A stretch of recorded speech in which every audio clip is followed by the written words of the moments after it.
boys and girls, welcome to Florida. Welcome to the Florida Vlog series. As you can see, we are already on location in Disney's All-Star Movies Resort in Florida. I'm in the room near Donald Duck, which is very exciting. The pool is over there, which is also pretty exciting. And we've got all of these bits and bobs surrounding us on here as well. We are here for the next couple of weeks. We have never been to America before, so we're very, very excited. The reason we're starting the video already here is because it's been quite the ordeal getting us here. It's now 5:15 local time, which I think is like 10:15 at night UK time. We had the alarm set for 5:30 this morning. We've had a 9-hour flight to get here. We've had all kinds of kerfuffle getting Anna through the airport, getting a car hire. I've hired a car here in America, learning to drive an American car, getting over here, finding the hotel. We still, in 45 minutes, have to go over to reception here at the resort to go and pick up Anna's mobility scooter that we've hired.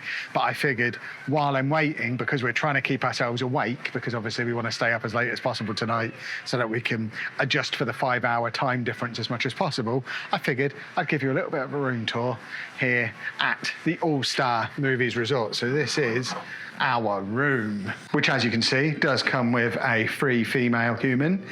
This is the view you get when you first come in. So Anna was very excited because whenever we're in the UK, it never has her name on the thing on the screen. But it's apparently there's going to be a Chapman and Cornwall party in here later. I don't know what this deal is. We've got a little Amazon Alexa thing down there with Mickey ears on, which is quite fun. I think this is an additional bed, which we did toy with the idea of Pab sleeping in one of those.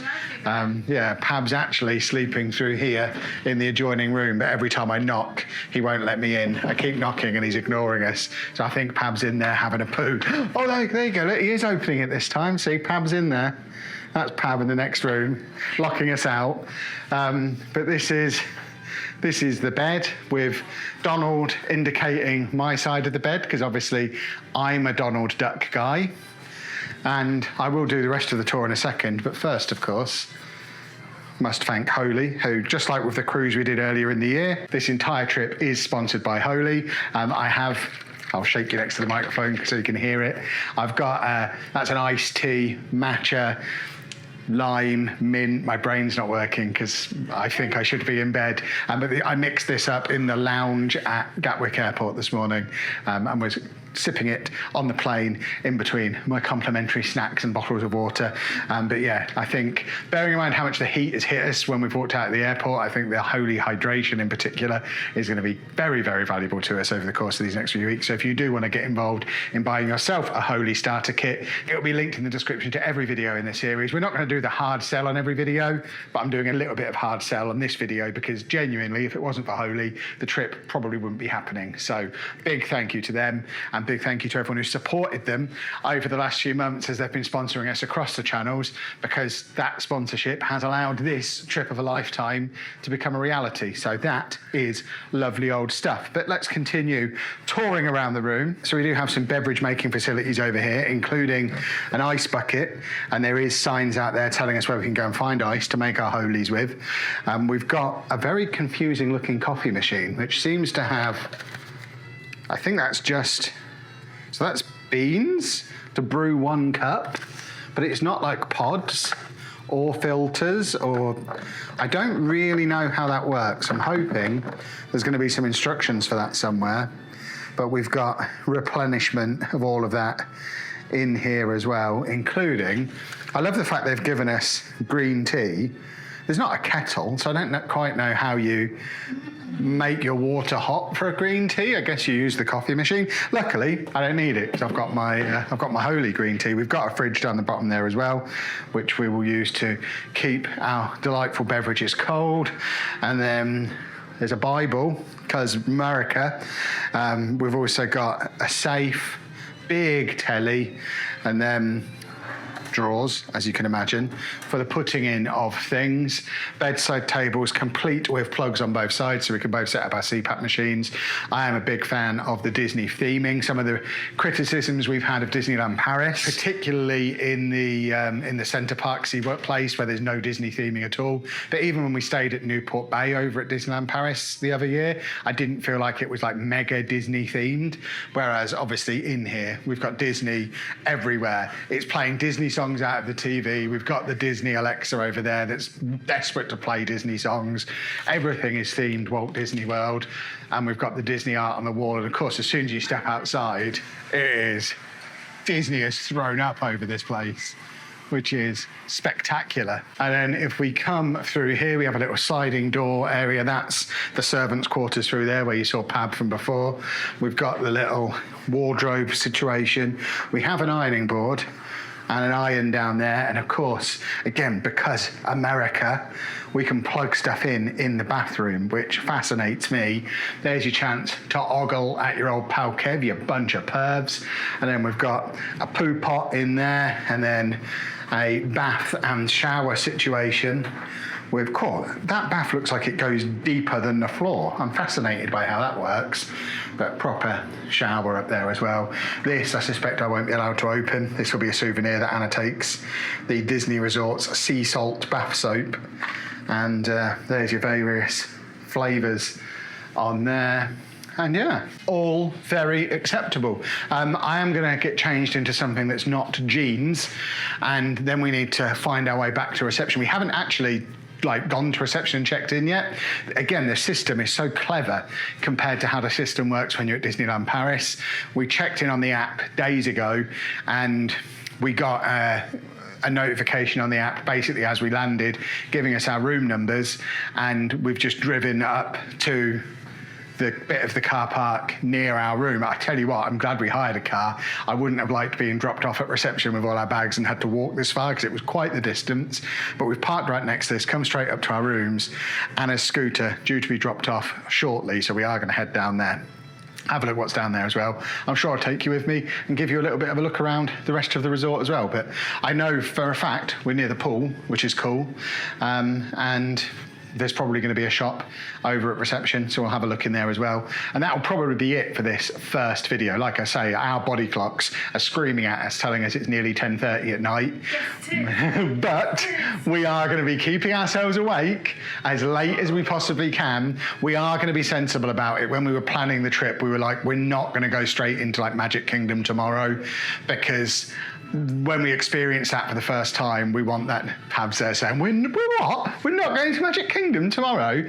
But I think, bearing in mind how tired we're all likely to be after, for me and Anna, this has been 3 days of travel. We drove up to Bolton on Saturday because we were picking Pab up, because we were originally supposed to fly out of Manchester. So we flew up there, picked Pab up, drove back down on Sunday. We drove up to Bolton on Saturday. Then we drove from Bolton to Gatwick on Sunday. We've spent 9 hours on a plane today. We've had 3 solid days of travel. So we're going to try and take tomorrow to acclimatise ourselves to the temperature and to the changing clocks. I've never been more than 2 hours time difference away from home in my life. We'll go over to Disney Springs and stuff tomorrow, I'm sure. But we will get properly started with the theme parks later in the week.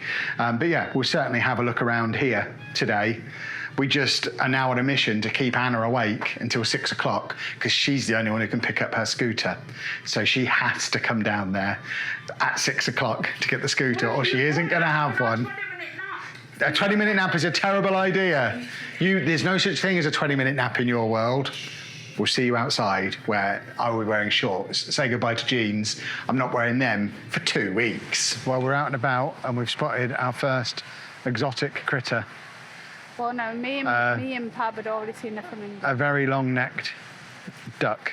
Anna is rubbing it in as I was driving over. These two were like, there's a flamingo flying over. Yeah, I'm learning to drive on the freeway. On the wrong side of the road, and I couldn't look at the flamingo. I was very upset. But yeah, we've got another look at all of the bits and bobs. There's so many, what I would call so many different hotels, so many different buildings, all themed around different Disney movies. Anna's spotted a giant mosquito, but this is the reception area where hopefully her mobility scooter will be waiting for her. Well, that was relatively easy. Scooter collected as well.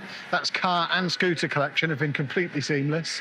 We are now wandering into this bit of the hotel. So the food court is down there, but we're interested in Donald's double feature because Donald is the best Disney character and I like shopping. And I'm immediately regretting bringing any clothes with me because I want to buy that shirt. I also want to buy that shirt and I want to buy that shirt. And bearing in mind, this is the first shop we've been in, still at the hotel. I want to buy that shirt. I obviously can't buy all the shirts. I don't know how much they are. They don't even have prices on. That's a worry. But yeah, there's immediately some goodies. Oh my word, I want a Goofy Ears hat.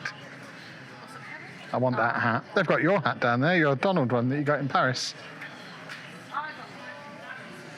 Nice little hat assortment, ears assortment, and then lounge flies, of course.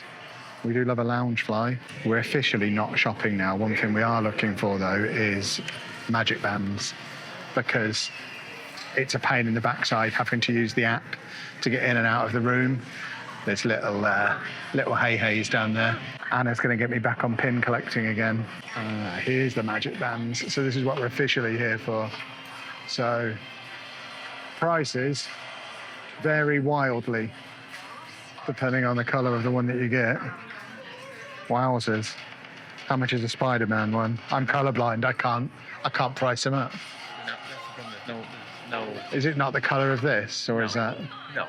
I'm very confused. He is awesome. I might have to get him too. Anyone who's ever watched any of our Disneyland Paris vlogs we've done before, the hours over multiple years we've spent looking for that. And it's literally there in the first shop we've walked into at our hotel. To be fair, it's too big for us to get home, so it's no use us getting it here anyway. But it is mad that it's just here. And then a variety of snuffleupaguses for me to cuddle. I've already got that Donald Duck, and I think Anna's already got that Stitch. We've got a lot of the plushies already because we're mental. Do I need to get myself some Donald Duck massive socks? I think I probably do. We might not need to go anywhere else. I might be done just shopping here, and then we can go home. They've got the Stanley Cup style cups with the little pouches on the side. I don't think they are Stanleys, but I said they're Stanley style. They've also got Eeyore versions of those same socks, but with Eeyore ears. I mean, this could have been a thing in Florida for years, but I've never seen it in Paris before. Blind bags of the pins. That's bonkers. I like being able to choose my own adventure like we can in Paris. Well, I think we decided we're all too tight for magic bands, but I did get myself a little hey shoulder pal, because he is my pal and he will live on my shoulder. Right, we're now in the food court, which I don't think we're planning on eating because we ate on the plane. What I'm trying to do is find out what the deal for breakfast is. Coins! I do like my coins. Oh, they're 4 for $20 here. They're so much more expensive than Paris. I'm going to try not to compare this to Paris constantly, but it's my only frame of reference. They seem crazy expensive. Is there nothing that mentions how breakfast works anywhere? Right, I assume we're just going to turn up here in the morning and figure breakfast out, but it looks like we have pizza, chicken, beverages, burgers, desserts, and it's like IKEA. You grab it on a tray and go and pay behind us there. So I think I might have pizza. Do I want pizza? And then I guess we'll just come back here in the morning and figure it out then. So here you go, then my first attempt at American cuisine. I have a $11 slice of pizza, which, to be fair, when me and Pab both got one slice each for $11, the lady did mention that we could get a full pizza for $22, but we didn't need a full pizza because we're not that hungry, so we did just get the slices. But we could have got double the value, but it's even bigger than the slice you get at Costco, which is bonkers. It tastes like pizza. That pizza was not too bad. Best purchase, though, definitely this guy. Right, we're going to head back to the room now, which is actually remarkably close to where we're sitting. And I'm going to try and convince Anna that we should go swimming tonight because the swimming pool is open till 11 p.m. So it's now 7 o'clock. So it would be midnight at home. We need to stay awake for at least another. It'd be midnight now. Yeah. So we need to stay awake for at least another 3 hours to start acclimatising ourselves. So I'm thinking we spend the whole time swimming. But Anna disagrees. So we're back in our room. Look, we can come through into our Pab's quarters as well. This is the servants' quarters.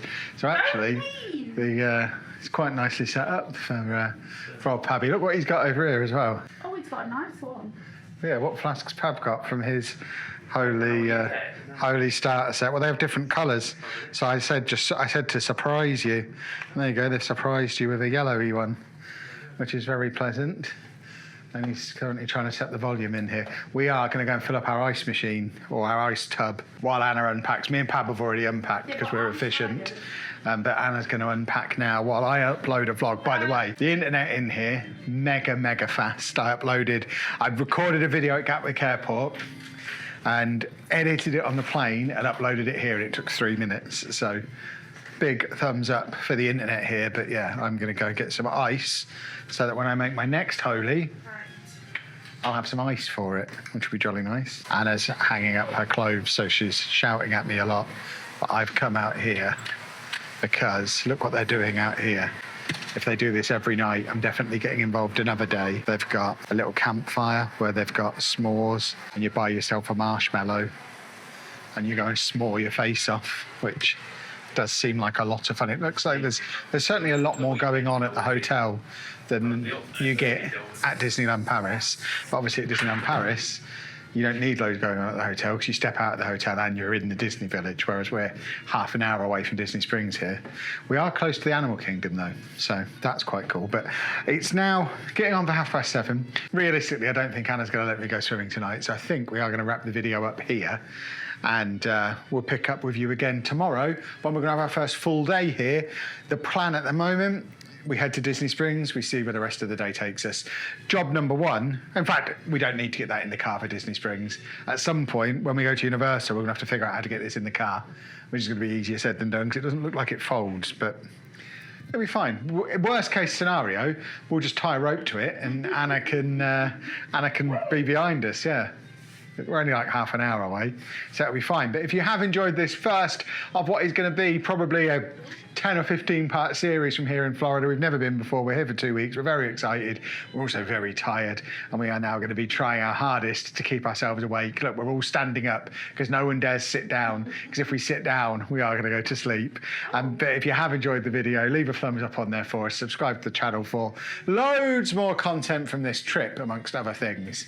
And thank you very much for watching. Welcome to our first full day here in Florida. It is nice and early in the morning at Disney's All-Star Movies Resort. I did actually have a reasonable night's sleep, bearing in mind I've never dealt with anything closely resembling jet lag before. I managed to get, well, I basically passed out about 9:30 in the end, but slept through till about 6:30. So I'm feeling pretty refreshed. It's now 9 o'clock. Anna and Pab are awake now as well. And my stomach is screaming at me, telling me I've missed 2 meals, because obviously back in the UK, it's now going to be like 2 o'clock in the afternoon. So I've missed breakfast and lunch at this rate. So we are going to head over and have some breakfast here now. We do have a slight issue we've got to deal with this morning before we can head out and about. That issue being regarding Anna's scooter. I thought everything went too smoothly yesterday. We picked up the car with no problem. We picked up the scooter with no problem. But when we went to plug it in last night, poor old Pabby drew the short straw and had to go and plug it in at the wall, and I can only assume he broke it. Yeah, Pab's super strength trying to ram that into the door, into the plug. No, listen. Don't be putting that narrative out. Like that Yeah, it was very much bent and broken, doesn't fit into the wall. To be fair to the scooter company we rented from, I sent them an email at like 9 o'clock last night. They replied at 10 o'clock last night after I'd gone to sleep, but I checked it this morning when I woke up. They're just sending another one over today, so there should be another one waiting for us at the hotel reception. If that arrives, I will tell you the name of the company and tell you how great they are. If it doesn't, I might keep it to myself, because we don't want to be slandering a company while we're still here using their services. But yeah, we didn't break it. It obviously, it turned up broken, but they are fixing it and sorting it. So that's something we've got to sort out first thing. I did look into doing the the Disney accessibility pass thing. It looks like it does. Anna doesn't qualify for it at all. I was looking at physical disabilities on the Disney website, and they basically said bring a wheelchair or a scooter and something to do in the queue. All the queues are accessible, so we're not going to get in the way we do in Disney through Anna, but the DAS service is available for people with autism, but I have to do a video call and prove to them on the video call that my autism means that I can't queue. And I'm kind of like, oh, I've got letters confirming my diagnosis, I've got my disability cards and stuff for at home, but I think if I'm having an interview with them over the phone and they say, can you queue? I'm going to be like, well, I can, but I don't like it, which is the truth. I can, but I'm not going to enjoy it. And I don't think they're going to give it to me. So after breakfast, if we're waiting around for the charger for this, I might try and do it because I have to do a video call, but I'm not going to like dedicate a morning to doing it when I don't think they're going to give it to me. It also says, even with that, we might end up waiting longer than without it because you basically go there, tell them you want to do that ride, they put you in the queuing system, and then you have a comeback time, which can sometimes be longer than just queuing anyway. So we might just have to work around queues, which is something I've never done at a Disney park before. But we'll worry about that later. Now, let's go and have some breakfast, because I'm starving and I want Mickey waffles. So we have come over for breakfast. This was £13 or €13 for a bounty waffle platter, egg, potato thing, Mickey waffle, which is the main event, bacon, sausage. That'll do me nicely. Anna is having cereal, and with all the American cereals at her disposal, went with Rice Krispies. No ambition. And then she's got some kind of fruit thing. And then we did take the plunge on the hotel drinks things. I know we've obviously got the Holy for when we're out and about during the day, but the key for this is it's $22, means it's refillable at the hotel for the entire 2 weeks we're here. And crucially, I can fill it with coffee.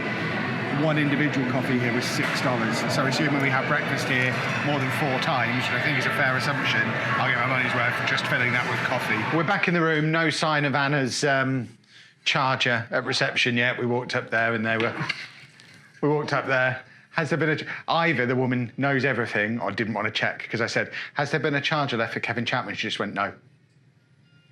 Okay then. We'll try back later, I suppose. It's not even 10 o'clock, so I guess it would have been ambitious for it to be here today. I think the scooter got dropped off at 6 yesterday, so it might be that it comes later in the day, but it seems fully charged, so fingers crossed I'm not tempting fate by saying hopefully it's going to be okay. We're going to head over to Disney Springs in a little bit. Anna and Pab are both just doing their makeup and stuff. And I am preparing my Holy for the day, so I've got my flask. I do need to walk down to the ice to get some more ice, because believe it or not, the ice that I got last night is now melted. Faulty ice here in America. I have my selection of flavours to choose from. We're going to go for a hydration today. Probably strawberry kiwi, because Anna doesn't really let me have the blue raspberry because that's hers.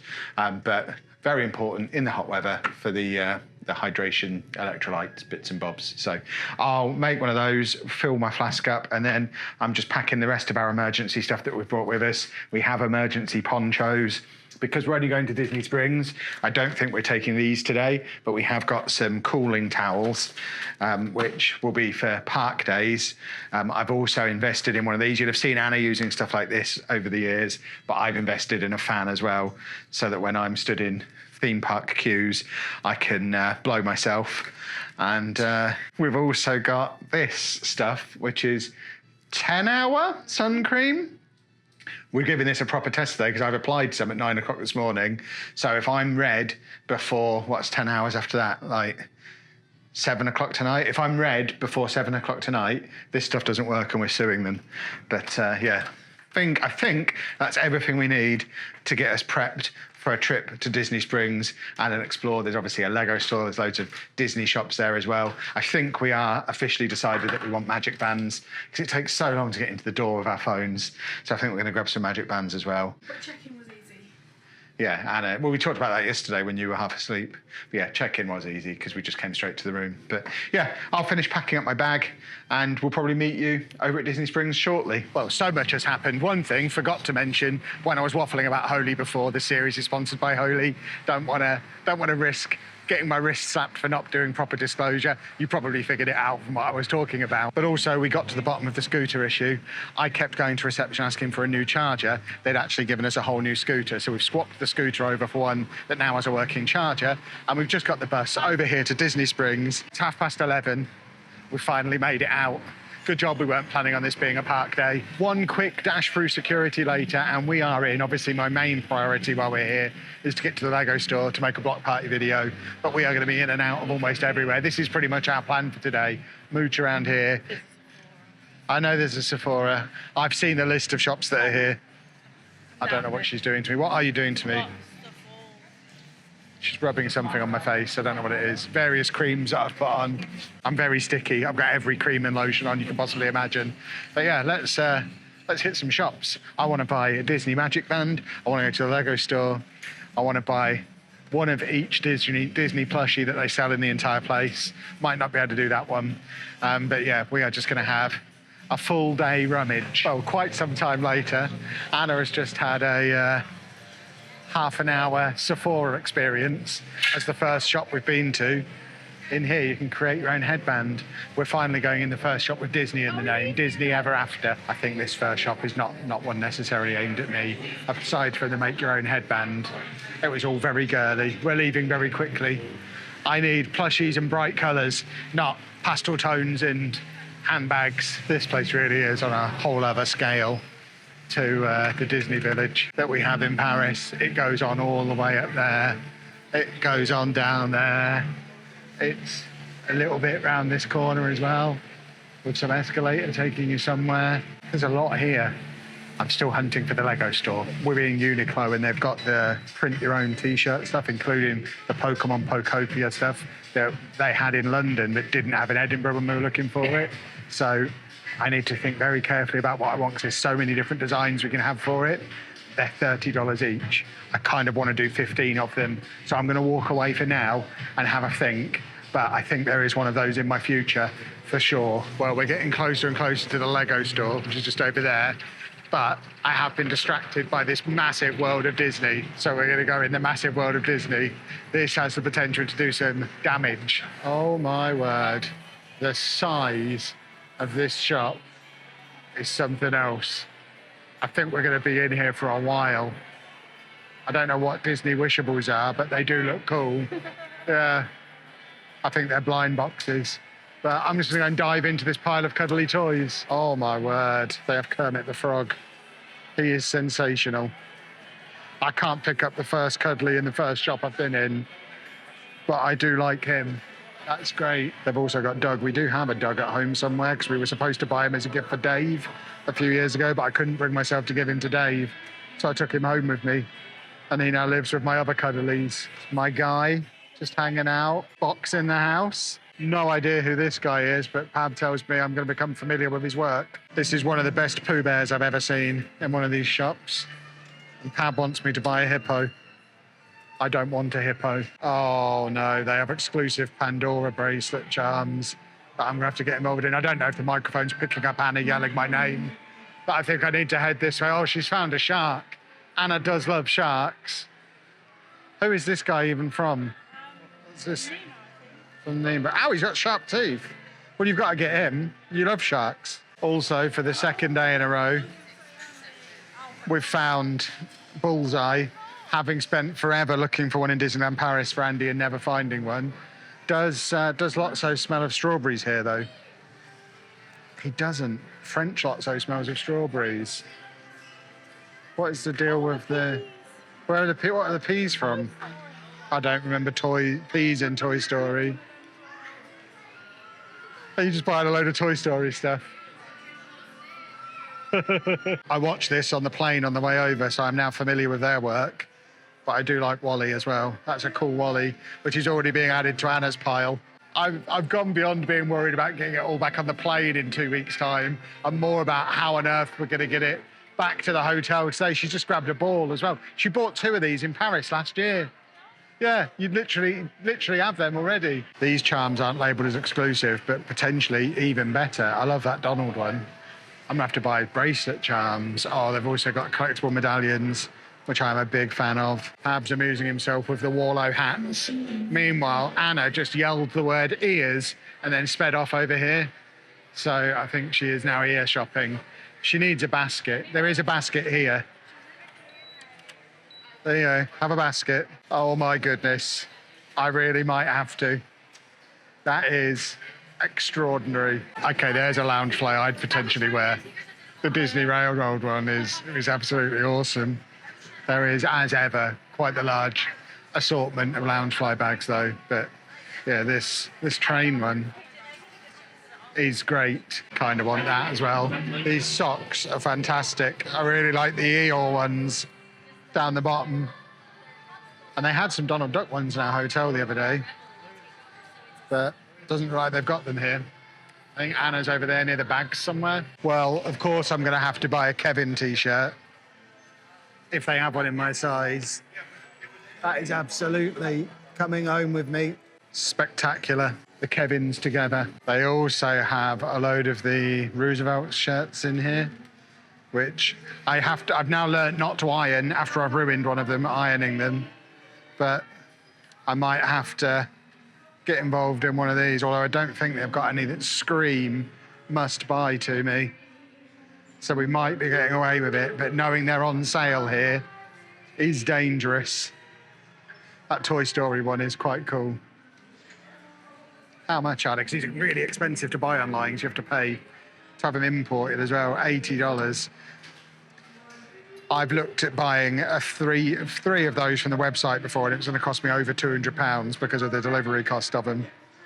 But that one is cool. I have just got a new laptop, so I'm thinking some vinyl stickers might be the order of the day, although they don't seem to have a Donald one, so I can hold off for now. Danger, danger, danger, abort, abort. We need to get Anna away from the Pandora section immediately. I kind of want one of those, but I think it would be problematic to get home. But I would have so much fun with it. Got a little something with the Trekkies as well, including these $150 helmets, which are quite steep. Okay, I know there's absolutely no way for me to be able to get it home, but goodness me, do I want it. Well, I think we were in World of Disney the best part of an hour. Pam's shaking his head. It felt like an hour. We'll do a little haul of what we bought when we get back to the hotel rather than try to show you it all now. My plan now is to get into the Lego store, which means I'm probably going to abandon these two somewhere when they inevitably get bored of me, because I am going to properly do... Oh, you'll come in, but you won't do the Lego store the way I do the Lego store. If you want to see me in the Lego store, it'll be on Block Party. The video's probably already out, but I'll meet you the other side of it. Okay, we were heading for the Lego store, but then we noticed there was something called the Marketplace Co-op. And as Anna worked in the co-op for many years, we figured we had to come in the co-op. It's not quite what I anticipated. I thought we were going to come in here and be able to buy tins of beans. As it is, it's more Disney stuff. So I'm glad we walked down here, because I think we probably would have given this a miss otherwise. If it had been called anything else, it did not look like this from the outside. But they have sports costumes. See, Anna has spotted a Tinkerbell baseball jersey thing. Pab's found the Disney running section. There's no chance of me and Anna doing this, so this is your exposure to running stuff. He's getting a running t-shirt and a running water holding device.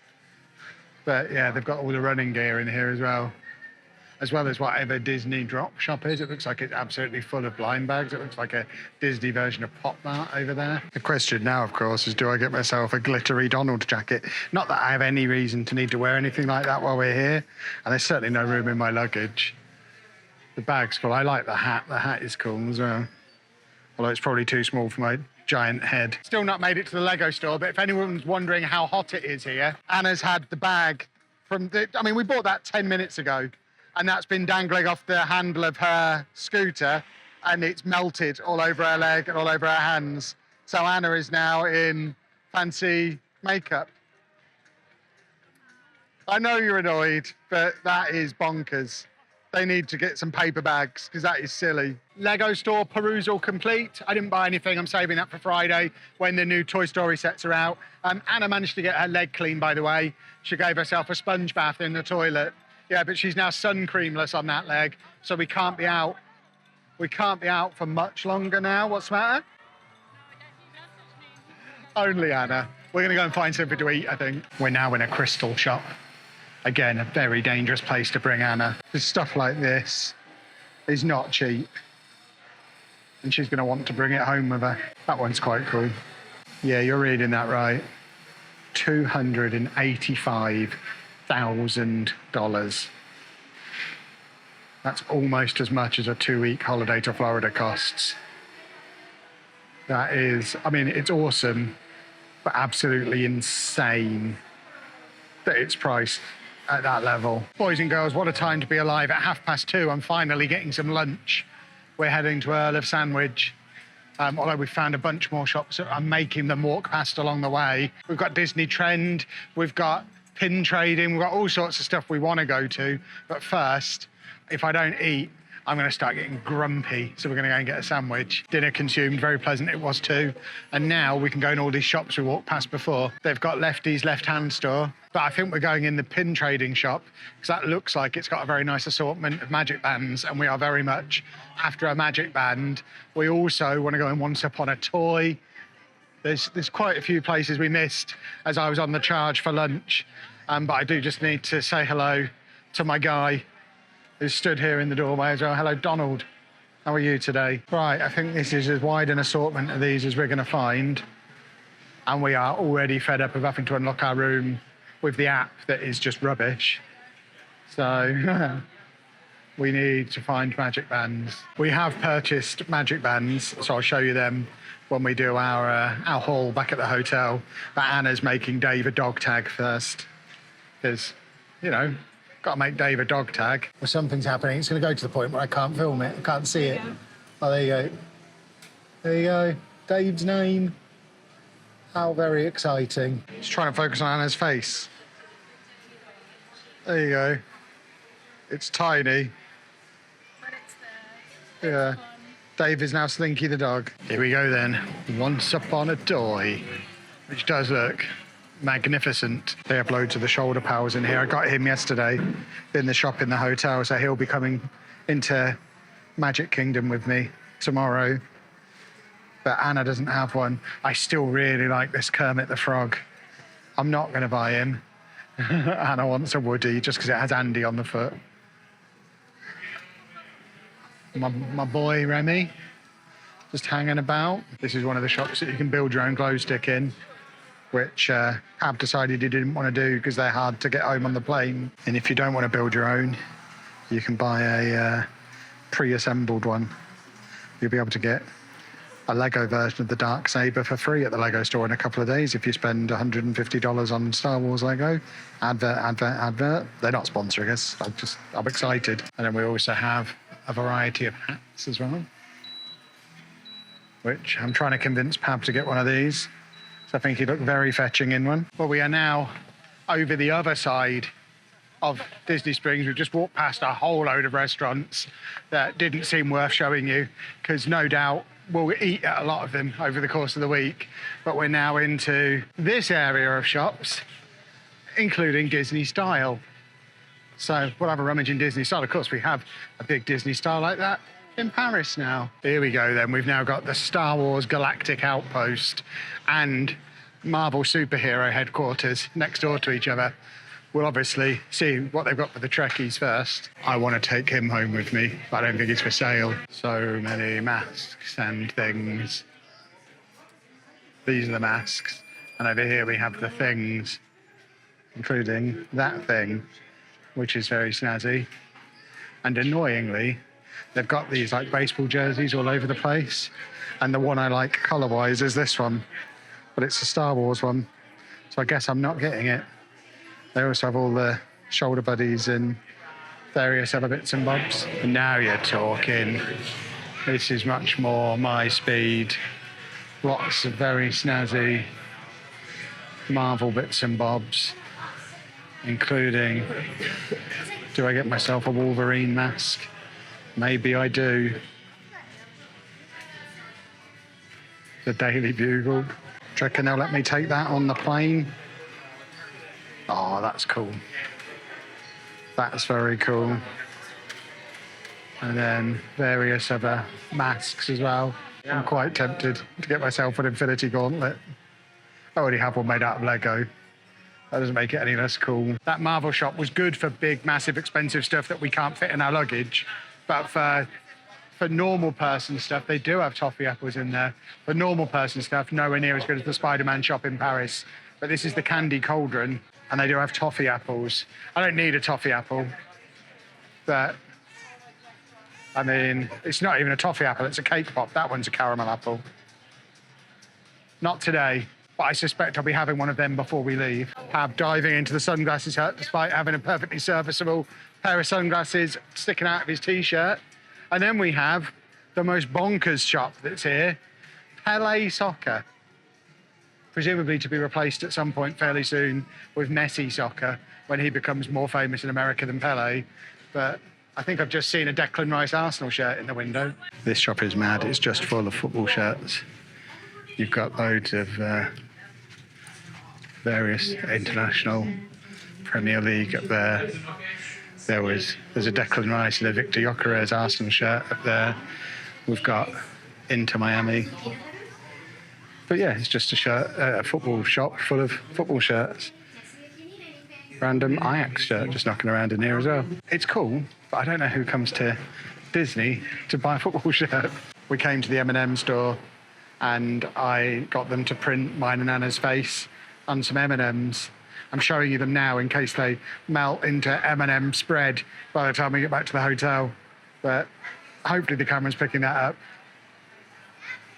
It amused me. And with that, our trip to Disney Springs for the day is complete. It is nearly 5 o'clock. We've been here almost all day. So we're now going to try and jump on a bus back to our hotel. It only took like 15 minutes this morning. So I think I've got a date with the pool when we get back to the hotel because I am melting. It is 30 degrees.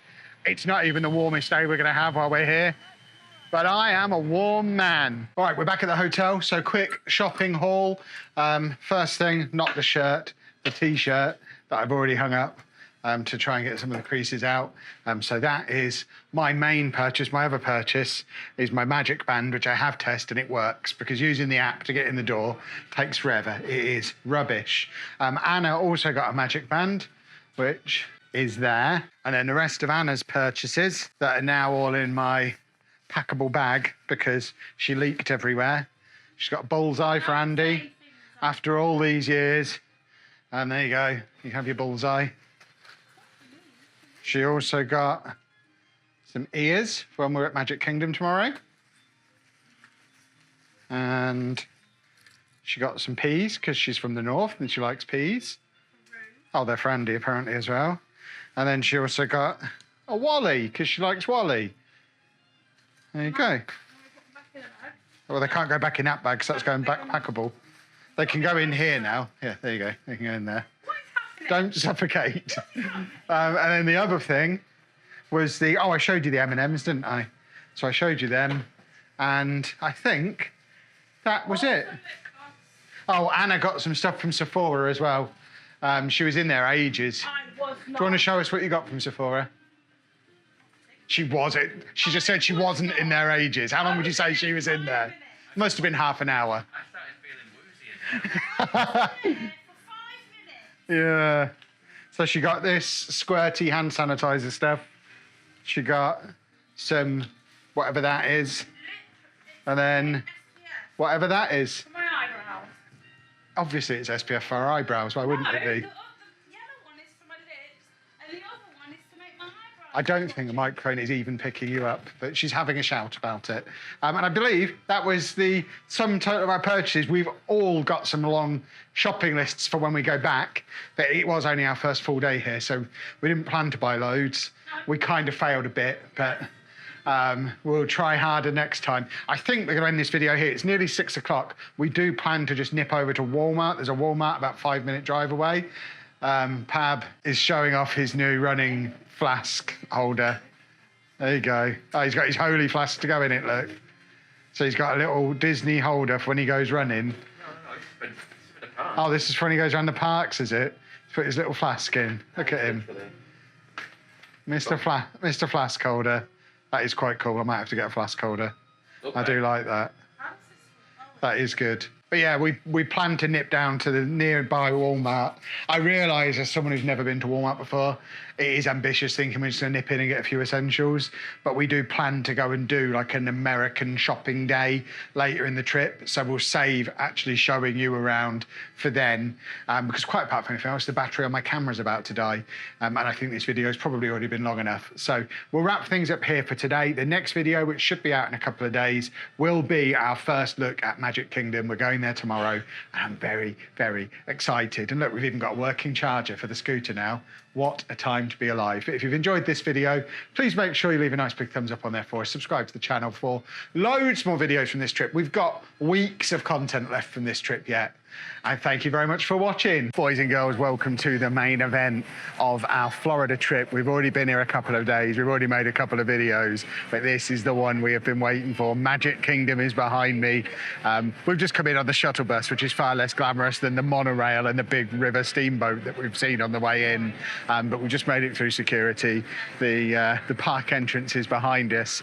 We are here for a full park day. You might notice by the lack of crowds and queues around us, we decided against rope dropping. That just seems like a terrible idea for people who value their sleep as much as we do. So it's 11:20 as we've made it here.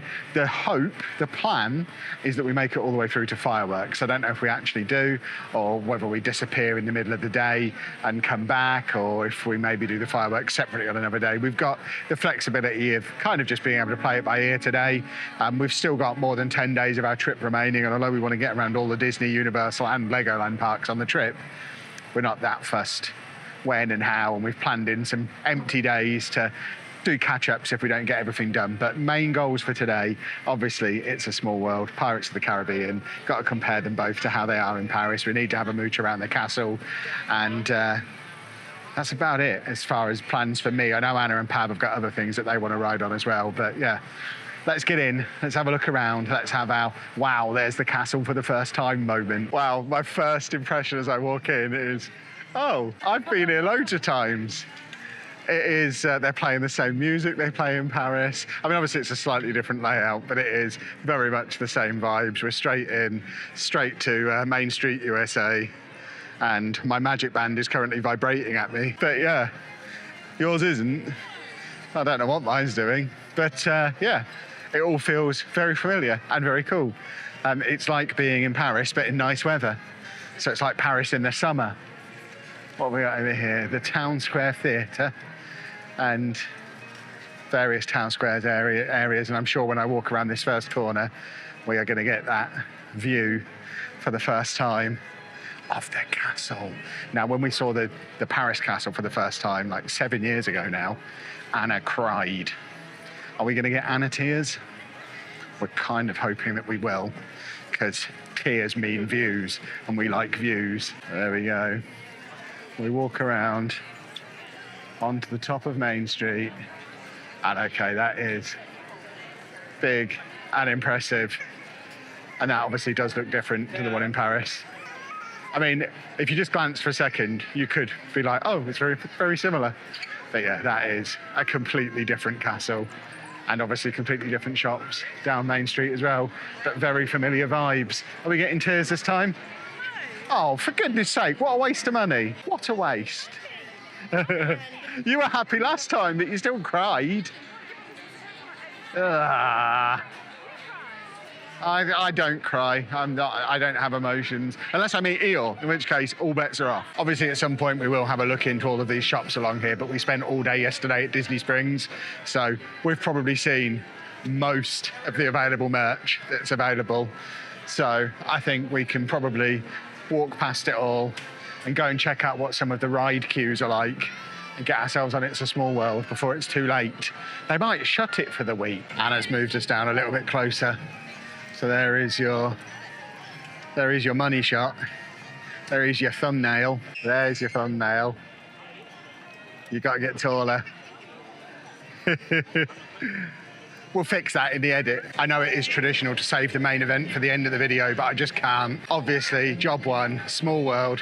Much smaller building than it is in Paris, but as long as they play the song, I'm happy. Well, we haven't got any kind of access pass because the way we understood it, Anna didn't qualify for one because chronic pain and back problems weren't on the list. But we followed the disabled signs. We've been brought in the back entrance, and it looks like we are skipping the queue. So, hooray. Okay, another big plus compared to Paris. Completely accessible boat to get onto Small World. So there was no stepping up and down. It's just a ramp to get on, a ramp to get down to the front of the boat, and then easy seats to get into. The seats are a bit low, but I think they're like that on the entire ride. So yeah, that was a really smooth, very accessible, much better than Paris experience, even without having the access pass, which I'm assuming we didn't need because they can see she's in a scooter, I guess. I don't really know. But we are in, which means I have to put you away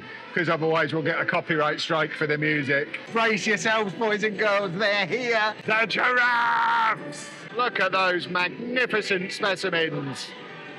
Oh, worth the admission fee on their own. There's 2 more here. We've got double giraffe. Wonderful stuff. It's the giraffe! That all looks very splendid. What a great ride. Well, that was marvellous.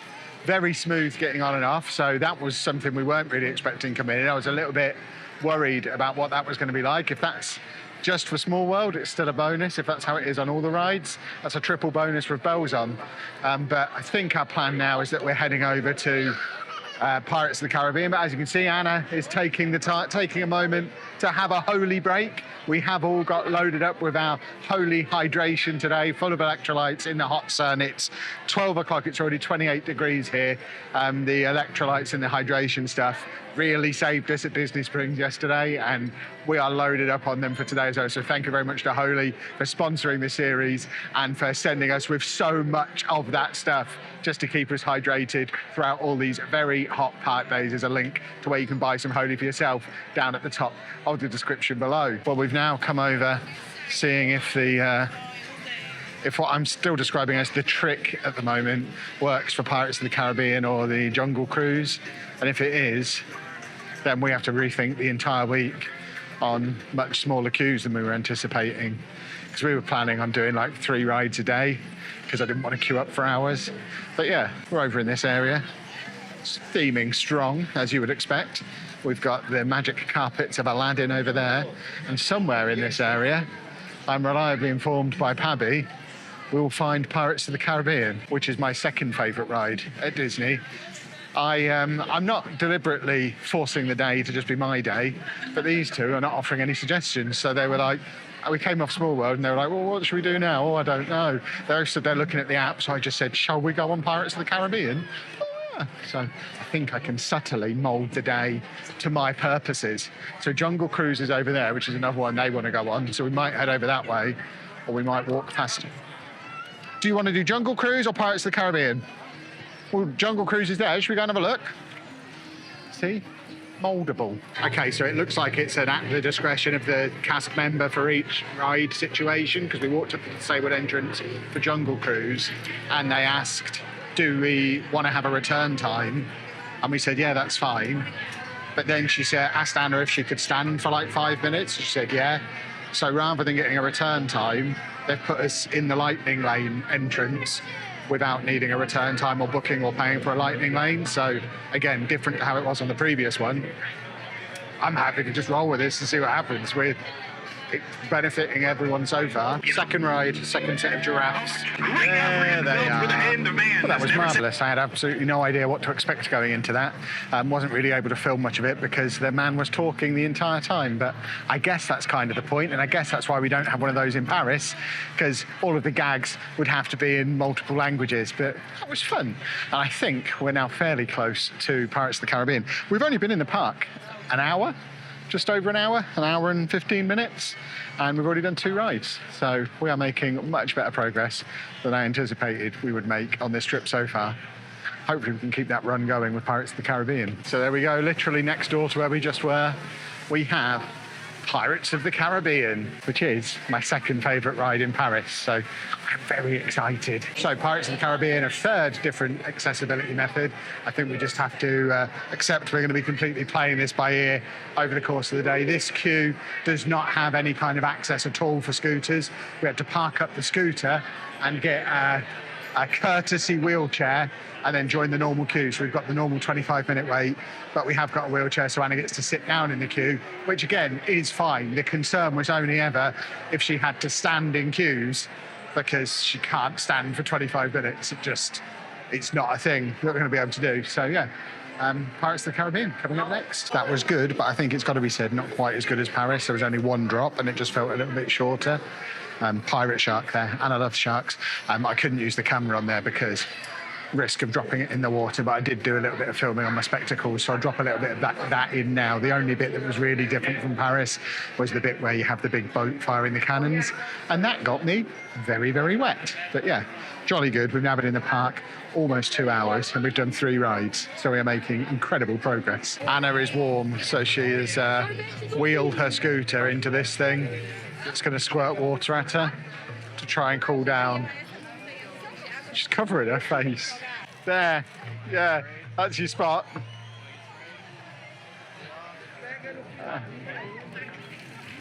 Yeah, you wet enough now? In your white dress? She did that on the way in as well. We're officially in. Let Anna and Pab choose some stuff to do now. So we're wandering over to Tomorrowland. Is that where we're heading? Or somewhere? The Seven Dwarfs and/or Ariel is what we're looking for, which I believe are both rides they don't have in Paris, so we've not done before. So the unexpected for old Kev. Don't know how he's going to cope with it. I'm sure it'll be fine. It is now 30 degrees, by the way, so we're pretty much in the height of sun, I think, and it's not too bad. What is annoying is all the water's been drained and the castle's closed, so we can't go in there, which is very sad. I'm losing count. I think this is our 4th flavour of accessibility. We're in the queue for the Seven Dwarfs Mine Train. It's just the normal queue, so it really does vary ride to ride. But the thing I like about this ride is these massive fans in the queue. So although we're queuing outside, we're in a little bit of shade and the fans are doing incredible work. But it is a 45-minute queue, so we're going to be waiting for this one for a while. And it's another one that's moving quite fast, so I am going to have to put you away. Well, that ride was jolly splendid. If you've ever been on the Dragon at Legoland, it was quite similar to that, in that it was half roller coaster and then half indoor dark ride with a bit of story stuff going on. Goodness me, it was a tight squeeze on the old legs, though. I was losing feeling in my feet towards the end. But jolly good fun. It's now 2:30, which I think is time to reapply some sun cream and find somewhere to fill my bottle back up again. I'm out of water and I need to mix up another Holy. I have got a sachet with me, worry not. We're doing the Winnie the Pooh ride. I'm very excited. I am a big Pooh fan. It's Pooh time! Tigger's bouncing. They've got the heffalumps and woozles! We're on our way to the Haunted Mansion now, and I will level with you, that is going to be quite the novelty, that it's not all going to be in French. So I am looking forward to a non-French version of the Haunted Mansion. Also, for those of you keeping score, it is now 32 degrees. It's just gone 3 o'clock. It's warm, but we're keeping hydrated, we're keeping cool. We're spending a lot of time indoors, in shops and queues. So I'm coping with it surprisingly well. If it was this hot at home, I would be a melty mess right now. So it is true what they say. The heat in England, much worse than the heat here. I don't know why. Probably because of the lack of air conditioning. Here we go. That was jolly good. Like I say, the big novelty being it all being in English. And as ever, far too dark to film in there, but lots of fun. It is getting on for 4 o'clock now. We are still going strong. And I think Pab is currently consulting the menu to work out what ride we're aiming for next. Next plan is Tron, which Anna and Pab are going to go on. Potentially Space Mountain as well. I'm avoiding both of those because the Champions League semi-final is currently on. So I'm going to go and find somewhere to sit and watch that while they queue up for the fast rides that hurt necks and crush gonads. I want no part of any of that. As you can see, my travelling companions have returned from their shenanigans. They said Tron, and this is the official review of Tron, is all right. So they were gone over an hour. We're now trying to decide where we want to eat. There's a few potential. We haven't booked anything. We're too lazy to book stuff in advance. Be Our Guest has got an opening, but it looks really expensive. So we're now looking at potential quick services places. We might even eat here, where I've been sitting for the last hour, but we're having a look through some other bits and bobs as well. I think we're definitely going to eat in the park. And to be honest, if we eat in the park, we might even stretch Anna, her battery and her scooter's battery out until the fireworks, which start at 8:45. I don't know if we're still being a little bit ambitious with that, because it's only 5:20 now. But if we were eating for an hour, you're getting quite close then. What we might do is just take advantage of getting out while everyone else is getting in and come back another day for the fireworks. I'm not promising fireworks today. You know me, I never promise fireworks. When I first said we were coming and doing this trip, one of the things people warned us about is how expensive and difficult it was to eat in Magic Kingdom. We have just ordered 3 meals, 3 nice looking meals, and it's taken 3 minutes from ordering on the phone to getting a notification on the phone they were ready to go and picking up. It cost $60 for the 3 meals, which came through on my credit card immediately as £44. So for less than £15 each, we've got 3 pretty decent meals like that. So don't know what you're all talking about. You're doing it wrong, because we're right smack in the middle of Magic Kingdom. Easy peasy. I mean, there's every chance yet it's going to be disgusting, but it's buffalo chicken stuff, so how can it be? Dinner consumed. Very nice it was too. Buffalo and ranch might be one of my new favourite combos. Now let's go shopping. I want to go in this shop, because I've been sat next to it for like an hour, sitting outside, looking at this from outside. I dreamed of it being so much more. It's actually quite a small shop, but some quite cool stuff in here, and it is very pleasantly air conditioned. I've been out of air conditioning for 2 hours. I was kind of hoping to get something Star Warsy, because we're going to Galaxy's Edge tomorrow, and I want to look the part before I start talking about Star Trek. That is a very cool bag. My microphone battery is about to die, and I don't have a spare with me, which is annoying. So the audio might be about to get a little bit rough for the remainder of our trip here. If I repair it, I'll put a timestamp on screen for when audio improves. This is a new camera. The audio might actually not be too bad anyway. These are what you wear. These are what I wear. I do like these shirts. That is nice. I like all 3 of those, actually, but that one is particularly snazzy. But I think I've decided today it's just too hot for shirts. And I don't think I want that without a base layer on, because I think it will be really sticky and sweaty because of the material it is. So I don't think I'm getting one. We've officially decided fireworks are going to be another day, because we're all a bit tired. So we're heading back officially towards the bus.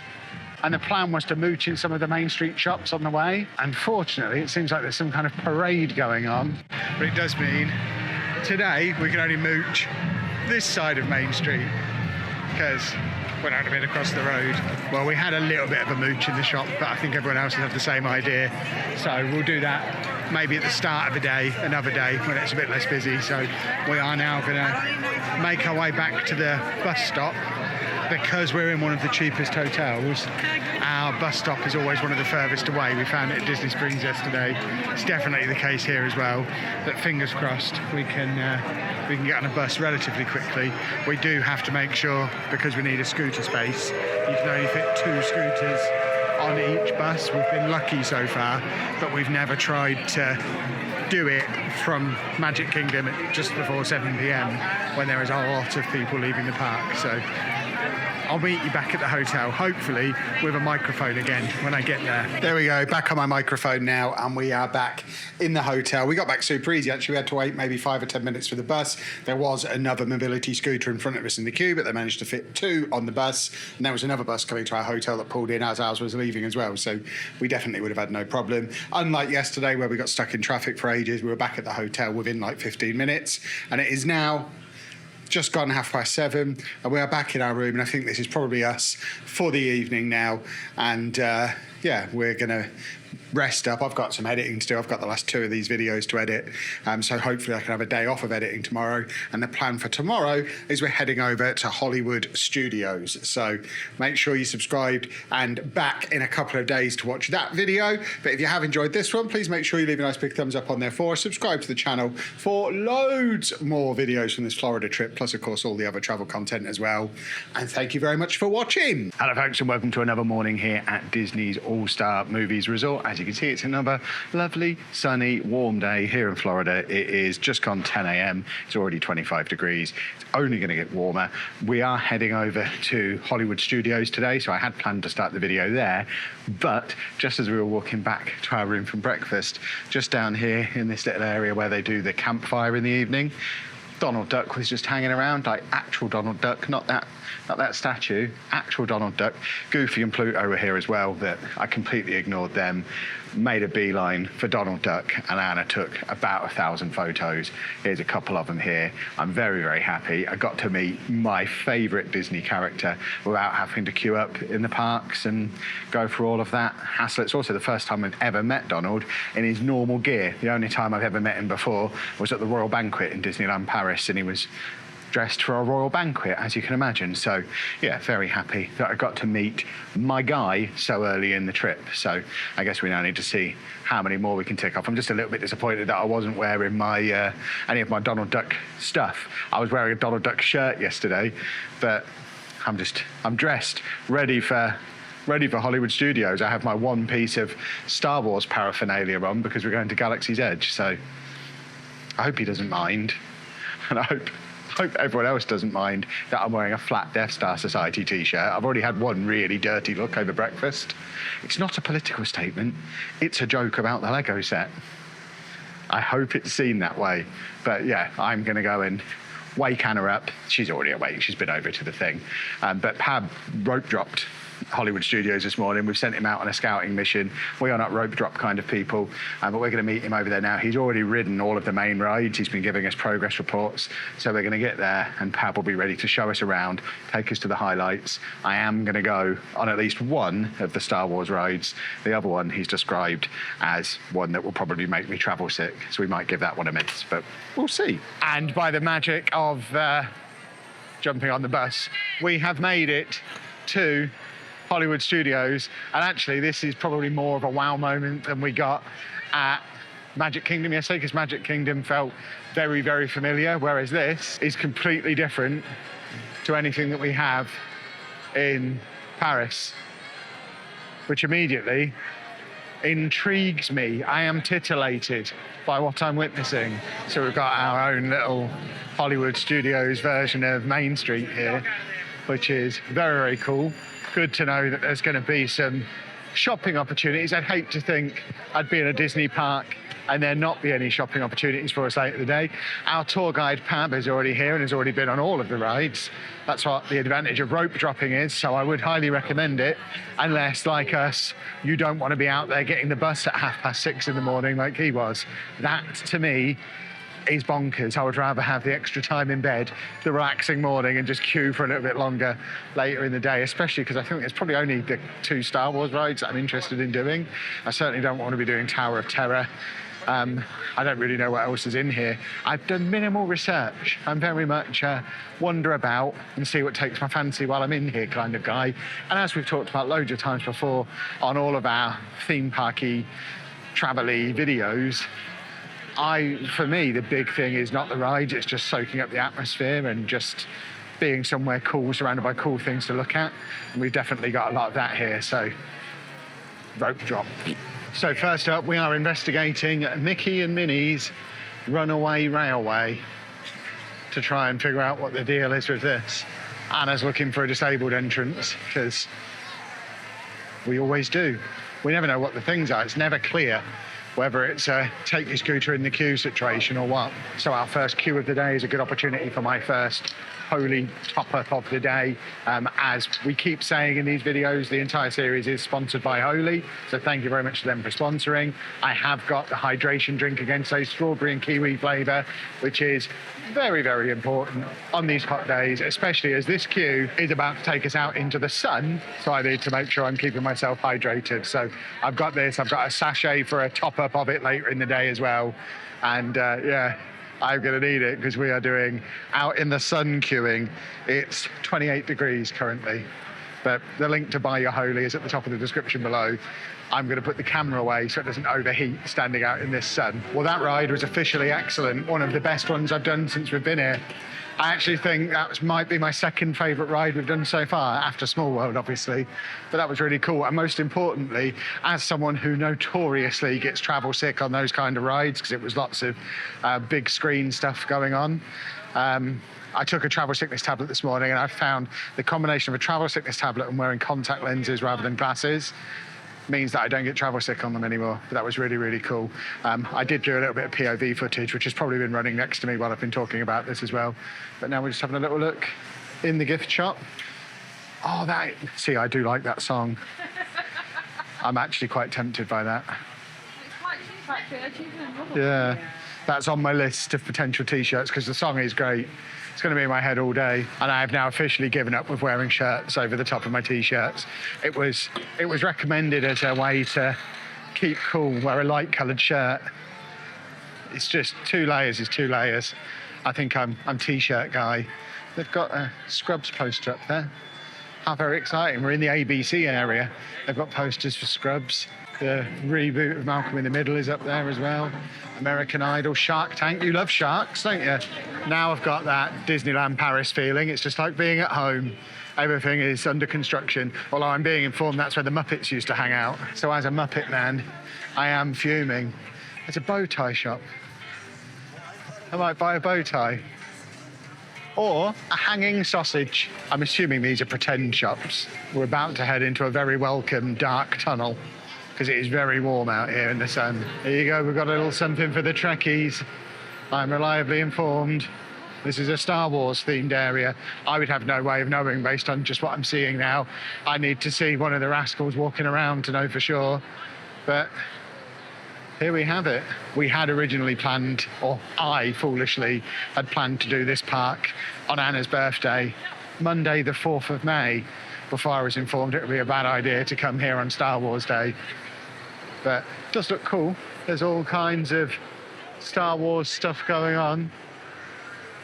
Those little beverage bottles are quite cool. I wonder if they do Holy in them. And then I guess we have various rides and whatnot. What's this that we're pointing at here? This is Rise of the Resistance. Let's go do this then. Let's get in there. 55-minute wait time. Easy. We're pros at queuing now. Here's me thinking Star Wars was set in space like a silly goose.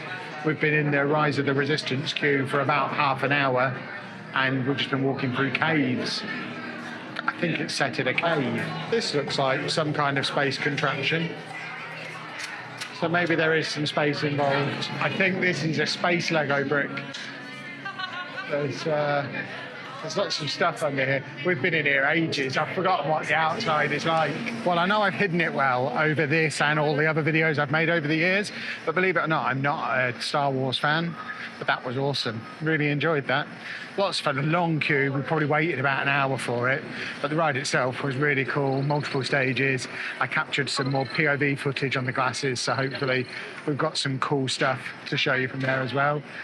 And some merch to have a rummage through at the end as well, including that quite cool Millennium Falcon t-shirt, which I could buy and wear when I build the big Lego Millennium Falcon that I'm sure Anna wants me to buy. And now no sooner have we finished that Star Wars ride, but Pab is taking us to the next Star Wars ride, which does involve walking through more Star Wars area. In a minute we might see something that I recognise, I'm told. The theming is very cool in this area. Even the toilets were Star Wars themed, but yeah, this is all very cool and conveniently keeps areas undercover and out of the sun without just walking through a big, boring warehouse, which is awesome. There's lots of critters in here. I like the look of this guy. I like the look of this guy, and Anna was just holding one of these pet carriers. So I think she's after one of these, which will fit really conveniently in our luggage, I imagine. Anna's just doing a little bit of shopping. I'm wondering if it's the right season for me to get a massive overcoat. And now we've walked into the restaurant area where they're roasting a variety of aliens, and presumably you can get a chunk of them over here, which is very cool. I've got to say that everywhere we've been so far, this area has by far the strongest feeling. There's a stormtrooper just patrolling on top of a building over there. This is what Avengers Campus in Paris should have been, rather than just a couple of Marvel rides in a row. This is great. And then it just continues going on and on and on. So there's our stormtrooper guarding the little parking garage down the bottom here. Doesn't like us skulking around. And that's where we just were. That's where the food and the shops were in there. Pab tells me our next stop is the droid shop. And they have a few outside.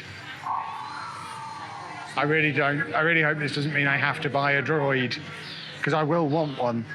I can avoid any of this, I think. Oh, he says. Anna's going to want that, but there's just no way she can get that home. It is cool, but you just will not be able to get that home. You'd have to post it. Buy it and then figure it out. You have got multiple of him already at home that you built yourself. That t-shirt's quite cool. I do like that. And that is where you make your droid over there in this little workshop area, which does look very, very cool. I think if I was into Star Wars, I would probably make one. Luckily, I'm not, because it does look like it's probably an expensive activity. There we have a recognisable piece of kit in a fairly recognisable-ish area. And we're heading round this way, where Pabby tells me we're going to see a Millennium Falcon.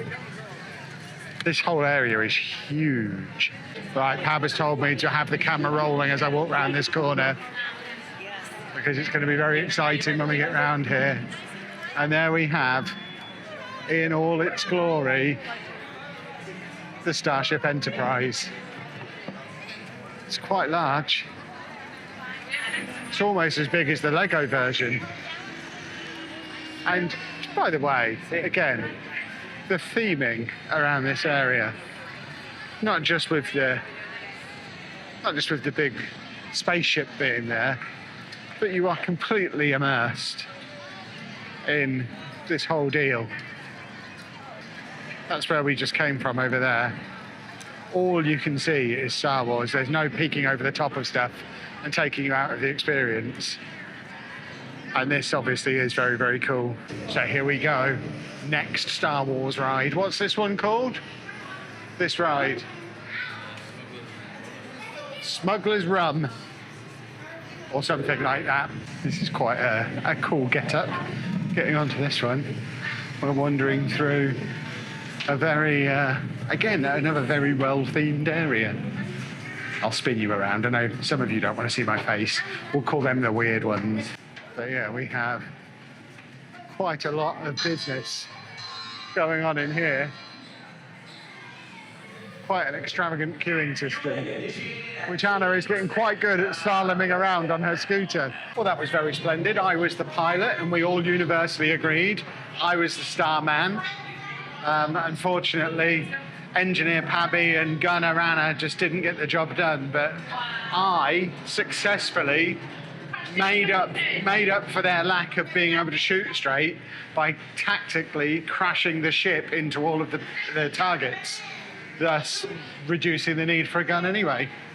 It was fun. I got to send us into hyperspace. And having now done the 2 rides that are in there, we say goodbye to Galaxy's Edge and hello, Pixar World, Pixar Land, Pixar stuff. It is very, very Toy Story-ish and very, very cool. Although we do have a bigger Buzz Lightyear than that at our hotel. But the The rest of the theming is very cool. This is very similar to the Pixar area in Walt Disney Studios in Paris, even down to the horrible and even cracked pavements. It's got the same fences made out of connects or stickle bricks or whatever they are. And obviously lots of very bright colours and very large toys everywhere, which is very splendid. But like I say, very familiar, unlike the rest of Hollywood Studios so far. This is obviously a bit that was pretty much picked up and copied in full over to Paris. And this is the only other ride in this park that we've got on our to-do list, I think. Slinky Dog Dash. We have done some long queues and it's very warm. I think this is another hour-long queue. I don't even know if we've made it halfway in yet, but I'm about done with queuing for today. It's 3 o'clock. I think, actually, looking at the app, this is the last ride we plan to do here anyway, so I don't think I am going to have to queue anymore. I think if I did, I'd be done anyway. But there's the ride going by. That's what we're queuing for. Slinky doing his thing. Is he going to go past again? Well, that was good, but I don't think it was worth the hour-plus wait in 33-degree heat. But was a good ride. Best roller coaster I've been on so far. Admittedly, the only two I've been on are that one and the Snow White one yesterday. I think. I'm already losing count of what we've done, and it's only our second park day. But I think that's me done with queuing, at least queuing for rides for today now. We've done 3 long queues and 1 quite long queue. So I've spent like 3.5 hours of today queuing, and I just don't think I've got any more ride queues in me. There's one more ride in here that I think Anna wants to do. So it might be snack time for Kev while I deposit Anna in a queue somewhere. Right, I've dropped Anna off in the creche over here, and me and Pab are going to go and find Mickey pretzels because it's snack o'clock.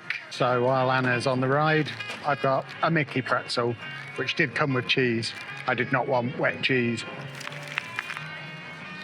Pretzels are good though. I'm in an air-conditioned room in a chair. I'm happy. I'm in here recharging. It was very hot and very foot achy out there, but we walked into the first theatre. So we're in the Frozen sing-along, which starts in 6 minutes, and Pab is absolutely ecstatic about it. He's over the moon. He knows all the songs off by heart. That was an experience, but most importantly, I can feel my feet again and I've cooled down, so it definitely served its purpose. Pab's very upset we didn't make it 3 feet further to do Indiana Jones instead, but everyone knows Frozen's cooler than Indiana Jones. I've never even seen Indiana Jones, but I knew all the Frozen songs. We are now going to have a slow walk back down the Main Street area here, ducking into some shops, maybe make a purchase or two. There's certainly no more rides we want to go on. I think we've managed to get everything in here done comfortably in 6 hours.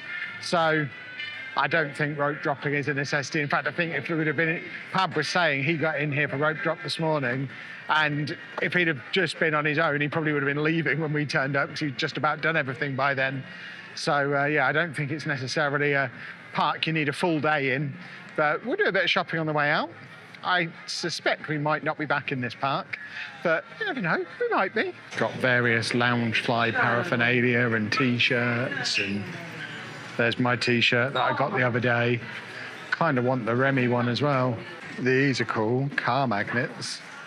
Do I want to drive around the Midlands with a Walt Disney World magnet on my car? It's just going to get nicked near our house. But we do have a lot of pins, lanyards, magnets, magic bands, just paraphernalia in here. There's a whole wall of magic bands at the back there. And now it's a whole room of Christmas decorations, including that's very cool. There's just no way we can get it home without it getting destroyed though. Oh, and that's also very cool. There's some very snazzy tree decorations here, but we can't keep them in one piece from one Christmas to the next, never mind on a transatlantic flight. So I really shouldn't be looking because I do want to buy them. My search for a dog bowl continues. I promised Dave I'd buy him one. I buy him one every time we go to Disneyland Paris. I haven't seen a single dog bowl across multiple days of hunting around Disney World so far. I'm hoping they turn up. but you would think this would be the dog bowl section, and they don't seem to be here. Anna is pointing at something. Isn't that your glass? My God, buy me my glass now. Anna got one of these like 2 years ago, and I accidentally smashed it. And we've been looking online, and it said they were discontinued last year and they don't exist anymore. I did not expect to run across that, but there it is. Yeah, I'll buy it. Yeah, there's Anna's replacement glass. A member of staff just stopped me in that last shop about my T-shirt. She said it was the best T-shirt she's seen in Hollywood studios today, and she gave me a badge to prove that I have the best T-shirt in Hollywood studios today. Kev wins T-shirt wars against Pab today. Huzzah! If you do want to get yourself one of these shirts, it is a QWERTY special. The link is down in the description below, QWERTY.com. Use discount code BLOCKPARTYUK and you'll save some money at checkout. Pab keeps showing us these. Should I know what these are? We're just mooching around lots of different shops. But this one is one of many that just has loads of oranges in it. They really like oranges here, it seems. There you go, there is Tower of Terror. We're not going on it, but it exists. Well, I've not seen much representation of this fella yet, but we've just walked into a shop and it's all here, including this fantastic Loungefly bag. They've also got Anna's shark again, which we are going to have to get her at some point. She'll have to carry him onto the plane, and that is a fantastic headband slash ears that aren't ears. We've just done a last-minute dinner reservation for the first sit-down meal we'll have had on the trip so far, which is in about 20 minutes. So we're just wandering back over to Mickey and Minnie's Railway, because there's a T-shirt in the shop there this morning that I think I want to buy.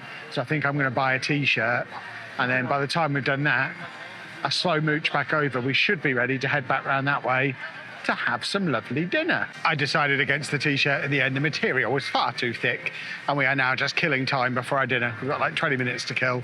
We're going to wander down there and see if they can have us early, but we are all pretty pooped now. It's just gone 6 o'clock.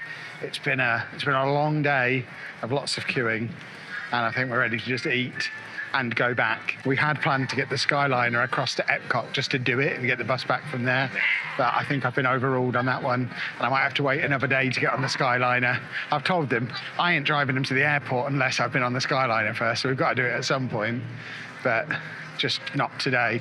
This is the restaurant we've got booked. The Hollywood Brown Derby, is that what it's called? We're going here anyway, and we're going to see if they can take us early. Well, we're in, and this is the menu. The thing they seem to be really pushing is the famous Cobb salad. So I think it would be rude if I didn't have a famous Cobb salad. And I did mention to Anna this morning that it's Thursday and I've not eaten a vegetable since Monday, and that was on the plane. So they weren't joking when they said big portions in America. That's Anna's filet mignon, and this is my massive bowl of Cobb salad, which she asked if I would like it mixing for me. And no, I'll mix it myself, thank you, but it does look nice. We've also ordered just the one slice of chocolate cake to share, because it's enormous. That's it, next to a fork. It's a big boy. That was a very pleasant meal, a very large piece of cake, and an enormous pot of coffee at the end of it as well. Like 8 cups of coffee in that pot that we got at the end, and very reasonably priced. Again, I think in my head, I've just got the dollar exchange rate wrong. It was 150 quid for 2 salads, a steak, the big cake, coffee, but it came through on my credit card at £110. And it's like, all I've read everywhere in the build up to this trip is how expensive it is to eat in the fine dining, in the parks. And I don't think we could go to like a normal, like I think we'd struggle to go to Frankie and Benny's, if that still exists, for the 3 of us, and get a meal of that sort of size for 110 quid. Me and Anna have done that, just the 2 of us before, on various trips, that kind of bill. So I don't know that I get it. I think it's actually very reasonably priced, especially for the quantity that you get. It was basically a bucket of salad, and you saw the size of the piece of cake. And like I say, so much coffee. So big thumbs up for both the quality, quantity, and value for money of the food we've had so far within the parks. We have only eaten in the parks twice, so it's very much subject to change. It's now 7:30. We've been in the park a long time. Pab has been in the park 12 hours at this point, and I think he's probably ready to leave. So we're going to head for the bus. Yeah. And with that, we are back at this excellently themed entrance area, complete with moose outside the Tinseltown photos. On the topic of photos, if anyone can explain why we seem to be getting PhotoPass photos come through on the app, we're speculating it might be because if we're buying the magic bands, but we've got quite the collection of photos and videos from rides that have started populating. I'll put some of them on the side here now. We haven't, to the best of our knowledge, paid for PhotoPass. I don't know if we're just getting charged for it anyway, or if it's included in something somewhere at some point. But we keep getting notifications for them. But we're heading back to the bus now.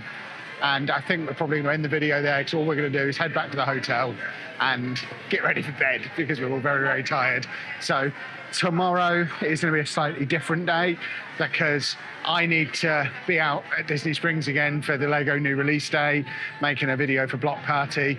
I think Pab is planning to rope drop EPCOT, and Anna's having her first rest day because she can't keep doing consecutive park days. But we do have a plan tomorrow afternoon to get out and about and do something a lot of you have already requested we do, which is go to some of the American shops that we hear about in the UK, the Walmart, Target, that kind of thing. So I think we're going to go out and experience some actual Florida tomorrow and leave the Disney bubble for the first time. So that video will be out in a couple of days' time. But if you've enjoyed this one, please make sure you leave a nice big thumbs up on there for us. Subscribe to the channel for loads more content from this trip and all the other travel still to come for the rest of the year. And thank you very much for watching. Well, this is something that not everybody gets to experience on a trip to Disney World, I imagine. I'm wandering around Disney Springs before it even opens.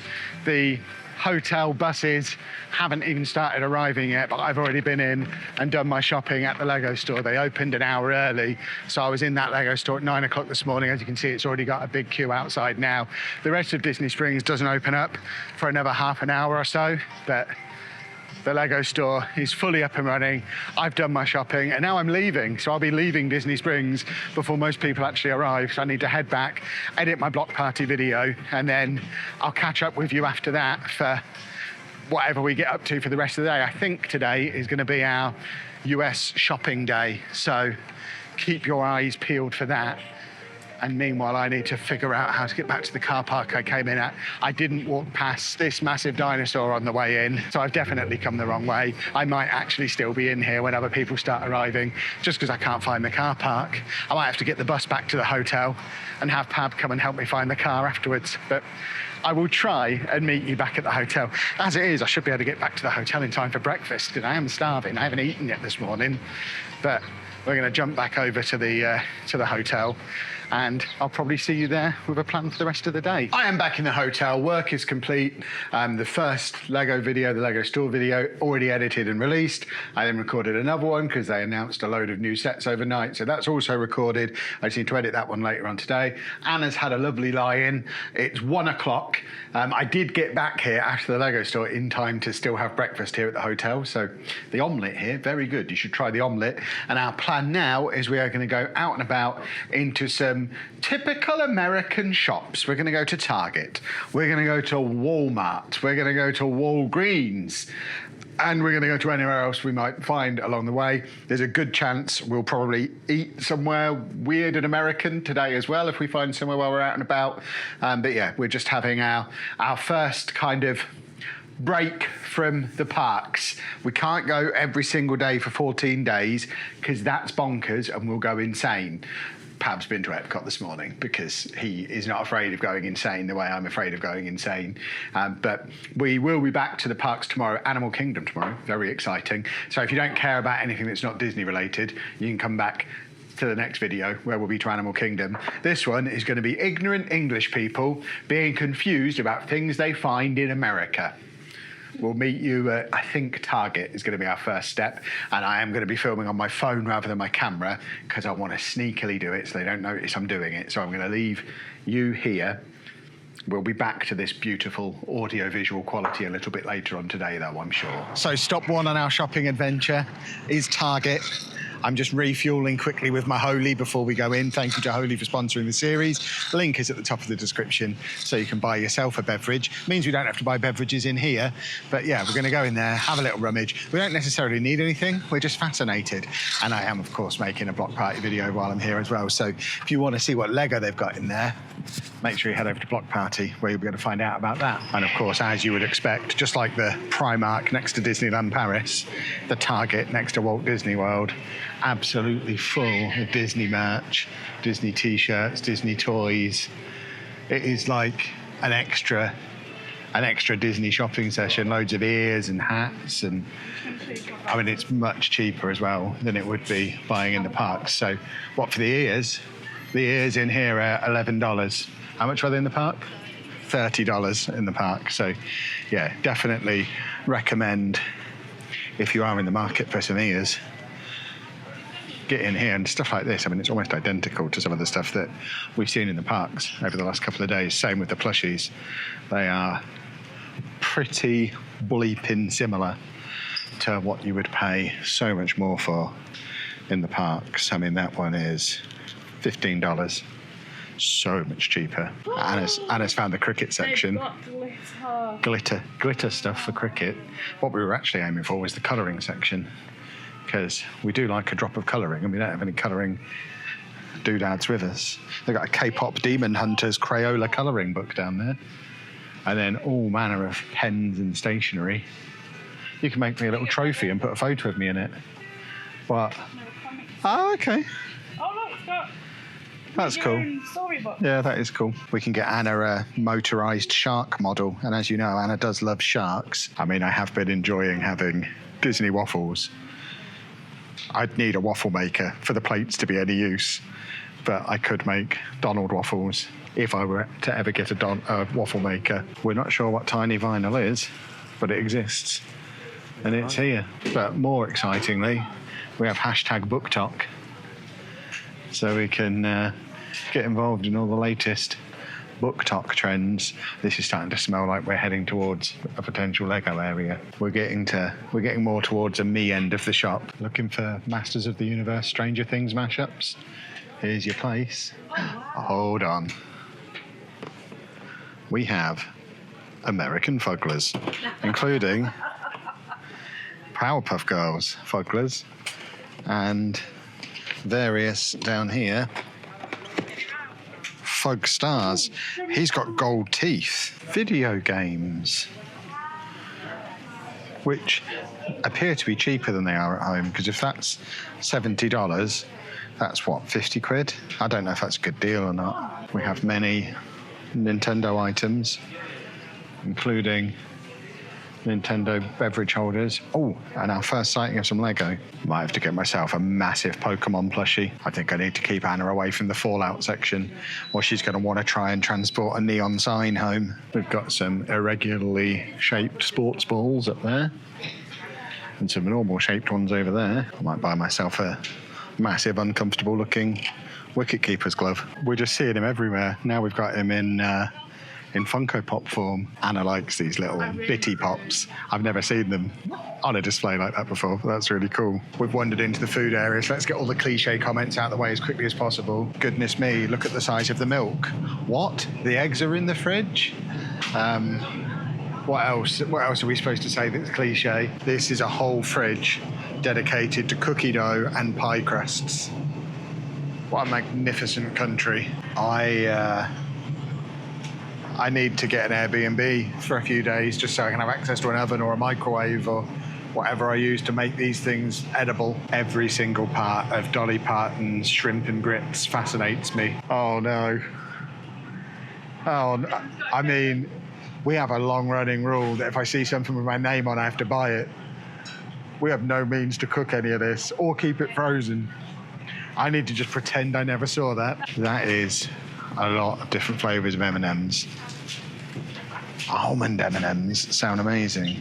Although I am a little bit sensitive about anything with almond in the name, so I got an almond joy the other day, thinking, I like almonds. It's a friggin' Bounty with a nut on it. I was horrified. 10 fatties for $16. That is the bargain of the century. I feel like these are sampler kits aimed specifically at the foreigners. They've got a little bit of everything. I've never seen so many indigestion and heartburn remedies.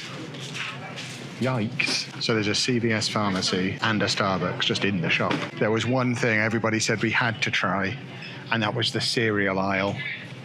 And you weren't kidding, were you? We do have a fridge in our room, so we could theoretically get some cereal. What we don't have is bowls or spoons. So, I mean, they've got Oreos as cereal. There's a nice, I do want a cinnamon toast crunch because I love curiously cinnamon at home. I feel like it's just going to be the same thing though. I know I've had Lucky Charms before. Reese's Puffs sound sensational. I want to see something that I've never seen before. Can I get through a giant size cinnamon toast crunch in the 11 days or so we've got left? I mean, I probably could, but I don't know that it's a healthy thing to do. Oh, they've got Magic Spoon in here. I've bought some of that before. That's the protein cereal that you can only get online in the UK. And then they've got all of the Pop-Tarts. I mean, I am very much a Pop-Tart guy. They've got Girl Scout cookie flavoured Pop-Tarts, which is fascinating. I think I'm going to get a box of Pop-Tarts, maybe brown sugar cinnamon. The thing is, I don't need 12. I don't need a massive box like that. Do they just do like a normal size? There we go. Oh, no, see, I don't want protein ones either. I want that size box, but normal Pop-Tarts, and it doesn't look like it exists. It does exist. There you go. We'll get some of those. Lovely, lovely, lovely. Pab's just reappeared from the other side of the shop holding a load of Pokemon Goldfish and some Nutri-Grains, which I didn't think Nutri-Grains even existed anymore. $5 each in the hotel. Oh, there you go. We have Jell-O, everybody. Who knew it was a brand name? Not I. We need to keep Anna away from these because she does like these. So many cakes and sweet treats. I need to get out of this section because we get enough of this in Disney. Oh, cinnamon coffee cake muffins. Are you kidding me? They look sensational. Another thing to remember that I was warned about before we even came and completely forgot about.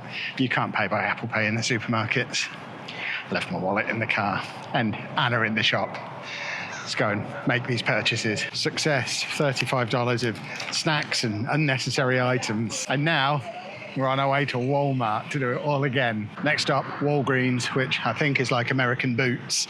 But when Anna first asked, I was like, I'll go to American Boots. ChatGPT has told me there's a chance there'll be some Lego in here, so I guess we have to have a little look. Okay, when I thought it was American Boots, I didn't realise it literally was Boots, but they've got Number 7 and Soap and Glory in here, both of which I think are Boots brands. Although it's not just Boots, because they've got a load of the World Cup official licence stuff. Shall I get myself a gold chain with the World Cup hanging off of it? I think that's pretty stylish. But I've not seen any of this anywhere else. Could get myself a World Cup hat. Don't you want one of these chains, puppy? Oh, World Cup paper plates, amazing. A few purchases made in there as well. We'll do a full haul when we get back to the hotel, but one thing I need to eat now before it goes bad, I've got a peanut butter and grape jelly Uncrustable. My main thing was I wanted to try grape jelly, but this was the reason. I wanted peanut butter and jelly.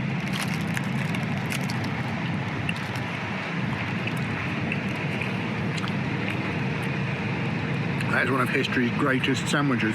So third and final stop on this shopping expedition. We are now at Walmart. Just like with Target, just like with Walgreens, we're not looking for anything in particular, but goodness me, we'll find it anyway.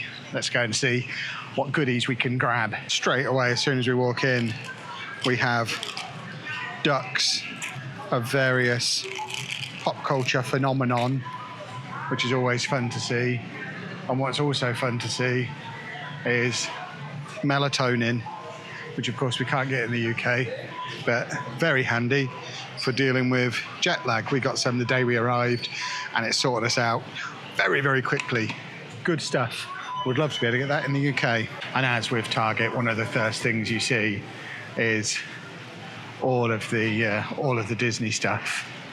which again is much cheaper than it would be in the parks. How much is a plush in here? So Minnie Mouse in here is, does it say anywhere on the tag? $14. I think that's $1 cheaper than it was in Target, and goodness me, they have like a tower of them there, plus loads of t-shirts. We've got caps over here as well. Oh, we've got an Eeyore. He's wonderful. I like him. But yeah, loads of caps and just lots of Disney stuff, including some quite cool stuff. It's not just like generic Mickey Mouse t-shirts. That's a cool shirt. I'd buy it if it wasn't black, but I am done with wearing dark coloured clothes this week because I've been melting every time I do it. There's also a whole aisle just of water holders and ponchos, including, is that a Kevin? Oh, do they not do those Minions ponchos for adults? That's devastating. We might have to get one of these for Anna, because obviously Anna loves sharks. I saw this in Walgreens just now, but it's not Kevin. Kevin only has like tufts coming out the middle of his head. So I assume when we go to Universal in a few days, we'll be able to find a Kevin t-shirt. Do they have a Kevin hat? They're all for kids. What makes them think Minions are for kids? It's hideous. Lucy has asked for teeth whitening stuff because it's stronger than the teeth whitening stuff we can get at home. We've spent so much of this trip looking for teeth whitening stuff. We just can't find the one she's after. I didn't know they had wrestling soap. We've got Stone Cold, we've got Rey Mysterio, we've got Spock, but Stone Cold doesn't smell too good. But as you would expect, Rey Mysterio smells magnificent. They've got Fugglers in collaboration with the US national team who are wearing football kits. Oh, I'm going to have to get myself a footballer Fuggler. I want the one with the tongue, I think. I think this guy. No, look at his face. Obviously, these don't exist in the UK. Football Fugglers. Fuggler UK, I want England kits, please and thank you. Well, just like in Target, there was so much Lego in here. I think we've put together a block party video just showing all the Lego stuff, so make sure you go over and watch that if you're interested in the Lego. And you can also buy tennis clubs, amongst other things. There was bicycles over there. Over here, you can buy a ping pong table. Imagine just wheeling up at Sainsbury's and leaving with a ping pong table. This place is bananas. There's an actual celebrity in here. A movie star. More misshapen balls. And then normal shaped balls a little bit further on. We've just seen a pow pow aisle, which obviously I can't show you, I don't think. Surely you can't show that. That's mental. That's the biggest post-it note I think I'll ever see in my life. I never thought I'd see a 5-foot post-it note, but there you have it. Did you ever expect to be stood side by side with a post-it note bigger than you are? Because it folds out. It's a 5'2" post-it note. 5'2"? 5'2", you're 5 foot. So that post-it note is bigger than you. Congratulations. Abby's looking at the colouring books. I'm looking at the Pokemon Pikachu art case. But there is a lot of colouring paraphernalia in here. There's also a classroom coupon book, which in the UK you'd only be able to buy from a teacher supply place. I'm so sorry. I guess teachers have to buy their own stuff here. They do. You get a list before you go to school, and you have to get that to the teacher. There you go. This is actually a really important thing to sell here, because the amount of people have theirs confiscated on the way into Disney World, and then when they need to buy themselves a new one. Or they should be getting confiscated anyway. I don't think they always do. I've seen selfie sticks, certainly in Paris, that make it in, even though they're officially not allowed. These two nerds, of course, have found the video games in here again. They can't help themselves. But there's a nice assortment, but it's all hidden behind these locked cases, which is a little bit alarming. I guess vinyl's still a thing here. I don't remember the last time I saw vinyl anywhere other than like a specialist shop in the UK, but we've been in 2 supermarkets and they've both had vinyl. And I kind of want to get the Shrek soundtrack on vinyl. Oh, WWE blind boxes. Now you're talking. shouldn't really. And then we've got some superhero action figures, which a few years ago I'd have been taking one of each of these home with me. But my storage unit is just full of stuff like this that I don't even have room to display anymore. We have Funko Pops and Pop Protector boxes, which would probably be quite handy if you were to buy one of these to take home with you. Although I'd just rip it out of the packaging. Anna likes to keep the boxes nice. Books. Many of books and DVDs and things that you just don't see in British supermarkets anymore. BookTok warned me about this. Books, paperbacks are a different shape and size here. They're bigger. They're bigger and floppier, which, I mean, they are bigger and floppier, which is interesting. The question now is, how bendy is his neck going to be? Can I get him in my case, or would I get away with just carrying him onto the plane? We're about to go down the cereal aisle again. I'm wondering if we get ourselves some bowls so that we can just have breakfast in our room. There's my Cinnamon Toast Crunch. Oh my word, this is a bigger cereal aisle than we saw in Target. That is confetti Cheerios, Cinnamon Toast Crunch peanut butter, strawberry Lucky Charms with Mario on the box. So many different sized boxes of Cinnamon Toast Crunch. By the way, the other side, we've just got like industrial bags of various cereals. Do you reckon we could get through one of these? The problem is I know we could. We have good old Tony doing his thing, some Fruity Pebbles. They've got the Flintstones on. I do like the Flintstones. I just want one of everything. They should do like a British person on a 2-week holiday sample pack that just has one of everything in. Likewise with the Pop-Tarts. I don't want loads of different boxes. I just want a box that has one of every flavour. Do those little sampler boxes not exist anymore? I'm very upset. Oh, hello. We can get individual portions, so we don't even need a bowl. We've got Fruit Loops, various Pebbles. Oh, I'm going to get loads of these. There you go. We've filled the trolley up with various flavours of cereal. Oh, in fact, there's the selection boxes I was talking about. That's literally what I wanted, but now we've got them in ready-made bowls. I think we'll just stick with those. In the hotel, it's $5 for one of these that has half the amount of cereal in. These are $1 each for twice the amount of cereal. So we'll do that and get some milk. And then, of course, I need to get some potato chips of some kind. But I don't know what I want. What do I want? I don't want anything boring like Pringles. Funyuns Minis, though, are a whole other ball game. There are some Pringle flavours here, including Hot Ones Pringles. Got to get the YouTube integration in. Pizza Pringles, barbecue Pringles. Wowzers. Quick visit to the cookie aisle for some Nutter Butters.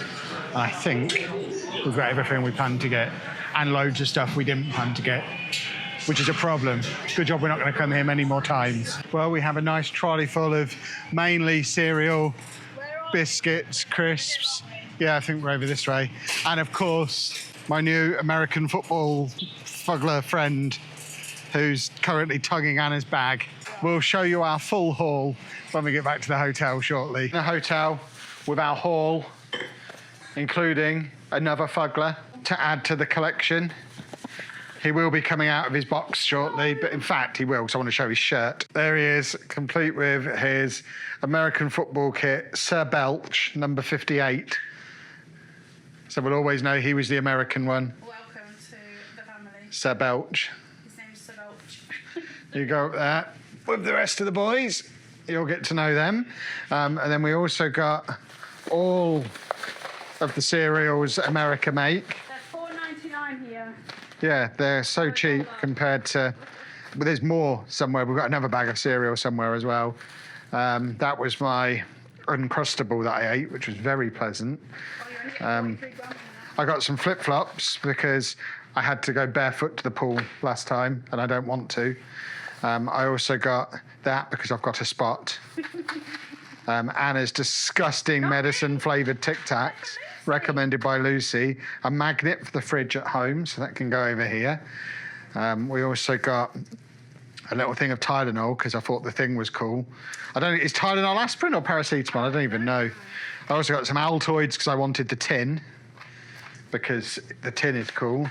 And then that's what my flip-flops came on, I think. And then also in here we got, Anna got, veggie straws. I didn't even realise you'd got them. They're for me. We'll put these on my holy shelf of delicious snacks. They don't fit on the holy shelf. We've got too much holy up there. We'll put them over there. What else have we got? Teeth whitening stuff, which is Anna's, I think. I think that's for Andy. Magnets. Pab's got his Walmart shopping bag, which he's very happy about. Boy loves a shopping bag.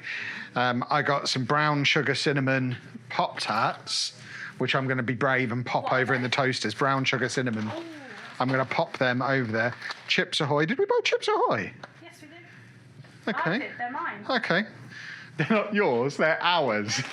They are not yours. So we got some Chips Ahoy. In that case, everything else is mine. They are mine. Cinnamon coffee cake muffins. Best before. No, the 4th. I can have one a day. We're good. One a day on them. And then I also got a sack of fatties. We do love they're mini fatties. Why would anyone want a mini fatty? And then Anna got, oh God, I remember them from the 90s. Do they still exist at home? No. I don't know when we're going to eat all this. Some dill pickle Cheetos. Some double stuffed Oreos. They're all ours. We got these because we had one of these the other day. We've been taking them into the parks and we've already eaten them all because they're good park snacks, because we've not been having lunches in the parks. So we take some goldfish crackers and some snacks, and it means we don't have to have lunch. But then we also got our favourites out of there, some Nutter Butters. And then I got some Munchos, because they sound a bit like Munchitos, which I like from the Canary Islands. Anna got some Flips, because she likes Flips, so we got 2 packs of Flips.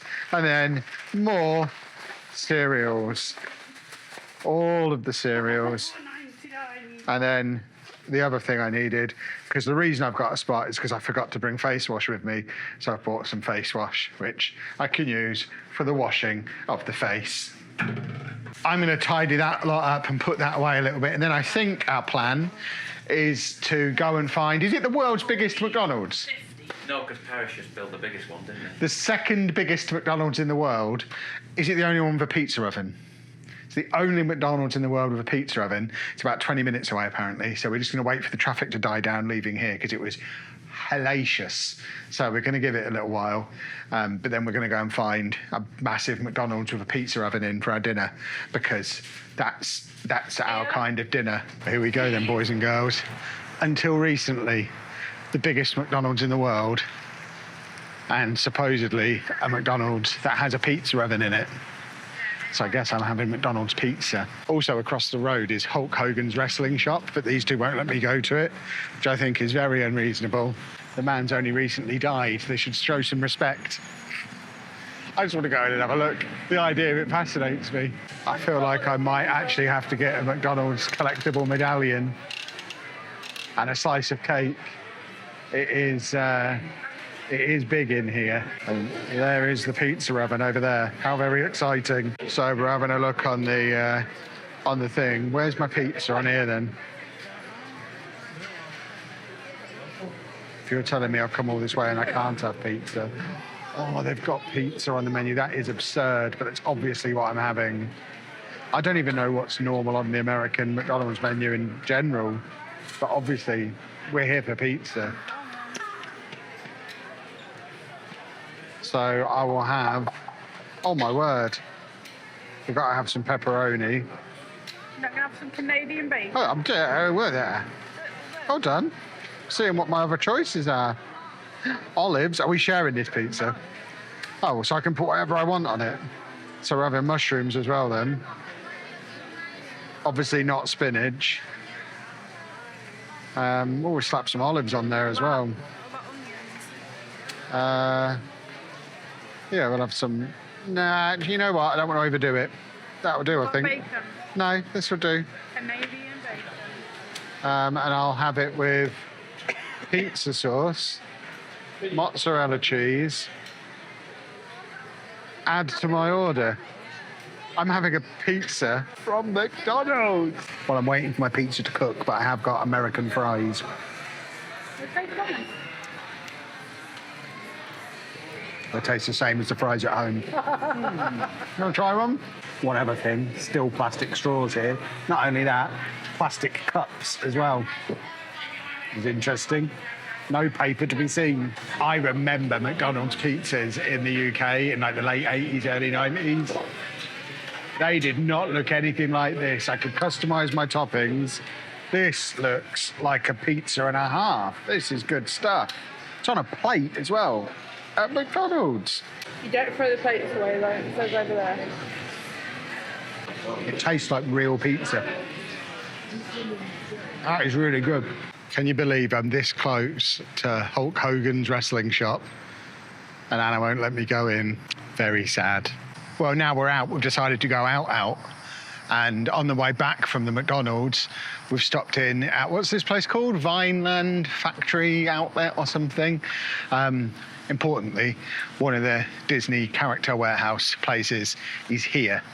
And we're hoping by coming at, 8 o'clock on a Friday evening? It might be a little bit quieter. That might be ambitious, wishful thinking, but we're going to give it a bash because before we go and spend too much in the parks, ideally we'd spend too much here first because too much here gets you more much. And more much better than no much. And there we have it, the Disney character warehouse. So in we go. So this is mad. They just have bins of stuff and lots and lots of other stuff. This is a big store. Is that a lounge fly or just? What, they're actual lounge flies for $40? That's ridiculous. And he's on the shelf as well. That's mad. Okay, this place is legitimately insane. And this is the cup I drink my coffee in every morning. I got one of those at Disneyland Paris like 2 years ago. And it's now made it here. And it's now only $8. I bet I paid a lot more than that for it in Paris. Oh no, we have Small World stuff. A Small World hoodie, a Small World jacket. Luckily, they don't have the jacket in my size. The hoodie is great. I mean, obviously, I don't need stuff like this here. But if they had that in T-shirt form, I would be in trouble. And then loads of T-shirts for $12.99, which is cracking. They've got a load of Disney Cruise Line stuff in here as well, so we can pretend we've been on a Disney cruise, which would be a fun thing to pretend if we were bonkers. Bit of something for the Trekkies as well.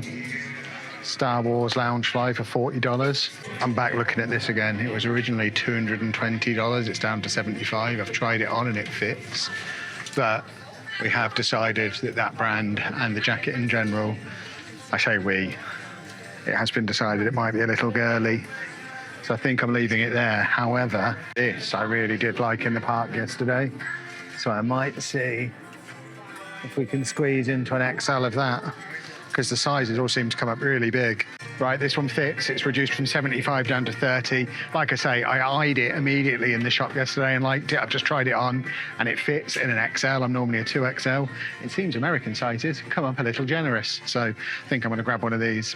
Anna's annoyed because they've got magic bands in here for half the price they were in the park.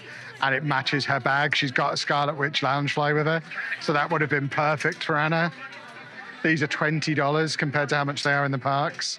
They got Monsters University as well. Anna convinced me to grab the Donald jumper. She's also got, we found another bin of lounge flies. The Tiana ones. Again, $39.99. Which remember, that's in dollars as well. So they're effectively like 30 quid, which is bananas. Well, the items we bought are entirely unseasonal and they're going to be a nightmare to get home. I don't know how we're going to get Anna's new lounge fly home. But like I say, once you factor in the conversion rate, she's effectively spent £30 on a lounge fly bag for a character she really likes, which is insane. How much is a lounge fly normally? 79. So I think they're roughly that in pounds at home. Yeah. So she's done all right there. I got the Donald jumper and the up jumper thing. They're both big and heavy and bulky. The Donald jumper in particular is very heavy. I'm a little bit worried I might have to wear it on the plane. But I guess I just take it off the moment I get on if I have to do that. But it is big and thick and heavy. There's the Crocs store. I already have those Crocs. In fact, not those ones. I've got the ones with the Lego gibbets on rather than the flowery one. But we are now finally heading back to the car. It's nearly 9 p.m. This place is closing down anyway. So I think we'll wrap up this video there. If you have enjoyed it, please make sure you leave a nice big thumbs up on there for us. Subscribe to the channel for loads more content from here in Florida. We're not even a third of the way through yet. There's so much more content going to come your way. We've got Animal Kingdom coming up in the next video, which will be out in a couple of days. But thank you very much for watching. Hello folks, and welcome to another one of our Florida vlogs. Today we are at Animal Kingdom and it's stupidly early in the morning. It's not even 8 a.m. As you can see, it's already very, very busy. We decided if there was one park we were going to get to nice and early, it was going to be this one, because this is where Kevin is and this is where the giraffes are. Both of which combine to make this, obviously, the best park. So hopefully we can get on. Anna and Pav have got a list of rides they want to do. I'm just here to see the giraffe and hope to see Kevin wandering around. But I think we're aiming on getting through that gate as quickly as possible and getting on some of the rides before the queues get massive later in the day. The only problem is Anna has been pulled over at security and we don't really know why. She's had to... I've just walked straight through with my bag full of camera gear. Anna's just on her scooter and has had to have this go through on the scooter, and they've taken her off the scooter, taken her through separately. Now they're searching her bag. Don't know what Anna's got with her today, but she's got through fine every other day. But hopefully, in a moment, we'll be the other side of the big elephant gate over here. Well, we're in, and the music in here is excellent. I'm just going to be bopping all day.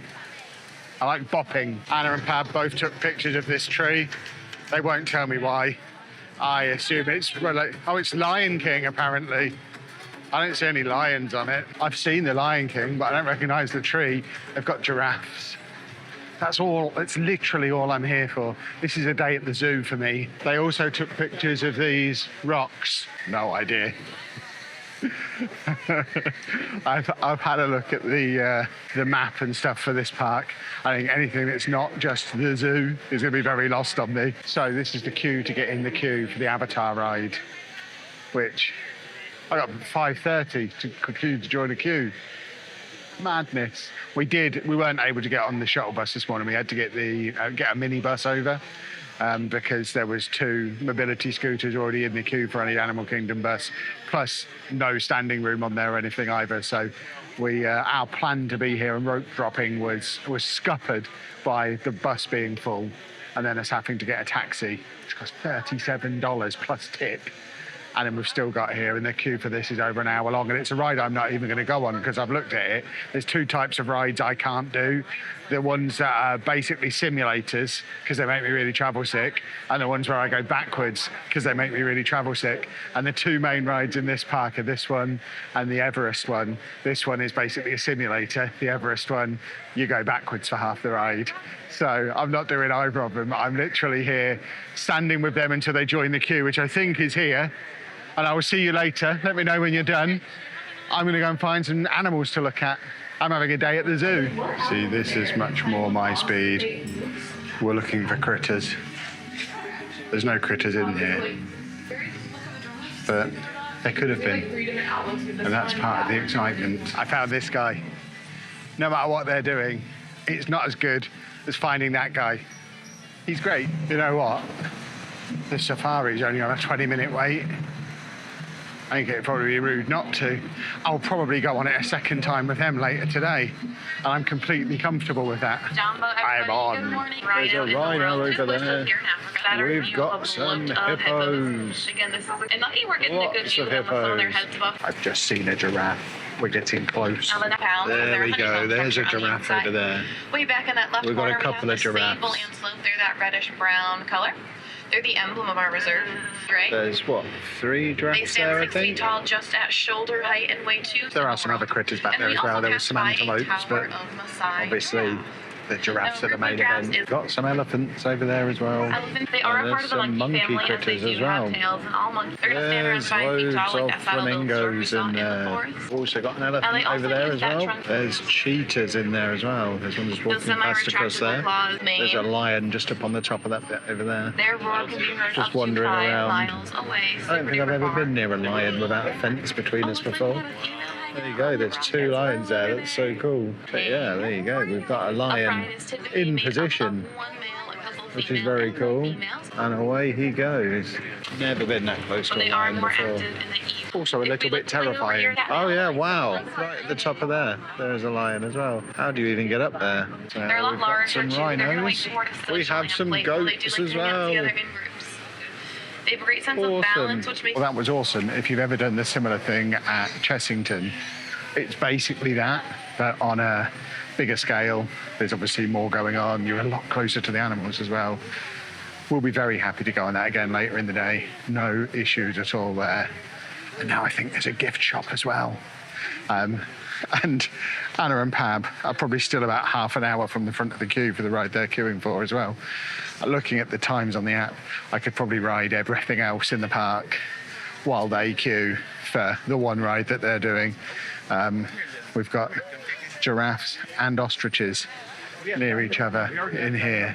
2 of my absolute favourites. I am quite tempted to get myself an expert explorer hat with built-in mini ears or Mickey ears.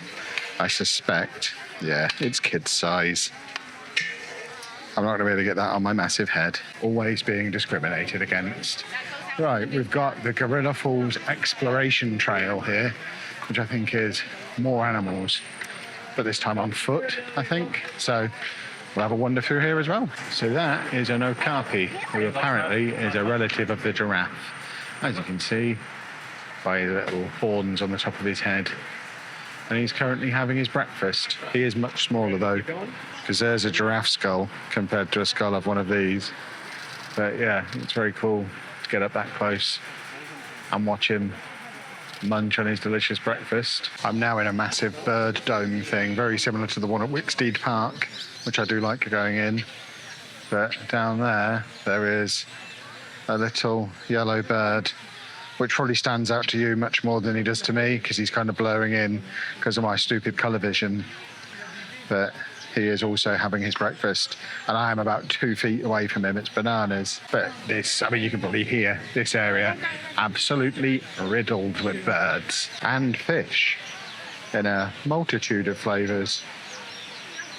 Lots of different coloured fish, but there are just so many birds flying around in here, making so many bird noises.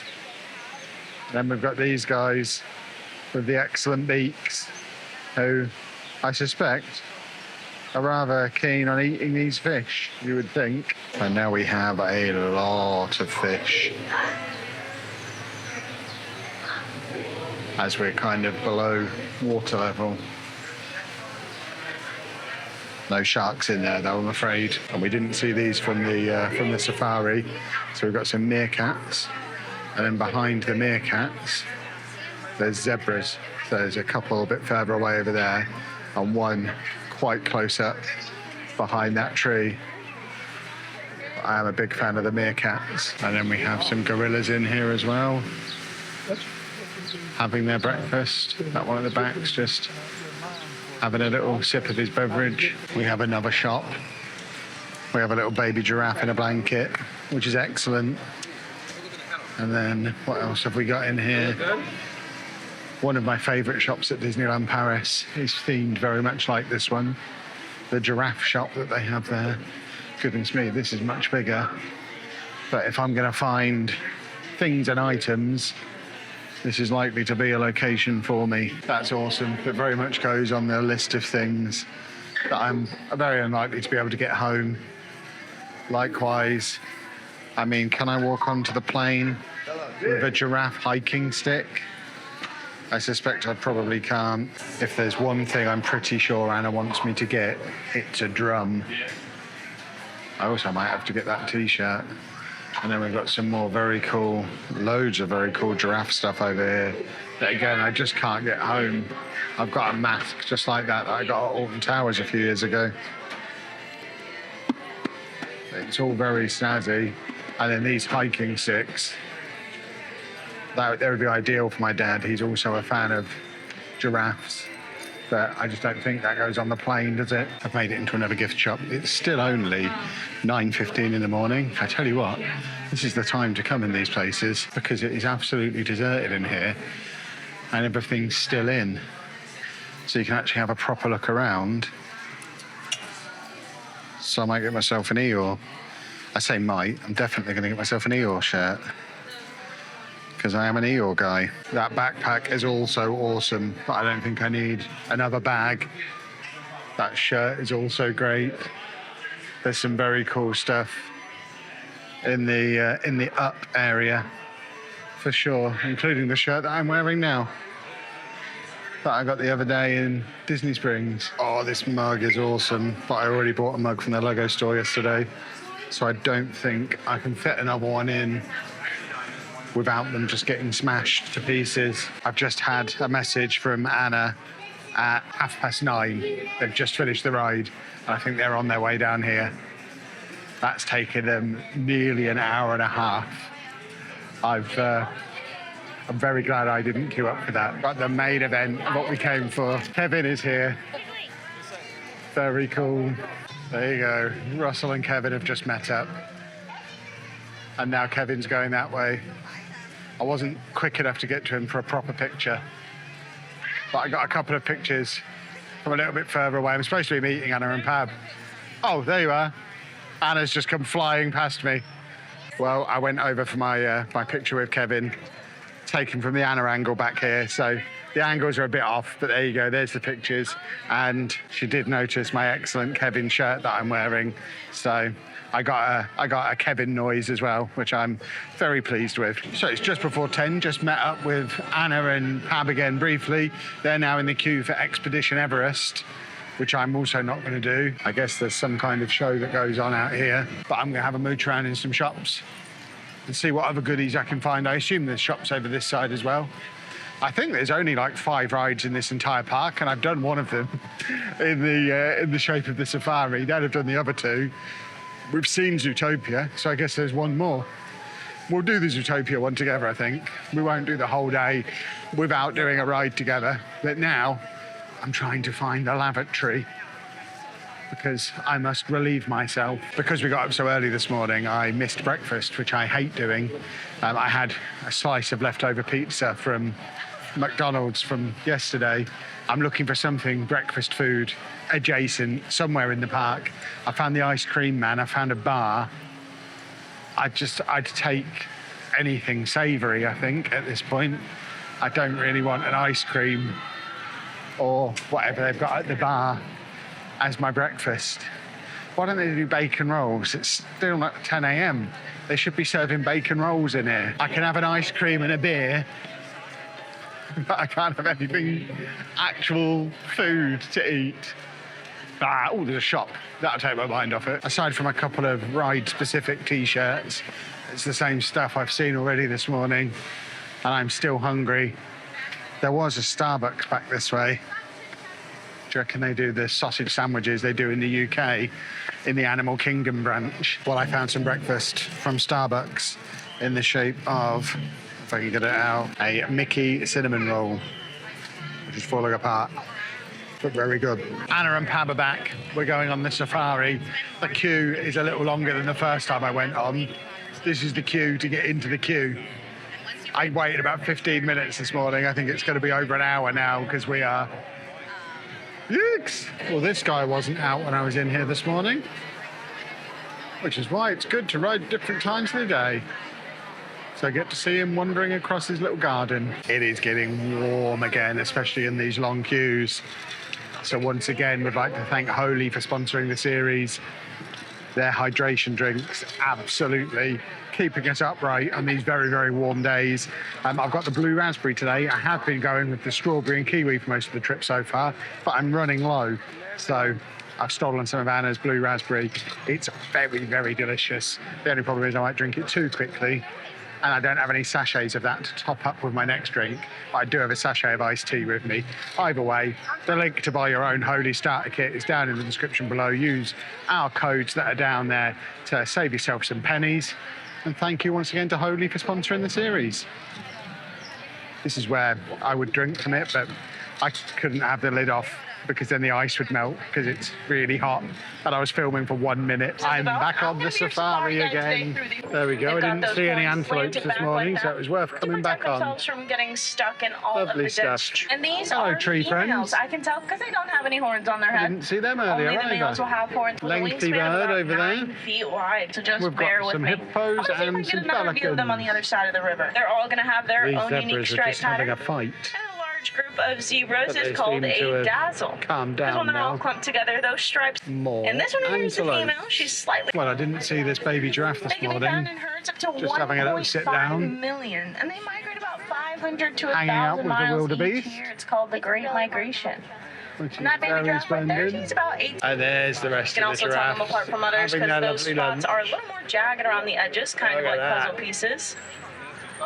They're enjoying their dinner. And They are there's the an largest elephant. land animal in the world. There you Maybe go. even We've throw it in got park, a sit here all baby day. elephant there. Daddy, want me to get your picture? No. Baby elephant next to a big elephant. And the big elephant's trying to block us from seeing the baby. No pictures, please. Yeah. Oh, No Mama said, pictures. no more pictures. Now There those you are go. the white We've rhinos. got an ostrich They're one hanging of the out with the larger of the rhinos rhino over there. species. He said, Hello, hey, stop Mr. making fun of me. Ostrich. All right. The ostrich is looking and we're at us. slowly entering what I I think we're done for rides now. We're just doing a bit more shopping. I am so tempted to buy this, but I'd literally have to wear it on the plane to get it home. And I don't know that Anna will allow that. But it is brilliant. I'd love to wear that on stream. I'm still on the lookout for a dog bowl for Dave. In Paris, they always have at least a couple of options of them, which is why I always promise him one, because I know it's a safe bet. I've still not seen one anywhere, though. I never thought dog bowls would be such a regional thing that you could only get in Paris. Well, between us, we've made a few purchases today. As ever, we'll show you what we've got when we get back to the hotel. It's just approaching 1:30. In that shop, they were just scrambling around to set up the poncho display. We've also had a weather warning for a tornado for later today. So I think we're going to take this opportunity to head back to the hotel early, maybe have a little bit of a swim, and just not be out in horrible weather. I thought I just saw Donald Duck stuff, but it was Mickey Mouse. So we are heading back towards the exit now. We have been in since before 8 this morning, so we've given it a good crack. It's still been one of our longer park days because we started 3 hours early and we're ending about the same. We're ending about 3 hours earlier than we normally would. So it's been a typical length park day, but we now have an afternoon to swim and chill out a bit at the hotel because tomorrow Anna's going to do some washing. She's desperate to do some washing. But we've got an early start tomorrow because we're going around to 3 independent Lego stores across the city tomorrow.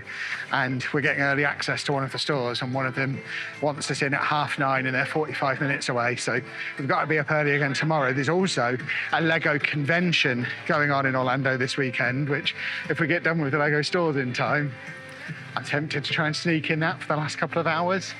So we'll see what happens. But an afternoon back at the hotel, I don't think will do any of us any harm because we've been on the go for, effectively 8 days straight now for me and Anna anyway, because we drove down, it's Saturday as we're recording this, and it was last Saturday that we had the long drive up to Bolton and an afternoon at the Trafford Centre, and we've not really had a day of not constantly on the go since. So what I'm saying is I want to have a sit down and a dunk in the pool, and I'm going to blooming do it. Well, I think it's fair to say we timed leaving the parks exactly right. We've only been back about 20 minutes, and it is absolutely chucking it down with rain out there. And it looks like it's hailstones as well, because it looks like we've got some hail settling down there. There's thunder as well going off now.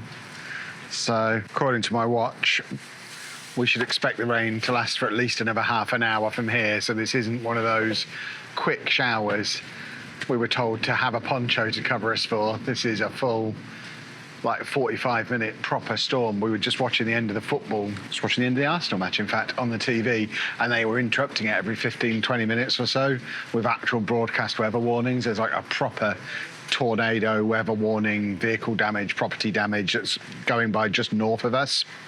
We're just on the bottom of that, so we're not getting the full-on part of the storm, but tis moist out there. What I will do is take this opportunity to show you the shirts that I bought today. So I got myself a Charting a Course to Adventure. So it's got that in little on the front and then in big on the back. I also got myself an Animal Kingdom shirt, mainly because it has a giraffe on it. And I got myself an Eeyore shirt because I'm an Eeyore guy. Well, what a rainy afternoon it's been. It is now 6:30, which is like 5 hours after we left the parks. It has been raining on and off the whole time. I mean, look how overcast it is. It's such a contrast from the bright blue skies and sunshine we've had for the rest of the trip. It's been raining on and off all afternoon. I think it has finally stopped raining now. Although, no, it is now raining again. It has literally just started raining again now. I've spent the afternoon editing. Anna's had a nice long nap, which she needed. It is washing day. So Anna is just getting together a bag of washing, which we're going to have to carry a paper bag over in the rain, which is going to be interesting. So that's going in. And it does mean that these Lego sets that I bought yesterday now don't have a bag to live in, so I guess I'll have to build them this evening because in the rain, there's nothing else to do. But yeah, it's just started raining again. I don't know when it's going to stop. It's just rainy, rainy, rainy, rainy. Well, it's finally stopped raining. I would have shown you the walk down to the washing before, but it was raining again. But we've put a load of washing in. We've just gone and had some dinner in the food court. Quite a pleasant meatball pasta. And now our washing should be done. But it's very busy in here, so I'm not going to film in here because there's loads of people. But we're transferring it to a dryer now. It cost us, I think, $2 for detergent and another $3 for the machine. And I guess we then got to pay again for the dryer. And Anna's got her dream come true because the trolley that makes her think she's in Friends is available. So she's going to be transferring everything into that. This was all she wanted to do, use this. This is the main reason for the entire trip. I don't start vlogs in the car very often, don't worry. We are still in America. This is another one of our Florida vlogs, but we are having a day away from the parks today, and we're just having a drive around, going to some of the shops that each of us have on our short list of places we want to see while we're here in the US. For me, that's 3 Lego shops. We've already been to one this morning, the Orlando Brick Company. We're just parked outside Bricks and Minifigs now, waiting for them to open. And a little bit later today, we're going to the Daily Brick, which is back over near where we're staying at the All-Star Movies Resorts. Those 3 will all be featured on a separate video that's probably already out by now over on Block Party. There's a good chance it's 3 separate videos, in fact. So if you want to see the Lego stuff in detail, that's where to go and find that. But these 2 rascals have also requested some shops. So once we're done here at Bricks and Minifigs, we're going to head back down the road where there's a massive Goodwill that Anna wants to go to because she's seen it on TikTok. Pab has mentioned the Bass Pro Fishing Shop because he is quite the fisherman, as you can see. Loves fish, that guy. Apparently does nice merch stuff. I don't think we're buying a fishing rod. We might end up buying a fishing rod. But right next to that, there's also another Disney character warehouse just off of International Drive. That's where we went a couple of videos ago, where it basically has all the out of season, no longer sold at the Disney resorts stuff, mega cheap. It's where Anna was able to get a Loungefly bag, a Disney Loungefly bag for like 30 quid. So it's definitely worth checking out the other one of those. So we're going to check that out as well. Also, while we're out and about, we're hoping to eat somewhere we've heard of that we can't eat at home. We've already done the biggest McDonald's, but now want to eat somewhere. We can't do Chick-Fil-A because it's a Sunday, but somewhere like that we've heard about on the internet, heard about on the telly, but we can't have at home. So I know there's a Wingstop over the road, but there's no point going to Wingstop because we have Wingstop at home. So we want somewhere peculiar to eat at. But it is currently 5 to 11 and the shop behind us opens at 11. So we're just waiting for them to open and then we'll go do that and then we'll head on the rest of our travels. which will obviously bring you along with us on. Right, we're 2 Lego shops down. We also went to Goodwill briefly, but I didn't film in there because I think I would have felt weird filming in there. But this was Pab's most wanted shop on our pre-trip planning meeting. He said he wanted to go to the Bass Pro Shop. We are now at the Bass Pro Shop. I just said to him, is this a shop I'm going to want to bring my camera in? And he said yes. So I still don't understand what I'm going to get out of going into a fishing shop. He's convinced it'll be worth it. So we're going to judge Pab now. So here we go. I might buy one of these. Yeah. That might be fun. Can I fit that in my case? Okay, this shop is enormous. This is, frankly, absurd. That's a great shirt for Anna, because obviously Anna loves sharks. That is quite cool. I don't know why there's an aquarium in the middle of the shop, but there is. Personally, I want to try and find the black crappie. So Anna's getting herself a hat and a hat hook. She's also getting a shark collection. And I'm getting my new hobby. Oh, God. No, you're not. It's a humdinger. Well, Pab told me I had to get a hat in here, so I think I'm getting this one. You also can practice your shot in here as well. That was like digital. It was like a fairground game. I haven't showed you the other section if YouTube are watching. There's so many hats though. I am quite enjoying rummaging through the hats. This shop is bananas. I'm now looking at duck sticks. We're in the clothing section. Anna's looking at shark key rings. They have moon pies. A massive bag of fried pork rinds, hot and spicy flavour. Shoes. I tempted to get myself a t-shirt because they are quite cool. Might get a t-shirt. Got all the way to the till, only to be caught with the can't pay by Apple Pay thing again. I'm never going to get used to that. So not for the first time on this trip. I've got the long walk back to the car to grab my wallet. I haven't had to carry a wallet as a matter of like normal everyday carry for at least 10 years. This is silly. Luckily, I've got it in my bag. We're getting into the swing of American shopping now. We've just spent 10, 15 minutes in the car, effectively crossing the road to the next shop, which is the other Disney character warehouse. We've been to the one that's not this one a few days ago. Now we're at this one. We do have one more Lego shop to go to after this, but this was over here, right near the Bass Pro Shop, which is just over the road, over there somewhere. That Taco Bell just there, we were basically parked next to a minute ago. So I think we're roughly the same distance from that Taco Bell as we were before we left, but we are in a different car park. It's very hard for me to believe we've not already been here. It looks exactly the same as the other mall where the other one is. It's even got all the same shops, the same stalls in the middle. I don't think we've been in this one. This one's also got a queue outside, which the other one didn't have. So we are going to have to queue up to get in. But there it is, the Disney character warehouse. And the very first thing we've seen as we've come in is this excellent Winnie the Pooh Christmas t-shirt, which unfortunately is only in small and medium sizes. They also have some Star Wars magic bands in here, which they didn't have in the other one. So it's not just all the same stuff. They had those in the other one. But yeah, there's some different bits in here as well,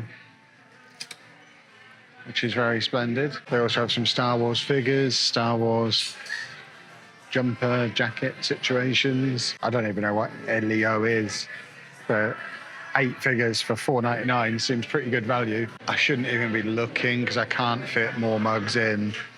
Luckily, they don't have any Donald ones. Oh, he says, oh, luckily, that's the one I already have. I've got that one at home already. And they don't have anything else Donald-y. They had something like this with Donald on, I would have to find a way to fit it in. I'd carry it onto the plane. There you go, they even have stuff from Disneyland Paris here, which is cool. $9.99 for that. I bet that's like 40 euros in Paris. They have Star Wars lounge flies as well, $39.99. Marvel lounge flies. They didn't have these at the other one. I quite like that. That's only $12.99. That's quite cool. I've got my Donald jumper that I bought in the other one the other day. A Disney Cruise rain jacket. And then, of course, the scramble of trying to get T-shirts. I've got a Spirit jersey as well. For $34.99. Oh, they've actually got a few. If Anna sees that, she's going to want it because she'd love that colour. Where is she? I've basically shown you everything that was different in this one compared to the other one. So I would say probably don't go out of your way to go to both unless it's convenient to do so. I don't think it needs two separate special trips because 90% of it is in both stores. Well, there was nothing for me in there. Anna is queuing up to buy something, but it's so busy I can't see what she's getting. As usual, we will do a haul when we get back to the hotel. And the other thing I'm going to have to do when we get back to the hotel is refill my Holy, who are the sponsors of this series, because all the driving around I've done this morning, I've already finished my flask, and I forgot to bring an extra sachet with me, and I am missing it. So, yeah, I need to go back and make one of those soon. If you never want to find yourself in that very annoying situation where you don't have a Holy with you, can you imagine? The link to buy is down in the description below. But luckily, it's only 24 degrees today. It's comfortably the coolest day we've had so far. So I don't think I'm in imminent risk of dehydration, which is a good thing. We have bento boxes from Saku, Japan, in the food court here. It looks good. Look at that bad boy. Food. We were just heading around this corner back to the car and noticed this Pokemon vending machine. And it literally is, as the name describes, a Pokemon vending machine, although a lot of them are Japanese ones, which is quite cool. They got some 151 in there, yeah. Some Japanese 151. Is that some English 151? They're quite hard to get hold of, those packs. That's interesting. Well, we're back at the hotel after an excellent day of exploring.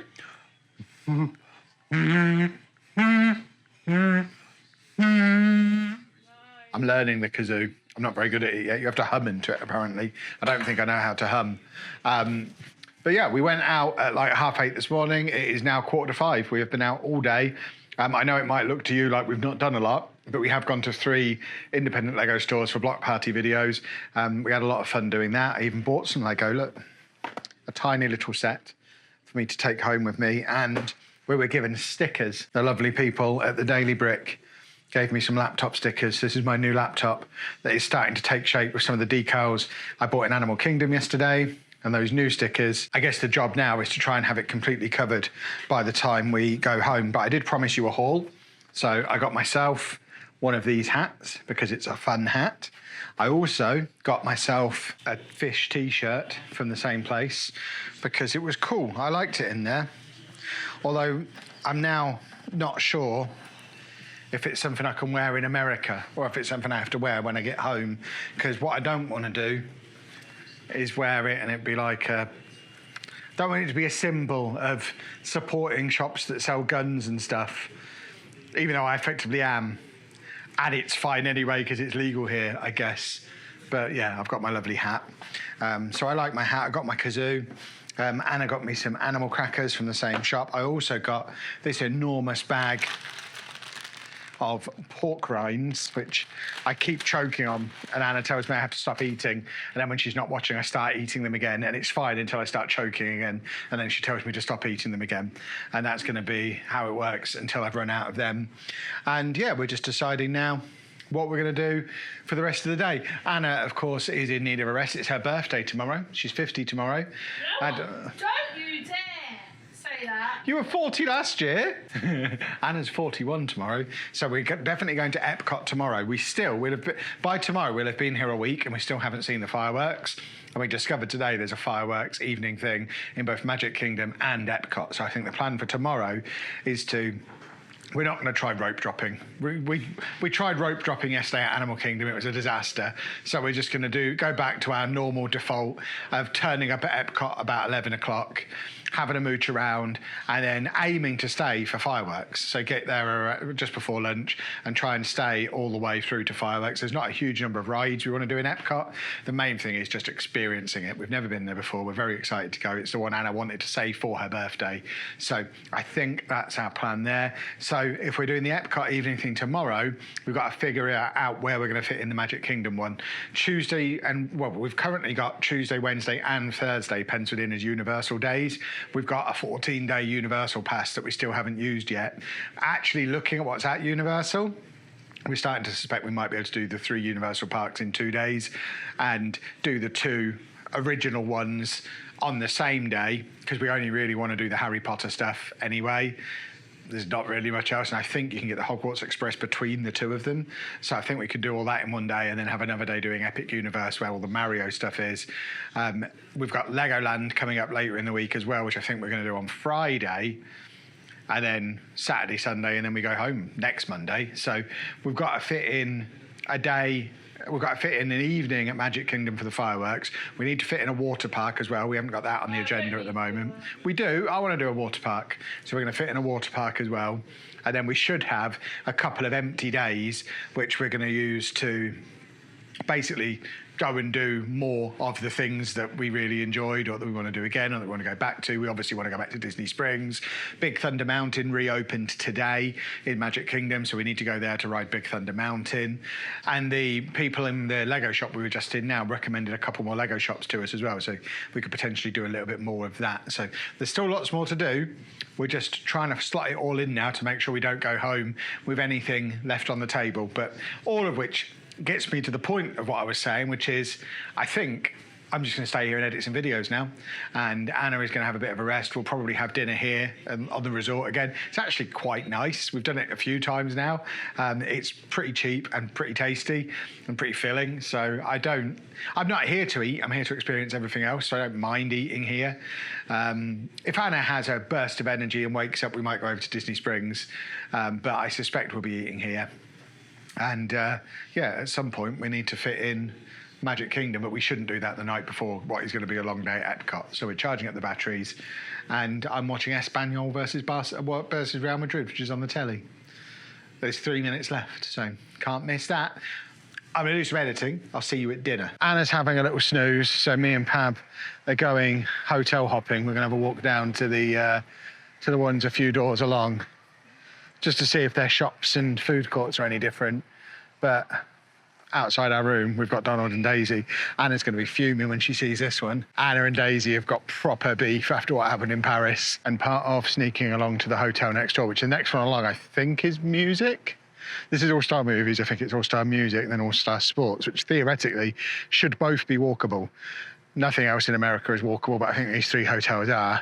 But it means we get to come out the back end of this resort, which we've not done so far. So we get to have a look at the Herbie buildings and this excellent chained off winner's circle, which I assume we're not supposed to clamber all over. But very cool. This is the actual car that was used in the Magic Kingdom parades from 1978 to 1990. There you go. Lovely stuff. And to show just how close we are, this is, over here is where we've parked the car. And you come out the back of movies here, and we're basically as close, or it looks like we're as close to the reception of music as we are to the reception of movies. If there's a massive fence in the way, I guess we're about to learn our lesson. So that point I was just making, this is movies, this is the car park, that is music, just there.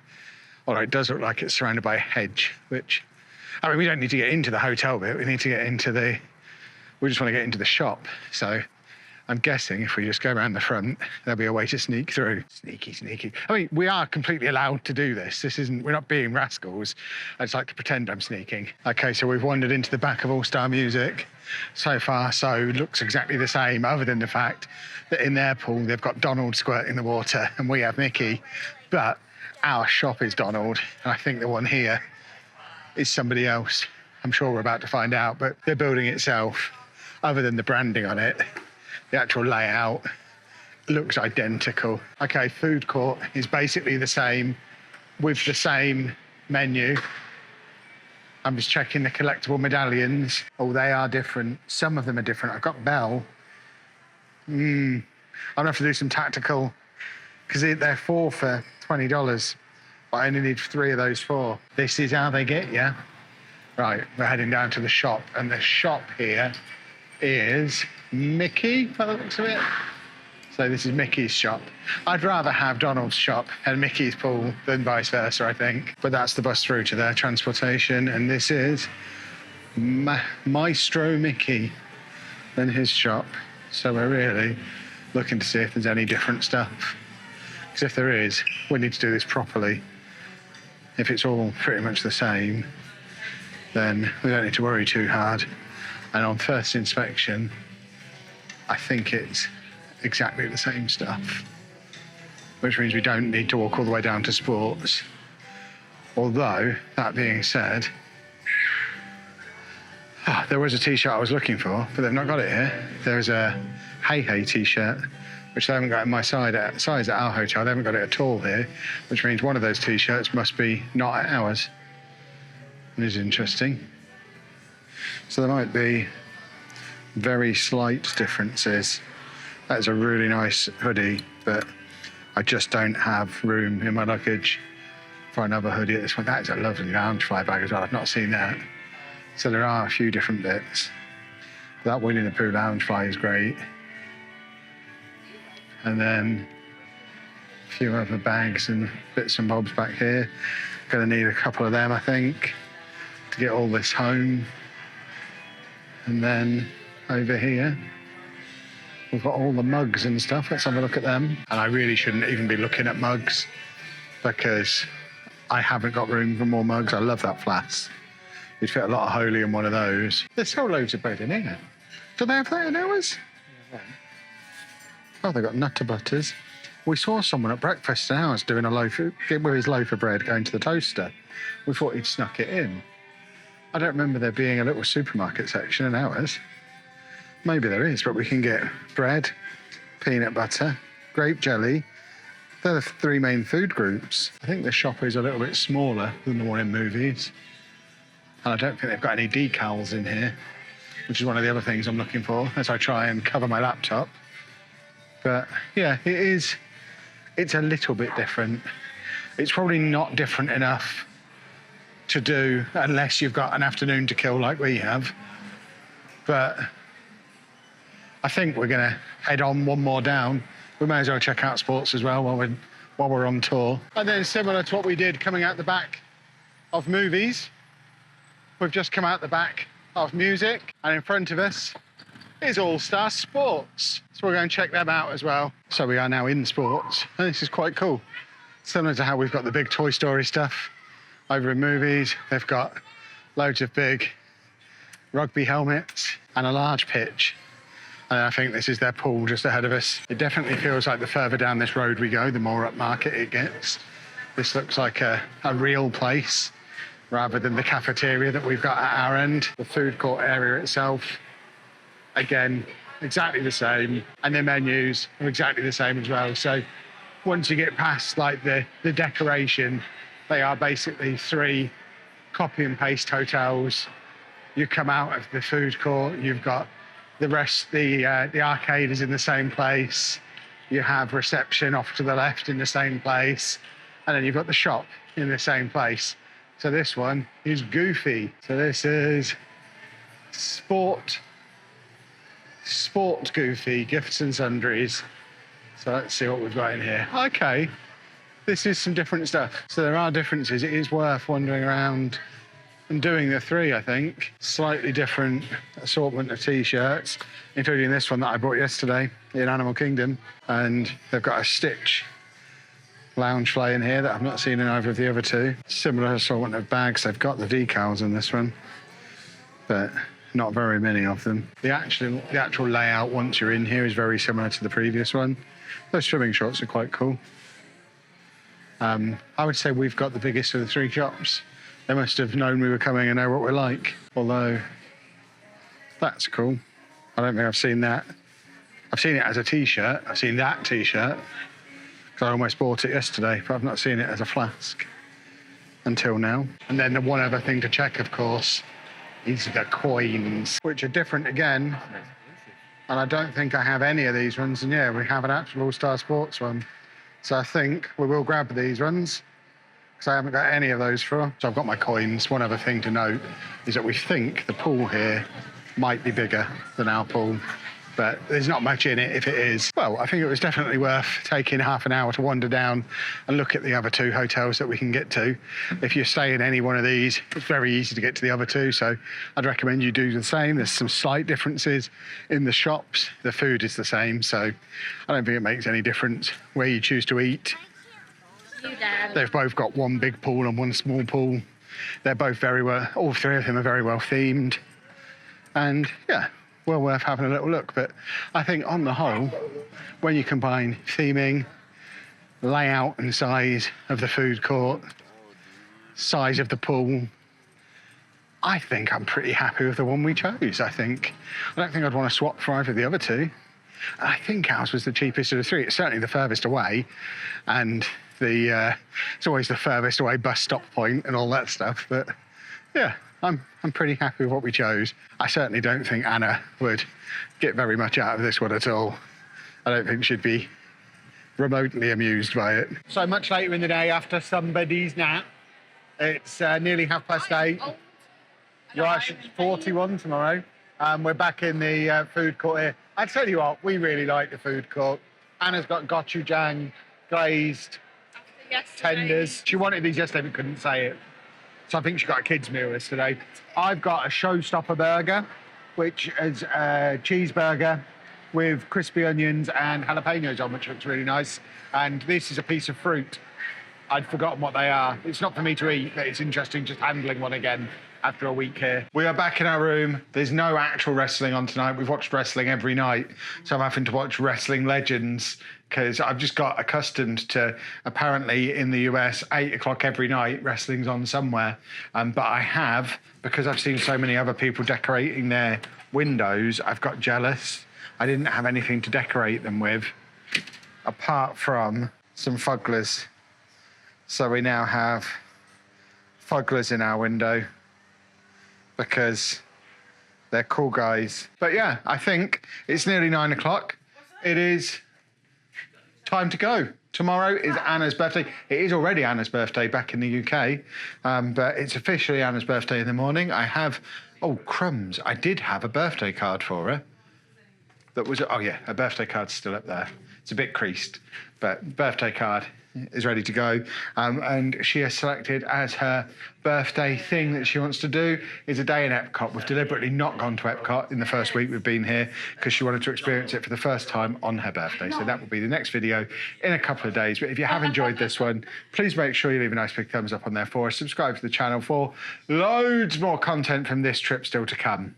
And thank you very much for watching. Hello folks and welcome to the fourth and final Disney park that we're going to be hitting up on our US trip. As you can see by the large ball behind me, we are in EPCOT.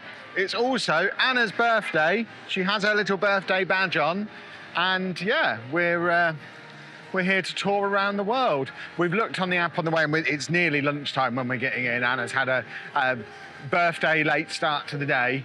So the one ride that we want to do here, Guardians of the Galaxy, has a 105-minute wait at the moment. So I think we're kind of abandoning the plan to do that today, and we'll rope drop another day when the queue's not so long. But we are going to do all of the other EPCOT-y stuff. Pab's over there looking for us. He's been in since rope drop. He's already been on it twice since we've been here because he came to EPCOT the other day as well.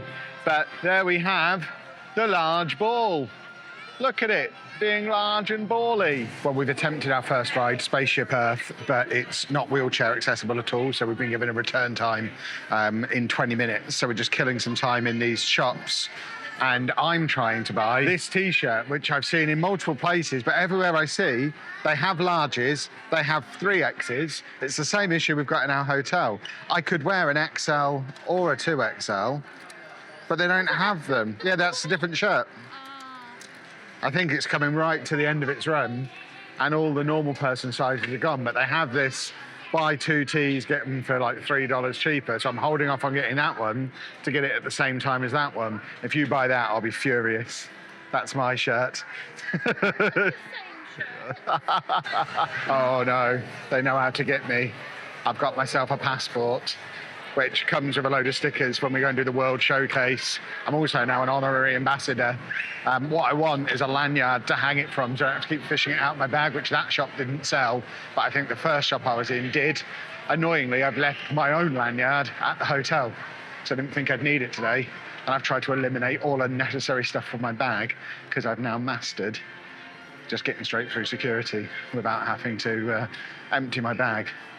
I don't know that the lanyard was causing a problem, but since it's come out, there's not been a problem. So I guess I'm going to be buying a new one, which they don't have any that immediately speak to me, but I really don't want to have to keep pulling this out of my bag all day. Well, our 20-minute return time passed very quickly, so we're now trying to find our way to the disabled entrance we were told to come to, and it looks like it's up here, which does bring us out into the sunshine. By the way, I realise I'm completely tempting fate here. We've been in Florida a week now. Still pasty, still a pasty Englishman. So, sun cream, it's good stuff. Watch me burn today now. I'm literally asking for it, but it looks like this is the disabled entrance that we need to aim for, because I'm led to believe there's turtles here. Timmy has come for a theme park day today as well, and he's very excited, as you can see. Well, after all that, we got just to the point where we were getting on the ride and it broke down. So we've got our recovery pass to come back later today. And now we're wandering into the park proper. We're getting away from the entrance area. Well, we just had a look on the app to see if we could do Guardians. That's got a 125-minute queue now. Not a chance. So we're now in a big shop, which has got this weird bird in here again that Pam's into. Loves that bird. We're looking for a lanyard for my World Showcase passport, because I don't want to have to keep fishing in my pocket to pull it out. Where's the lanyard section? It's a big shop containing many things, including an excellent Donald Duck bag. Well, unbelievably, for a shop of that size, no lanyards. So I'm going to have to hold my passport in my hand like a madman. But we're about to do the World Showcase excitement, which is what I'm here for. The Rock's here as well, which is also exciting. Always good to see him on his travels. And Anna has wandered over here. World Showcase Lagoon. So we're going all the way around. Apparently tradition is you're supposed to drink in everyone, but none of us drink alcohol, so I guess I'll just have to have a snack in everyone. Before we get started, one more shop, and this is a shop where you can get Mickey from every country. I might get Mexican Mickey. Oh, I might have to get that Norway t-shirt. On the way out, I'll hold off for now. I can't buy any more t-shirts. Well, very upsettingly, no useful lanyards in there. They had the pin trader ones, but they don't have a hook on to actually attach something to dangle from it. So there's no way to attach my passport. So I guess I am going to be in and out of my bag constantly, like a monster. So first stop, Mexico, and as you can see, Pab is celebrating by hydrating with his Holy. Holy, of course, being the sponsors of the series. Thank you very much to them for making the whole thing possible and keeping us hydrated on these very hot park days. If you want to grab your Holy starter pack, link to that is down at the top of the description below. You can get a discount using our discount code. It helps support the channel and will help keep you hydrated on your theme park trips. I thought that was a much longer walk when I saw that on An Idiot Abroad. But there you go. Lovely stuff. Welcome to Mexico, everybody. What snack do I get in Mexico? Okay, this is cool. We just came in here expecting to be on our way into a ride, but there's a whole shopping area and eating area and all kinds of shenanigans in here. This is awesome. Is every country like this? We're on the ride. It's a water ride. I love a water ride. And it's very Pirates of the Caribbean-y, with a nice little eating area over there that looks very pleasant. And I realise it's very dark, so I'm probably going to put you away. So don't think we're picking up much of it. Donald! He's actually there!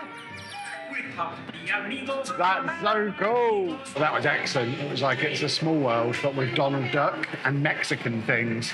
And the best thing is we now don't need to queue for Guardians of the Galaxy, because we've obviously been on the best ride in the park already. So there's no topping that. That was like a 10-minute wait. That was excellent.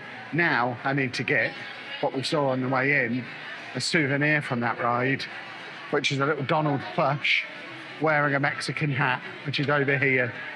So I need to get over here. So it's the three of them in the boat with Donald at the front. That is excellent. But I don't really want to carry it around all day, and it's $40. If it was just Donald loose on his own, then I'd be tempted. Well, Mexico is officially tremendous. If everywhere else was as good as that, we're going to have a lovely day. I need to get my passport out now and give myself a sticker. There we go. First passport page complete. Mexico. I'll write my notes on it later. And as if Mexico wasn't already perfect, Donald was there too. He just walked away. I wasn't going to queue up to see him, but I got to see him briefly and I was very excited about it. So next stop, Norway. We had an opportunity to meet Anna and Elsa back there. We did not take it, but we are looking for activities. The Wandering Reindeer is in here, whatever this is. It's a place to have your photo taken, it seems, which is very splendid. Oh, we've got Norwegian pretzels in here, which is very exciting. And I think the Frozen ride is up here as well, which Pab tells us is the same one they've just opened in the Frozen area at Paris. So I guess we can just ride it here, unless the queue's really long. I don't want to queue today. So with the queue being as long as it was, we are leaving Norway rideless for now. We might come back round, we might just ride it in Paris later in the year. We're now entering China. So the first snack that's properly taken our fancy was in China. It is egg rolls. So we have egg rolls. Well, now I've given myself an energy boost of delicious egg roll. It's time for the House of Good Fortune. Well, this is the first shop that is like how I expected EPCOT to be, because it's not just Disney merch shop. We've got enough of them over the rest of the Disney complex. This is very much, it feels very China-y, which is very cool. Oh, this has the potential to be an expensive problem. I love trying crisps from around the world. We've got cucumber flavour. We've got fried crab flavour. We've got Mexican chicken tomato flavour. I'm really tempted to get a bag of cucumber. What else have we got? Oh, my word. There's so many options. Shrimp flakes. I kind of want some shrimp flakes. This is awesome. Hot pot flavour. Oh, numb and spicy hot pot flavour. And then we've got so many Chinese snacks. Oh, I don't ever have to go to China now. I've got everything I need from here. Anna has just gotten very excited because they used to have these in the world food sections of Sainsbury's. Once. She used to get a pack every time we were in there, and then they just stopped selling them. She's not seen them since. The reason it looks like that's been ransacked is because Anna's been here. She's got 2 packs. They're $7 each. They used to be £1 in Sainsbury's. They have a different type of want as well. But yeah, Anna, I mean, that is the best birthday present Anna could hope for. Finding one once again. It's been a few years since she's last had one of those. As far as Anna's concerned, it's officially now the best birthday ever. I don't know if the microphone picked up the noise she made as she had her first bite in like 3 years of one of these. Well, we've now wandered into something described as inside Shanghai Disney Resort. So I guess that's where we are. Let's have a wander through and see what we shall see. I guess this is us making a decision if we're going to Shanghai next year. Yeah, so it's just examples of stuff from Shanghai Disney, but I think it probably is the sales pitch I need. I imagine Disneyland California will be higher on the to-do list, but this is definitely part of the long-term plan for sure. Looks very pleasant. We are now leaving China. I'm not sure where we're going next, but I hope they have bathrooms. Apparently it's Germany next. This is a little interlude on the way, but they've got the excellent giraffe wood carving. So there's a giraffe stick. I had all this stuff in Animal Kingdom as well. Various masks and magnets and salad tossing paraphernalia, teaspoons. It's all very marvellous, but also would take up so much of my suitcase. Okay, this sounds a bit more like what I'd expect from Germany. It doesn't look much like the only part of Germany I've been to. The only time I've ever been there was when we went to Hamburg earlier in the year.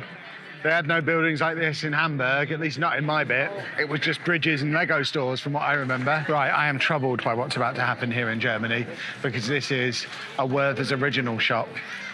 As a British person, I refuse to believe Werther's Originals are not British.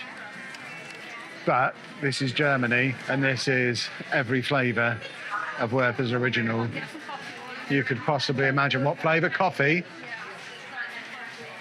Anna wants coffee ones. They have Werther's Original popcorn as well. This kind of offends my Britishness. This just doesn't seem right. I need to read the instructions. Okay. That implies they are German. My granddad would be fuming. And now we've come through into a connected Christmas shop where Anna wants a pickle ornament. She's getting a Christmas pickle. I don't know. I don't understand, but they're making a big deal of the Christmas pickle. This is the closest thing we've seen in the whole of Walt Disney World to the Christmas shop that they have in the castle at Disneyland Paris. So this is quite fun.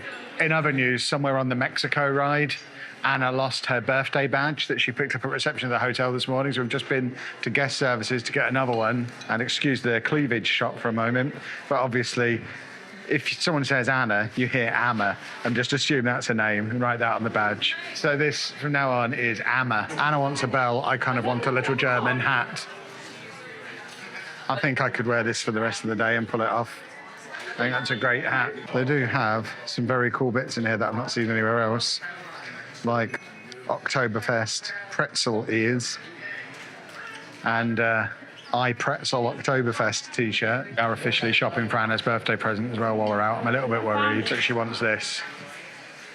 I mean, you're not having that. You understand, don't you? How much is that? $79,000. Yeah, that's slightly outside of the budget. To be fair, the Disney castle we saw in Disney Springs was like $250,000, so that's a bargain. We just walked past the Biergarten German buffet and it smelled amazing.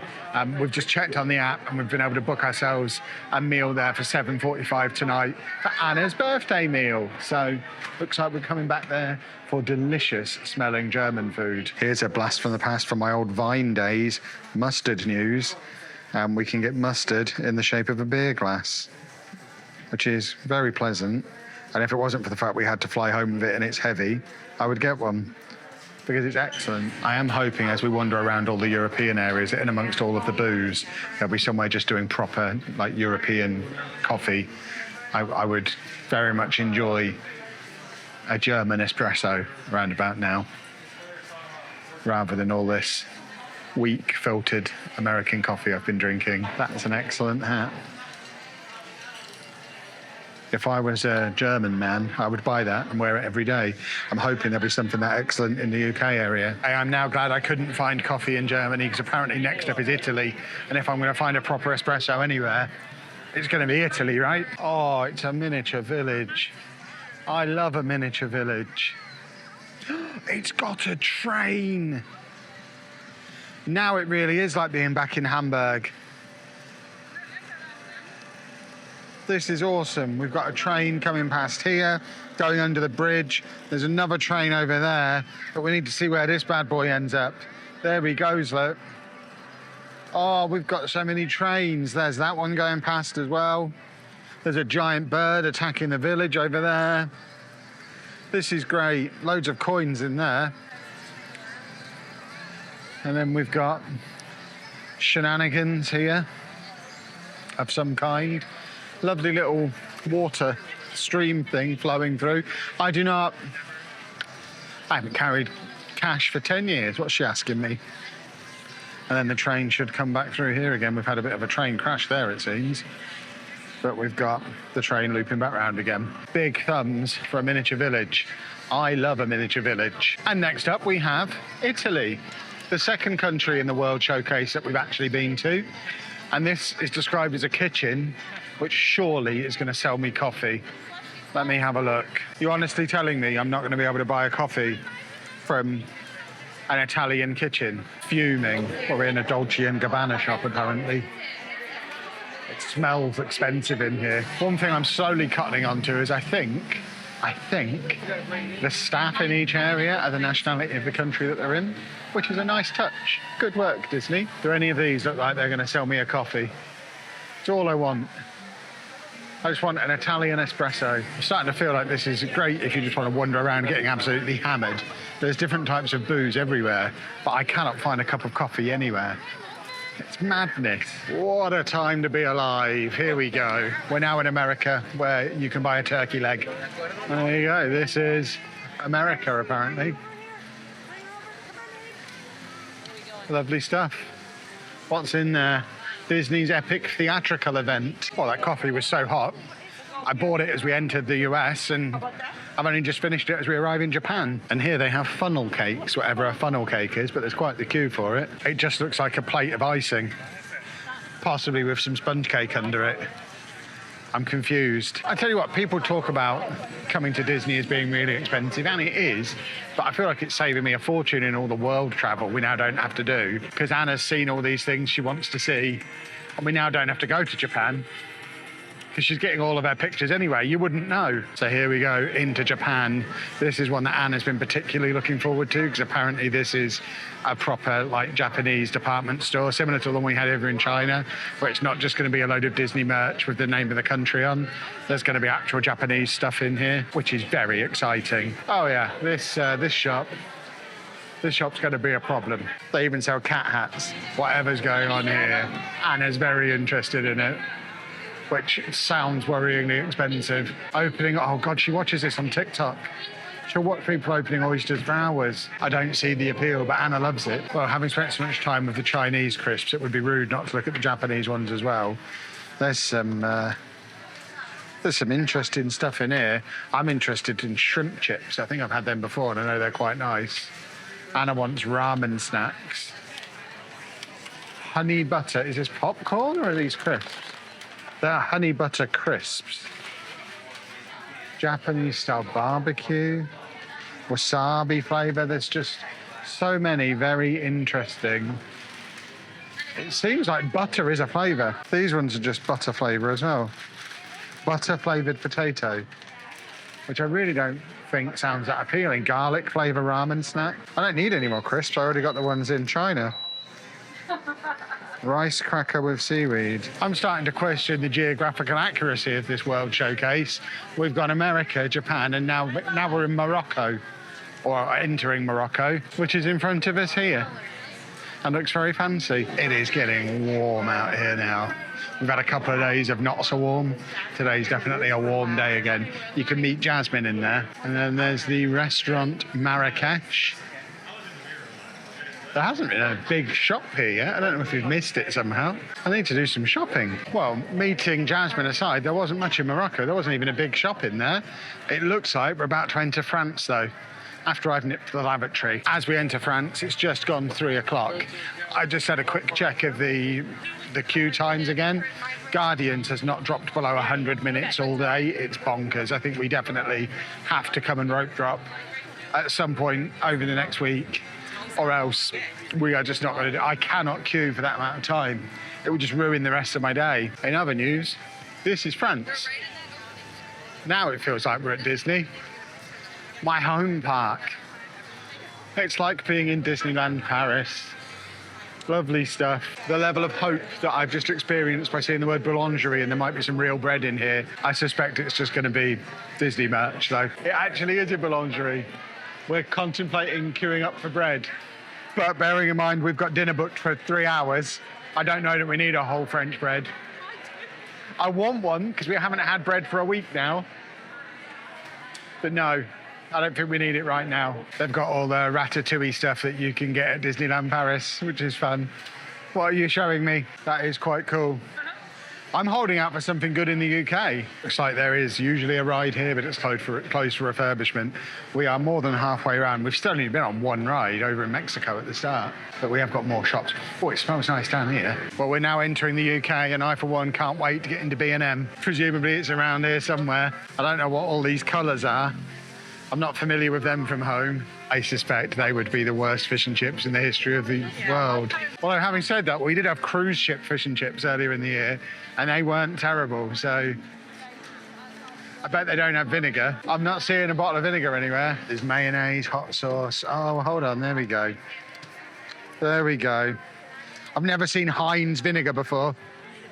But there's your American vinegar. I don't think it counts as stealing. We've given Disney enough money over the last week, but Anna's just stocked up on sachets of vinegar because you cannot get it anywhere. And she's had to have dry chips for the last week, and she's got the shakes. So at least she can have some acidity in her mouth now as a little birthday treat. And on the topic of things done correctly, we can get a proper cup of tea here by the looks of it.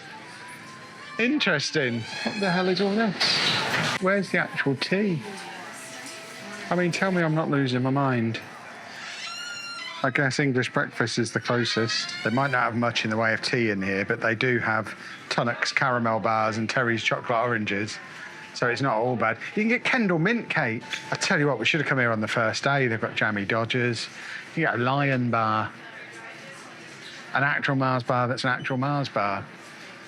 And not a Milky Way in disguise. This shop has taken an awful turn and become very Scottish all of a sudden. Goodness me. There you go. I can get a mug with a phone box on. You can buy stuff like that in Sainsbury's. What they've inadvertently done is create the perfect setup for a game of Kirby. But there are no footballs. There is, however, a toy shop, so I have hope that we might be able to buy one in here. And then me and Pam are going to have a game. This is not what I call a toy shop. This is a Disney shop. Got a whole Guinness section in here in the UK area. I bet our Irish viewers are loving that. Ever since I saw the really cool hat in Germany this morning, I've been desperate to get here and see what we have. And basically with a plan to buy it.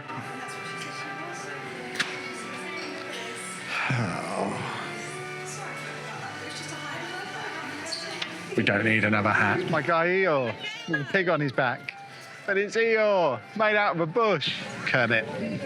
I have noticed distinct lack of Muppets in the whole of Walt Disney World, which is a bit disappointing, because I am a Muppet guy. That sign over there indicates that it's time to get Anna's birthday present. I brought a card from home. The card from home basically said her present can be her favourite thing she's seen all week, which apparently was a ring from Pandora. But unfortunately, they didn't have it in her size, so we'll keep looking. We do have to get her a present today. They're the rules. So the present hunt continues. Right, I think we've finished the World Showcase. Somebody wasn't very impressed with it. I thought it was great. Anna did not have a particularly enjoyable time. We've been in the park for 5 hours and we've been on one ride. So she's gagging for some manipulation. So we're going to go and find a ride or two to do. We might even get in the queue. But I also have Timmy the Turtle with me, so we need to go and speak to Crush as well. So we have Jobs, Pab's back. Take us to the Turtle. Well, we're going to make up for the ring disappointment by doing something Anna's wanted to do for years. Forever, she's wanted to try Dole Whip. And we had a version of it at Peppa Pig World like 4 years ago. And she quite liked that, but this is the first time we've seen the real thing here. The Pineapple Promenade, Dole Whip pineapple. We're going to get some whip in that girl, and she's going to have a big smile on her face. So this is Dole Whip. It was twice the height of this. I've just taken the top off of it because it was starting to melt everywhere. I don't even really like pineapple, and I don't mind this. Anna loves pineapple and is very much enjoying it. Dole Whip complete. That might have converted me to pineapple. That was very pleasant. We are now going to go and converse with a turtle, which justifies the fact I've been carrying Timmy the Turtle around with me all day, because he's going to go and meet his brother. It's Hey Hey and Pua! And there they are again, this time made of bush. Well, over 5 hours after entering the park, we are now on our second ride of the day. It's not the one with the talking turtle. We're going there in a minute. This is the Nemo going past fishes ride, I think it's called. It's very pleasant, nice and slow and cold and stress-free. What a delight. That ride was very pleasant. And now it's time for Turtle Talk. We're in the waiting area for Turtle Talk, which means Timmy is very excited. Well, we're in and we're ready. And we're sat pretty close to the front. There we go, there's the screen. And we're very excited. All three of us. Some level. You have hatchling, Grommet, offspring. Totally chilling. Dude. Well, Crush was excellent. Timmy was delighted. He's now gone back in my bag. We're now going upstairs because there's a sign pointing upstairs to sharks. And I don't know if I've mentioned it already, but the birthday girl loves sharks. So we're going up to see the sharks. We did catch a glimpse of a shark when he first appeared. I think he's hiding now. But there was a shark in here somewhere. Is that him at the top there coming round? This will just be Anna now, hunting for sharks. And she claims she doesn't like them. It's all for show. She loves sharks. There you go. We finally found the shark. I couldn't get the camera on quickly enough and I almost fell in. There's a monster over there. Don't know what flavour of critter he is. I think that's an alien. This tank's got a load of humans in addition to a shark. Multiple sharks swimming down the bottom there. And also multiple humans hanging onto ropes. Having a lovely swim. I want to swim. We're in the shop on the way out and there's so many absolutely perfect things for Anna here. She would love all of this because she does love sharks. She proved she loves sharks. Oh my word. Oh, I thought that was shark fin thing. It is not. That would be even better.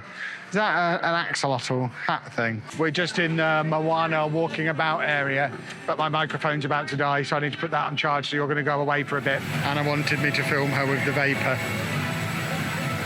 Nice. There you go. Well, the water thing was splendid. We got to do lots of splashing around, and we've now come back on the, whatever this is called, in the big ball that we came at earlier, was sent away. We were given a lightning lane. We've just come back and have said it's a 5-minute wait anyway. Don't worry about using your lightning lane. You can use it for something else. I don't know that there's anything else we can use it for, but it was 2 minutes to get back on. And we are heading upstairs, which is very fun. Well, that was jolly good. I enjoyed that. Got little digital me at the end, which I did try and capture on the old spectacles, so hopefully we've got that on there. But yeah, enjoyed that. It is now 6:30. Our dinner reservation at the German buffet is at 7:45. So I guess we now have a fairly slow walk back to Germany, which is about halfway around the World Showcase. I'm famous. I'm on the wall. Inside the thing. Excellent. Well, I think this is already our longest park day we've had so far. We're having a jolly good time. We've got about an hour until dinner, and I think Anna wants a picture with Walt Disney now, so I'm shooping around here for that. We've made it into the German buffet. And it does look very, very snazzy. They did ask on the way in if we were celebrating anything. I did tell them it was Anna's birthday, so I hope they're going to embarrass her, because that will be excellent. It's a lovely spread up there. I have got a plate and a half of food. To be fair, all I've eaten today is a bowl of cereal for breakfast, the crisps that I had earlier today, and any other snack. Oh, the egg roll. So I am starving, so it's nearly 8 o'clock. I'm going to have multiple trips, I suspect. I've just had a very tasty strudel, but more importantly, there's a band that have just come out. So we're going to try and get Anna doing a birthday dance. This is the best restaurant I've ever been to.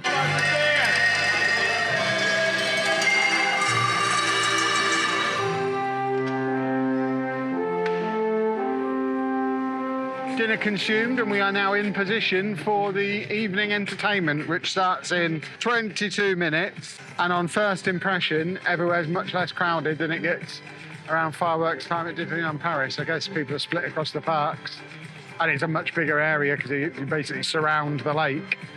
But the ball is all nicely lit up, which is very splendid.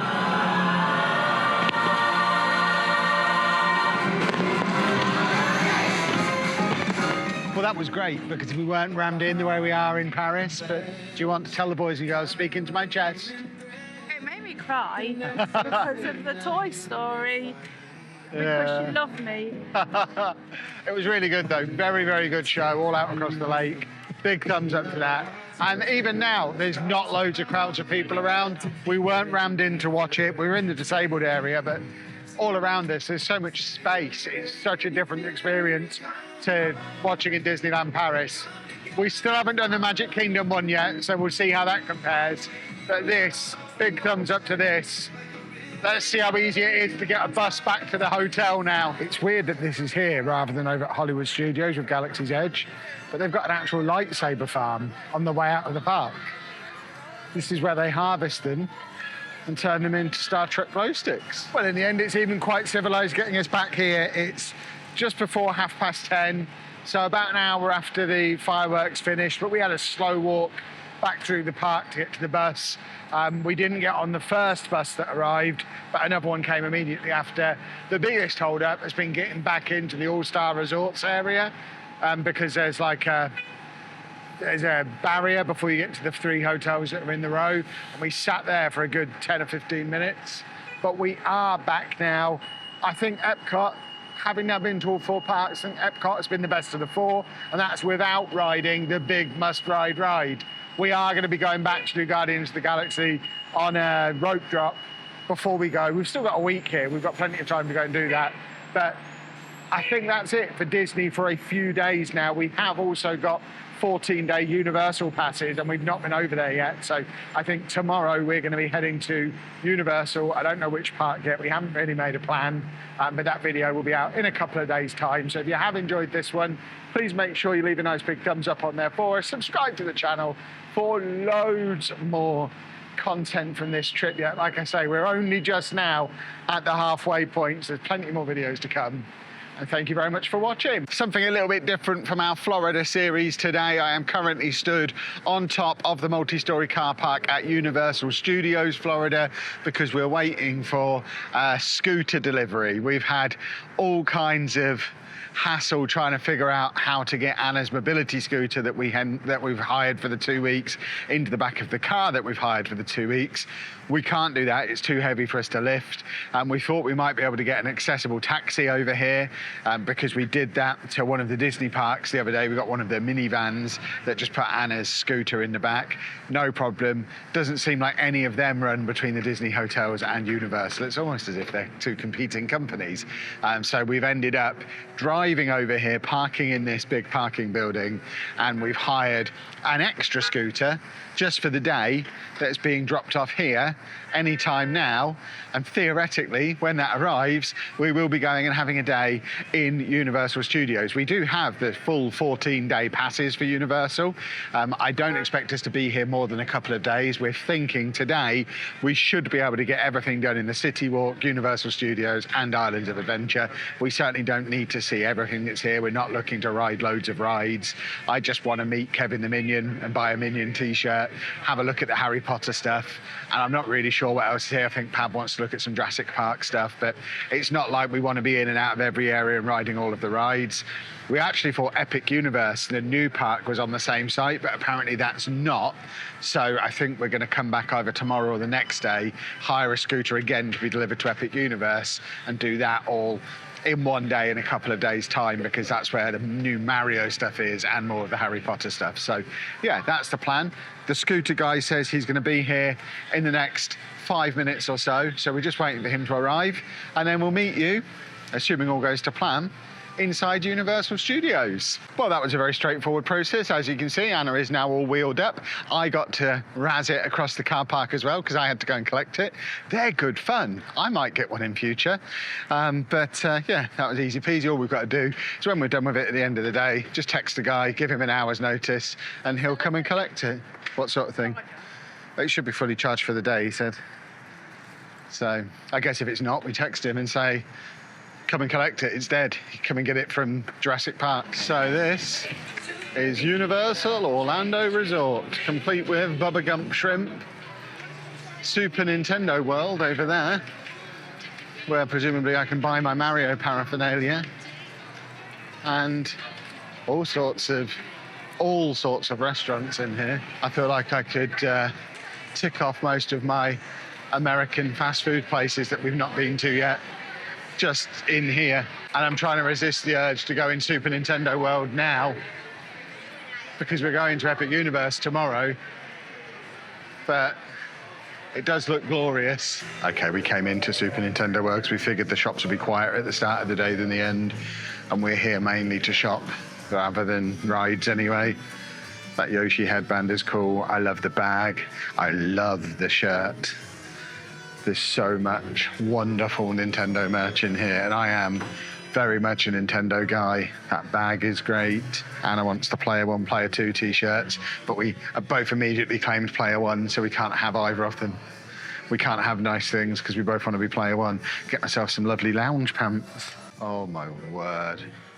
I could spend all of my money here. I'll be there shortly, I'm sure. Okay. I'm looking at decals. There's a whole decal sheet, which I could continue to decorate my laptop with. They've got so many wonderful shirts. Get a sign for my my office wall.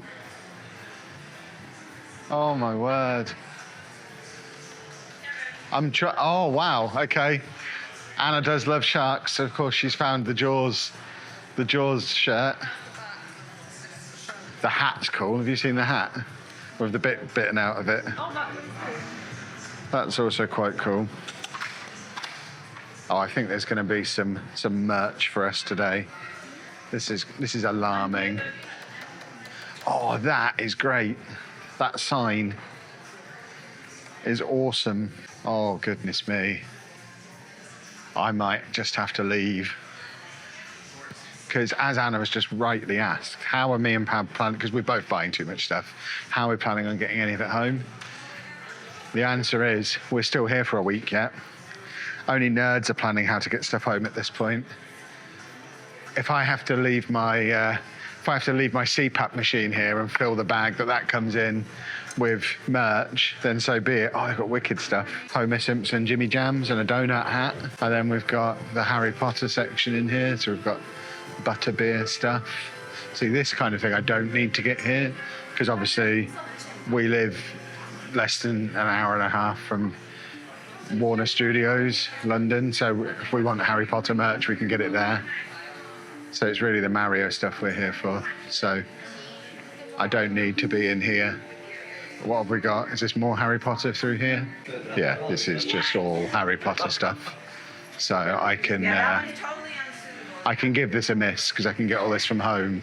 What I have just seen is the Minions section, which if they've got a Kevin t-shirt, I'm obviously going to have to make a purchase. Genuinely, if they have one, I might be getting changed before we even set foot in the park. That bag is fantastic. Oh my word. I want all of it. Right, here's the t-shirts. Have they got Kevin? Because that's what we're looking for. Kevin t-shirt.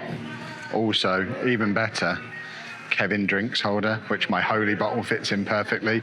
So I can now have my drink hanging off the front of me all day, which is going to be very handy for keeping myself hydrated with my Holy. And of course, Holy are sponsoring the series. Thank you very much to them for that. They are doing a great job of keeping us hydrated in the Florida sun. Check the link at the top of the description so you can buy your own. Unfortunately, you won't be able to buy these to go with it, but it is a great additional accessory. They even have lounge flies in here, which are very cool. Interestingly, the Marvel lounge flies as well, because obviously they have a whole Marvel section here because of licensing. That Jurassic Park one's cool, as is the Optimus Prime one. Oh my word. If Anna spots that they have wicked Spirit jerseys in here, our bank account is in trouble. I really don't have room for any more plushies in my bag, which is heartbreaking because I really want this donkey. I'll have to satisfy myself with knowing that there's going to be a Lego one out very soon. Oh, they've got wicked lounge flies. Anna's already bought a lounge fly on this trip. I know she's going to want that. I've already made my purchase and I'm trying to leave the store, but it's all I can do not to buy a set of Shrek ears. I have my beverage holder. It's wonderful. We are probably going to go in the parks at some point, but assuming it works the same way as Disney, the shops are going to be mega busy later, so we may as well do the shops now.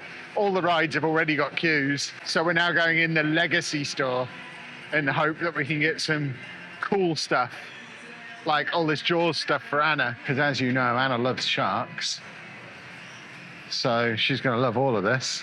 Probably need to get Anna one each of all of these. I really want an ET plush to go with my donkey plush that I didn't get. And I can also have my picture taken being ET. Or we've got a Back to the Future display in here as well. And then lots of this very cool, luminous 90s style tracksuit stuff. Or maybe I can just get myself an excellent vest. I think I'd look good in a vest. They've got pop art blind bag box things in here, including the Minions ones and the Teletubbies ones. We're not making purchases. 6-year-old me is going to be so angry at adult me for not buying any of this Masters of the Universe stuff. He'd love that jacket. It was Anna's birthday yesterday. I think I should get her a She-Ra cardigan to celebrate. I think she'd like it. Anna loves sharks, further proof. She insisted on having this picture done. Anna has realised that you don't have to prove it's your birthday when you go and ask for a birthday badge. So it's her universal birthday today, and she's back to being Anna again rather than Amma, like she was in Disney. And they've drawn a minion on there, although it's not Kevin. Apparently I can get a first-time visitor Minions badge if I go, but I'm not going to go because A, I don't want to ruin my lovely new fish shirt, and B, I'm too afraid. Well, we're now in the park, but obviously back in a shop, and the Simpsons plushies are very cool. It's just a cushion, I think, a Duff beer can cushion. Oh, is it a side table? Does it say on the label what it's supposed to be? I guess it's a little side table. It's cool. I like the Duff beer hat. That's cool. But I don't drink, so I don't want to promote beer. But they do have a lot of Duff beer stuff. Oh, Scooby-Doo. Oh, they've got a Scooby-Doo bag. Oh, I love Scooby. I think we're on the verge of buying a suitcase and adding some more luggage to the return trip. It does mean Pab's going to have to hold his bag hanging out the window when we get back to England and we have to drive back. This is a disaster. I might actually have to leave my bag here because this is a bag. Oh, no. Oh, no, I need to get out of this area. That is too big for me to get home, and even if we get extra luggage, which, like I say, I think we're going to have to do. We did not think this through. We shouldn't have brought anything with us.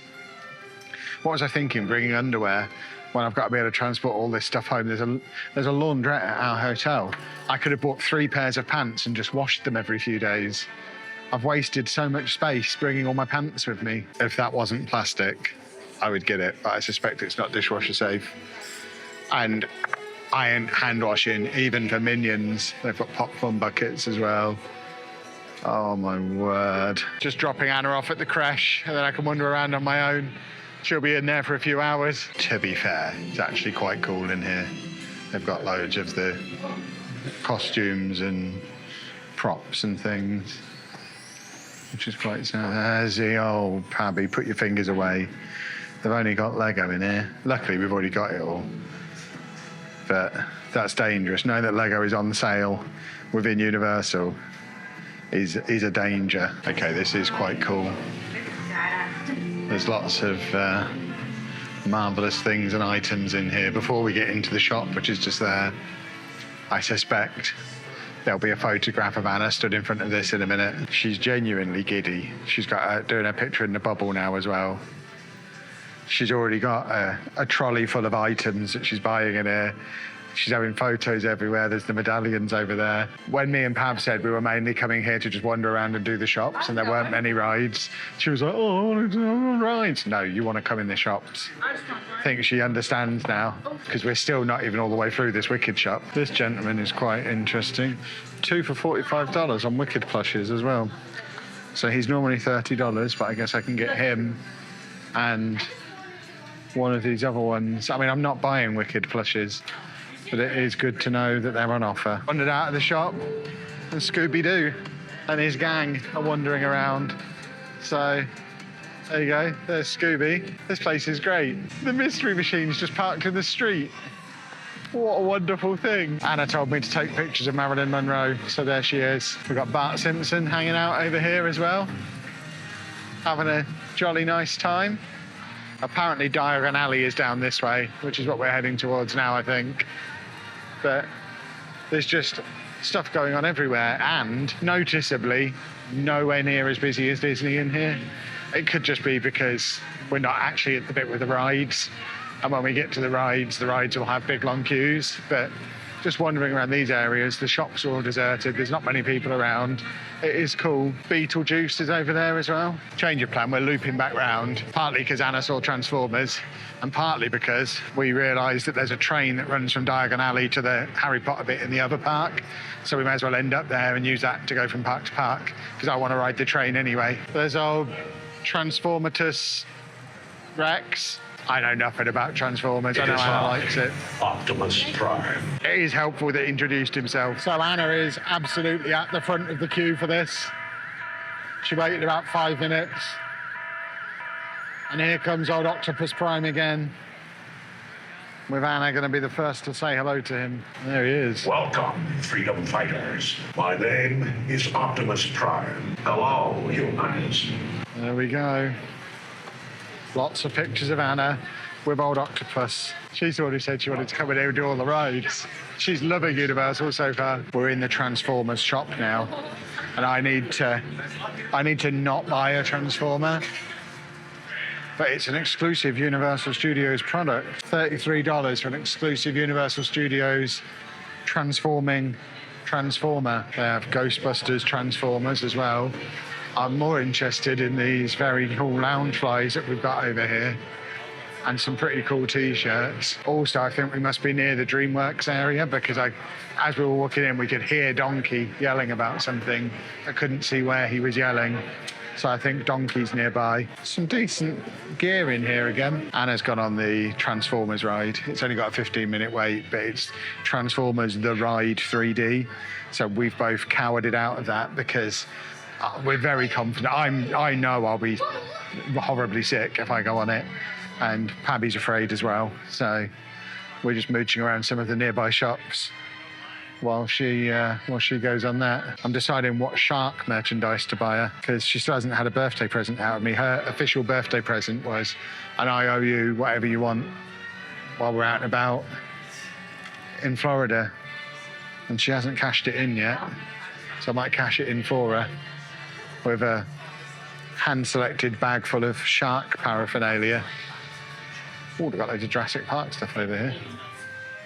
Oh, Scooby-Doo. I like Scooby-Doo. That bag is great. I don't know who these guys are, but there they are. We're heading down to the Jimmy Fallon shop because we don't really know why it exists, but we're going to go and have a look. I feel like this is all going to be a bit lost on me. The only TV we've watched while we've been here is wrestling every night, because wrestling is on American TV every night. So this is even more lost on me because this is the SNL section. I'm fascinated that you can get Funko Pops with Saturday Night Live characters on. I wonder, on a typical day, how many Jimmy Fallon hoodies they sell here in Florida. We've just walked into a Minions cafe, which is incredible. What a place. The theming in this place is brilliant. It's just different pop culture things everywhere. It actually feels a bit like we're wandering around in a Lego city, where I've just got all the different sets randomly intermingling with each other, because we've just walked past the Blues Brothers performing live. We've now got Fast and Furious over there. The Transformers are over there as well. It's mad. And in fact, talking about that, over there is a Lego set I actually have, because we have a Krusty Burger over there. We have a Lad sign out the front as well. Well, we were on our way to the next area, but Anna absolutely insisted on having a picture taken here because she loves sharks. So there we go. That's one for the photo album. This is quite weird because, and it's not because it's obviously here for the Harry Potter thing. It's weird because King's Cross Station hasn't looked like this for 20 years. So it's like a little blast from the past of how King's Cross used to look in the 90s, because it's been completely renovated now. We've also got Leicester Square Station over here, which means we must be near the Lego store, which is very exciting. If Leicester Square was as close to King's Cross as that in real life, that would be ideal for a visit in the Lego store. We are going to be going in there eventually. We're trying to work out where you get on the train. I guess you do go to the station to get the train. So we'll come back here in a bit. We're trying to get over there to look at the Simpsons stuff, but we've got the night bus out here as well. So I think we have kind of wandered into the Harry Potter area. So there we have the Simpsons ride, but apparently that's another 3D one, which is another one that will just break me. But I'm like laser focused on getting to that Quickie Mart. That's what I'm interested in. I'm in the Quickie Mart. It does look a little bit different to how it did on the TV, but they've got Duff in the fridge. I hope Holy don't get upset that I'm about to have myself a Duff, but I am going to have a Duff because you have to. Because I know I'm not going to be getting a butterbeer because we don't like it. I'll have a Duff outside the Quickie Mart. I just realised there's a whole Duff bar there, and there's a Moe's Tavern around the corner, so I've probably got, in fact, the Moe's Tavern is there. So I've probably got the Duff from the worst possible place, but it just smells like Fanta. I imagine it's going to be gross. I've not had any American fizzy drinks yet.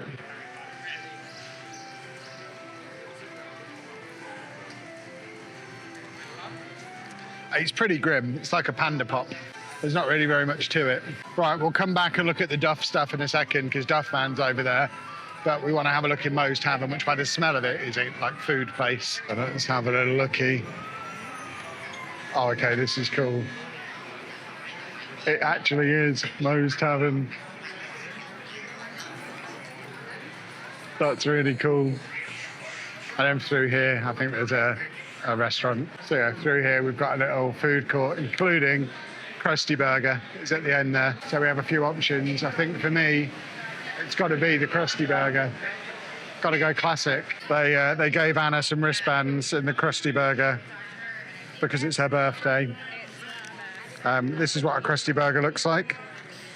And I think it was $18 for the combo of that plus a chocolate milkshake or a Buzz Cola, which is a cherry flavoured cola, apparently. So we're trying a little bit of everything. Well, that was an acceptable meal. There's the Lard Lad Donuts sign. And I think we are now heading back towards Minions Land, DreamWorks. We haven't done either of them yet. And then we'll head to the Harry Potter bit and jump on the train. Here's the plan. There's another thing that I've built out of Lego, though, as we continue to collect things I've built out of Lego over the course of the day. And there's the Back to the Future train as well, all hidden in a bush. Oh, and it's Central Park in there, apparently. Well, we are going on E.T. Adventure. Well, we've just watched a standard definition, very young Steven Spielberg explain the ride to us. We've been issued E.T. passports, and we're now wandering through the woods, where apparently at the other end we have to ride a bicycle to get E.T. home to his home planet. It feels like a little bit of a stretch. I'm having a lovely time. Ride was pretty cool. There you go. Here's some examples of it here from the old spectacle cam as ever. And now we are going into the E.T. shop where I can buy myself an E.T. They have got little ETs. Oh, hello. Now that's a hat. That is a sensational hat. The ride was good, but on the way in, we got not our first example of the day of just how rude the staff are here compared to in Disney. I know there's been a very high bar set by Disney over the last week or so, but literally Anna goes past on the scooter. Bearing in mind there was no staff directing her where to go, she just went to join the queue, and we just heard, oi, oi, oi, that can't go. And it's just like, it's so blunt and so rude. Disney would have had someone sending her in the right direction and then offering to help her. And like I say, it's not the first time it's happened. It's not an isolated thing. There's some grumpy staff here for sure. Very sad. Before we went on ET, Shrek was doing a meet and greet there. He's gone back in his hut now. Hopefully he'll be there again on the way out. I'm not waiting around forever, but if he is there, I'll say hello. I've met Shrek before at Shrek's Adventure in London, so it's not the end of the world if I don't get to meet Shrek today.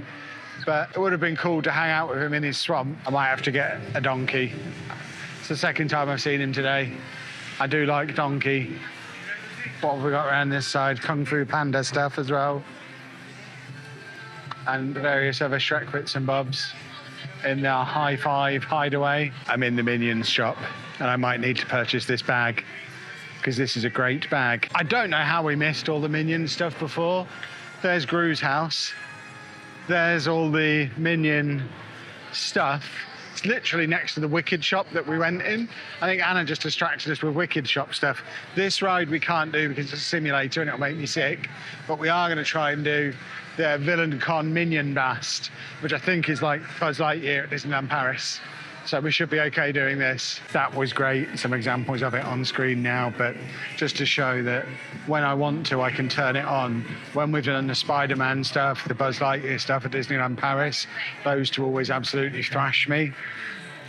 Make it about Minions, my score was more than their twos combined. When it's Minions, Kevin tries. But we're now in a different Minion shop than we were in a minute ago. And they've got lots of cool Villain Con stuff in here, which I do like quite a lot.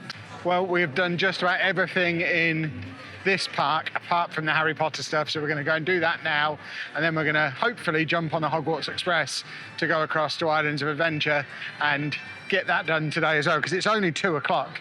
The parks are open until 9 o'clock. We've got the scooter until 9 o'clock. I think we can very easily tick off both parks next to the City Walk today, which then frees us up a day either tomorrow or the next day to have a slower day for Anna, or go to a water park or something like that, or revisit something in Disney. And then we'll just do Epic Universe as a one-day thing, either tomorrow or the day after. And then Legoland after that, and we'll have done everything then, with like 3 days spare at the end of the trip to go around and start mopping up, doing all the bits that we maybe didn't have time to do, like Guardians of the Galaxy, or the bits that you've suggested we do in the comments to some of the videos that were already out. There's a few bits in Magic Kingdom that we need to go back and do. There's bits of shopping that we need to go and do. So yeah, it's all coming together swimmingly. And I'll almost certainly be having my dinner there later. Lunch at Krusty Burger. They have a Kevin salad in the Minion Cafe. So we'll be coming back in here for tea so I can have a Kevin salad. We've somehow ended up in the Fast and the Furious shop, which I'm not even a little bit interested in. They have large vehicles in here and various signs for people who wear shirts with no sleeves. And here we have another thing to add to the collection of things today that I've already built out of Lego. It's Diagon Alley. And it looks awesome. It's not long since me and Anna were at the one in the UK. And the one thing people said is when we come to Universal, we'll be able to actually go in the shops, which you can't do there. So I guess we need to go in the shops, but it all looks present and correct and very, very cool. It's also the only part of the entire park today that has been anything remotely approaching busy. There's quite a lot of people around this area, as you can imagine. It's the main attraction of Universal these days. Got on record as well, the people in the comments from the London video saying, you can go in all the shops, you can go in some of the shops. A lot of them you can't, but there are a few that you can, but they're very busy. We could buy a wand if we wanted a wand. There's a big queue, and I don't want a wand. You can also buy school uniform. I don't want to buy school uniform. So it looks like there's an Escape from Gringotts ride with a 35-minute queue, which is the longest queue I've seen in the entire park. I just don't feel the need to go on it. It's cool being around the theming, but I don't need to be queuing for 35 minutes for anything, really. We've got another Harry Potter shop there. I just don't want to buy any Harry Potter merch, so actually going in where the stores are very mega crowded doesn't really hold any appeal to me. I'm just enjoying having a little bit of a wander around. I mean, it's very similar to the one in London. I certainly wouldn't say it's better. It's no worse. It's nice that it's outside. It's a bit weird that it's supposed to be in London and it's so hot.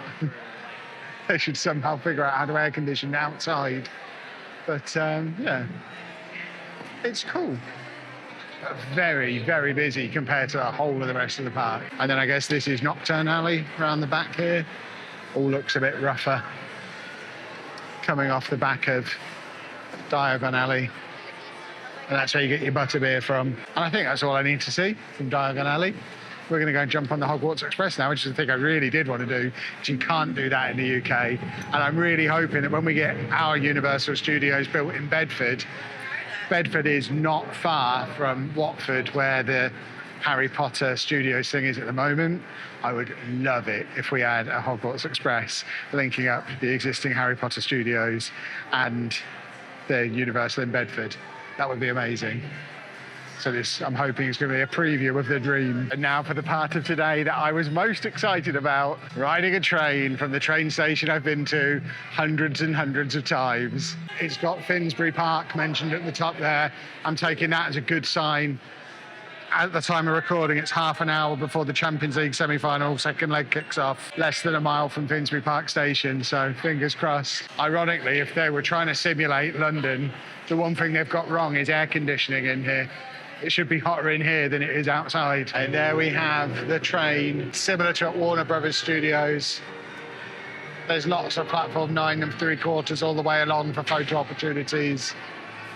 But it is a legitimate choo-choo train with steam coming out of it. We actually had to scan our park tickets to enter King's Cross Station, because once we get to the other side, we are in Islands of Adventure rather than Universal Studios, which is, it's very cool. I'm very much enjoying this part. It doesn't look anything like modern King's Cross, but I do vaguely remember King's Cross looking a bit like this in the 90s. And here it comes. Bit of a shame that it reverses in, because we don't get to see the train itself, which is all the way up at the front. But we are about to board, which is very exciting. We're in, very exciting. They also have a screen over there, very similar to the one at Warner Brothers. I don't understand why we don't have real windows. We have video windows. But yeah, it's quite interesting.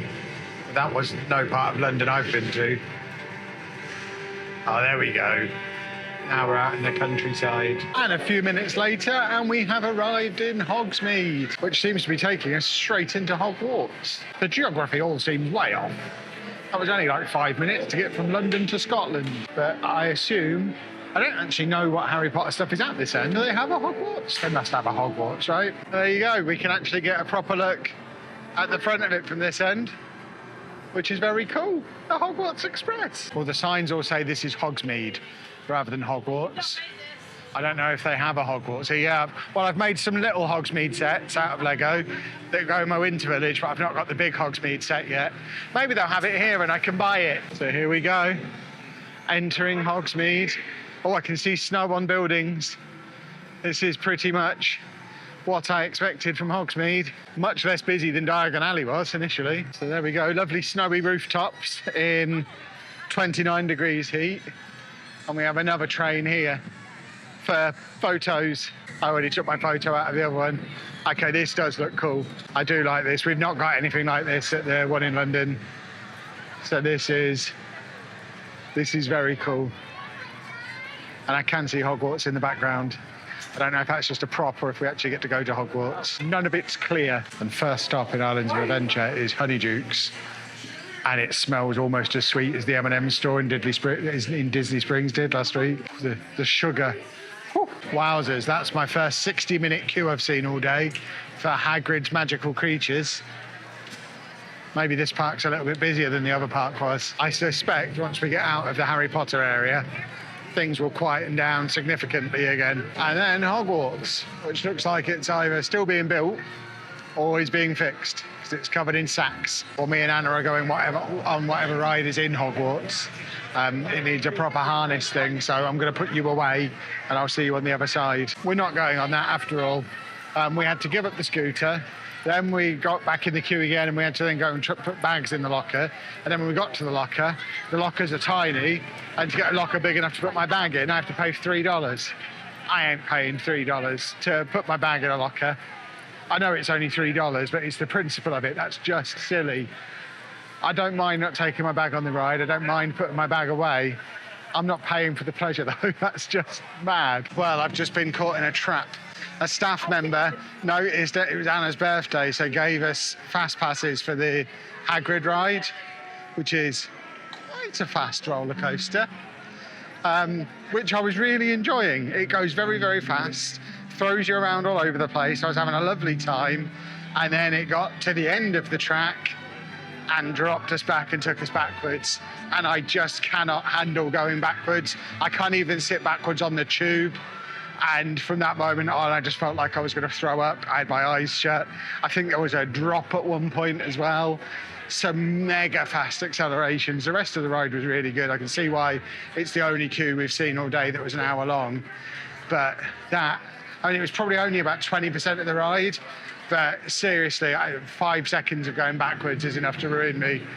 And I just feel like I'm going to throw up now. It's horrible. I think I am done for rides today now. We're just back to this being a shopping trip. Right, I've just about recovered from my ordeal.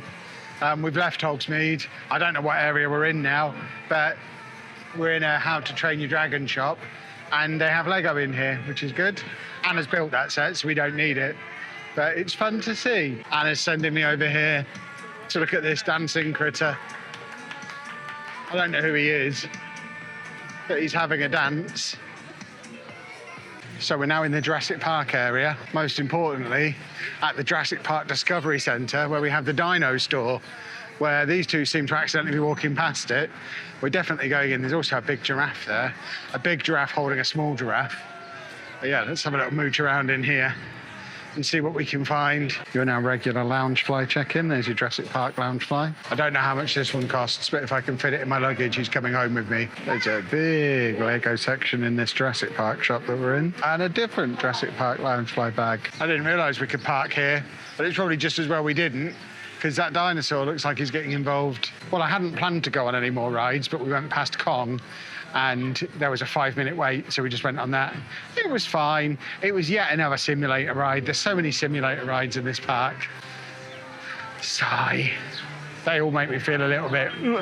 I really should stop going on rides at this point, I think. Well, after much exploration in Islands of Adventure, we have made it to the Marvel Superhero Island, which is obviously based on the comics, not the movies, because the movies is Disney, but the comics, the license is here. And I can see a Marvel shop. So let's go and have a look in a Marvel shop. This whole place looks quite cool though. But we're going in here. And straight away we have some very snazzy Loungeflies. Don't know if that's a Loungefly, but that's also very snazzy. And then some excellent plushy gentlemen on here. Wow, they actually have comics in here. This is officially more comics than you see at Comic-Con these days. And these t-shirts are very cool. If I hadn't already bought too many t-shirts, I would be looking to get involved in those. But this is all very snazzy stuff. We found a perfect comic in here for Anna. Just show us the cover of that. It's Jeff the Land Shark, because Anna loves sharks. That's very cool. As cool as this place looks, goodness me, it does look very dated. Which I guess it is. I think Anna's going on the Spider-Man ride. It's only a 5-minute wait. Anna's just inside the Daily Bugle, which I think is a 3D Spider-Man ride. She left me with her scooter, so I figured I'd have a little bit of a play, put the speed up to full, and started flying around this area because it was not that busy. I came flying out of a shop at full speed, pulled a right, and almost rolled it. I had to put my foot down to stop it from tipping over. I don't know that anyone's ever crashed a mobility scooter before, but I nearly did it. So I've now parked it and I'm waiting for Anna to come back out. So I think she'd be annoyed if I crashed her mode of transport. It is fun at top speed though. It goes fast. She never goes that fast in it.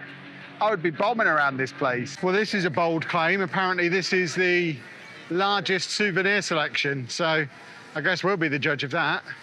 You can get yourself a Hogwarts dress. Okay, I'll let them have it. It is big. It's not as big as the Super Mario World shop we went to on the way in, but I guess the argument could be this is in Islands of Adventure, that was in City Walk. It's like your Starbucks one. You got Tinfoil Man there. I have a huge dilemma because I want to get one of these bags. I've been carrying the Yoshi one around because along that wall, I thought they were the only 4, so I grabbed Yoshi because he was the best of the 4.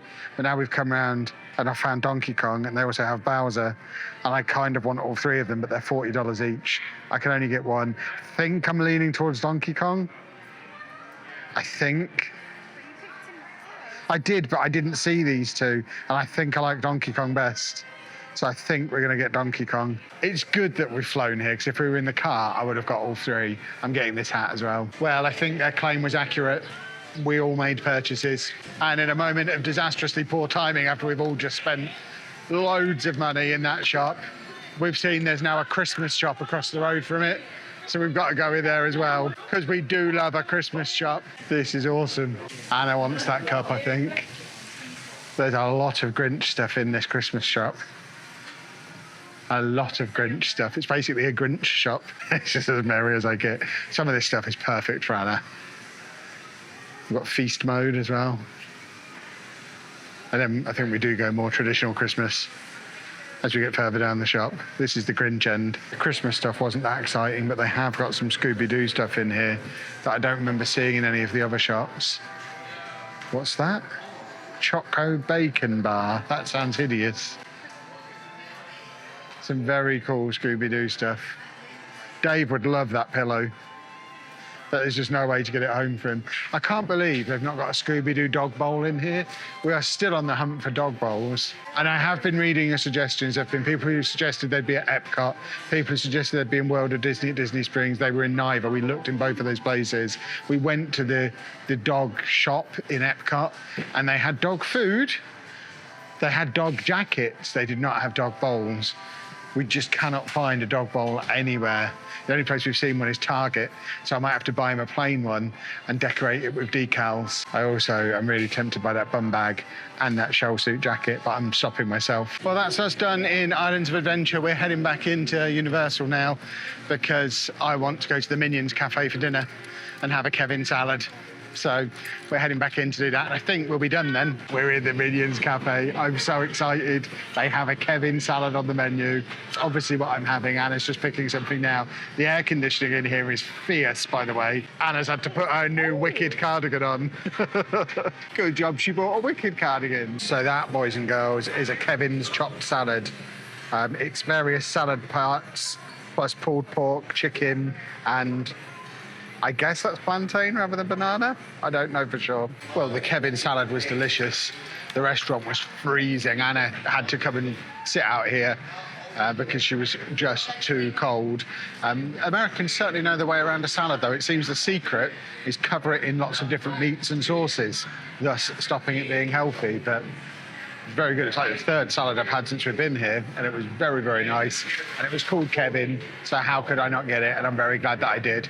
We've now got about half an hour until Anna's scooter needs to be dropped off, so we're going to head back to the car park now. We have officially got it until 9 o'clock, but we're done. I know it gets pretty in here when it gets dark, but we're done. We're ready to go back to the hotel. We've had a couple of long days in a row, so we've asked him to come and grab it early. He's on his way now, and then we'll head back. And I think we're going to have a lazy day tomorrow and do Epic Universe the day after that. So tomorrow will be a little bit more chilled. We might just hang out at the hotel, go to the pool. I've got some work to do. I've got some Lego to build. We might even go and do the Magic Kingdom like fireworks tomorrow. After a bit of a relaxing start today, we might do a water park.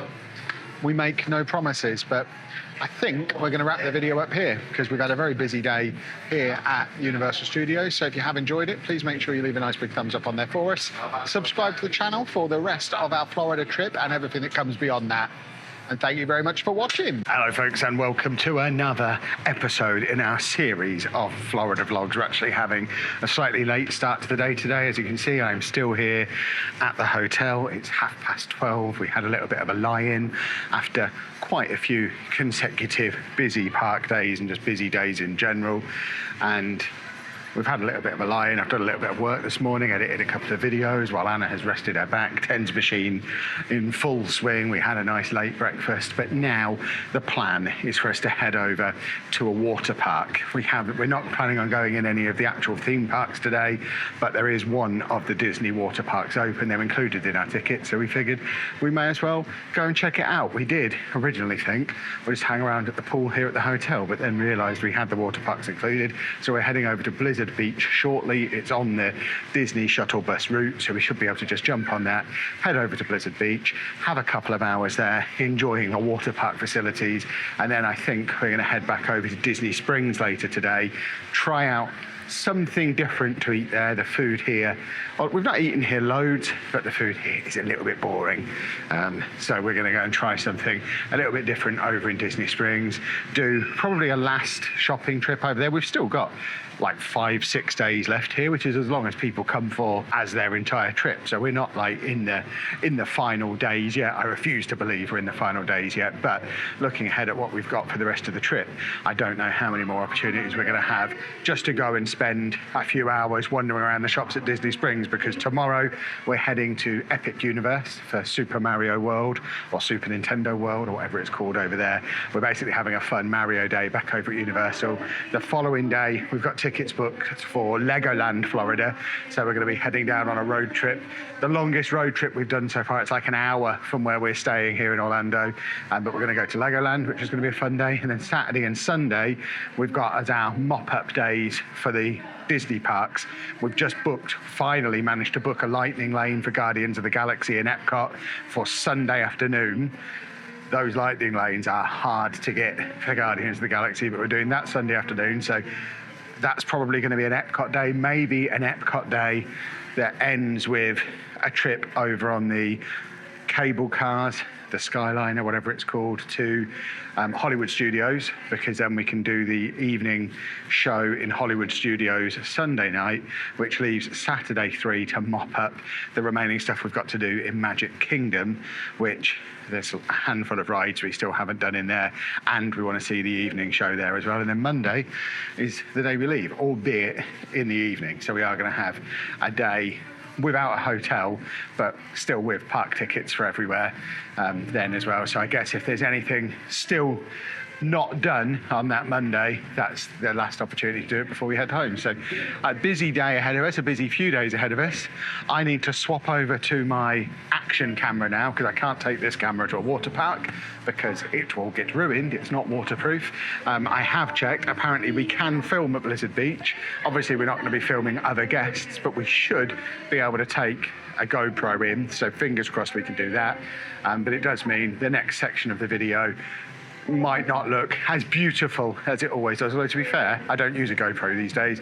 It's a DJI action camera, which should film in 4K with the same microphone, so you might not even notice a difference. But thought I'd let you know anyway, just in case.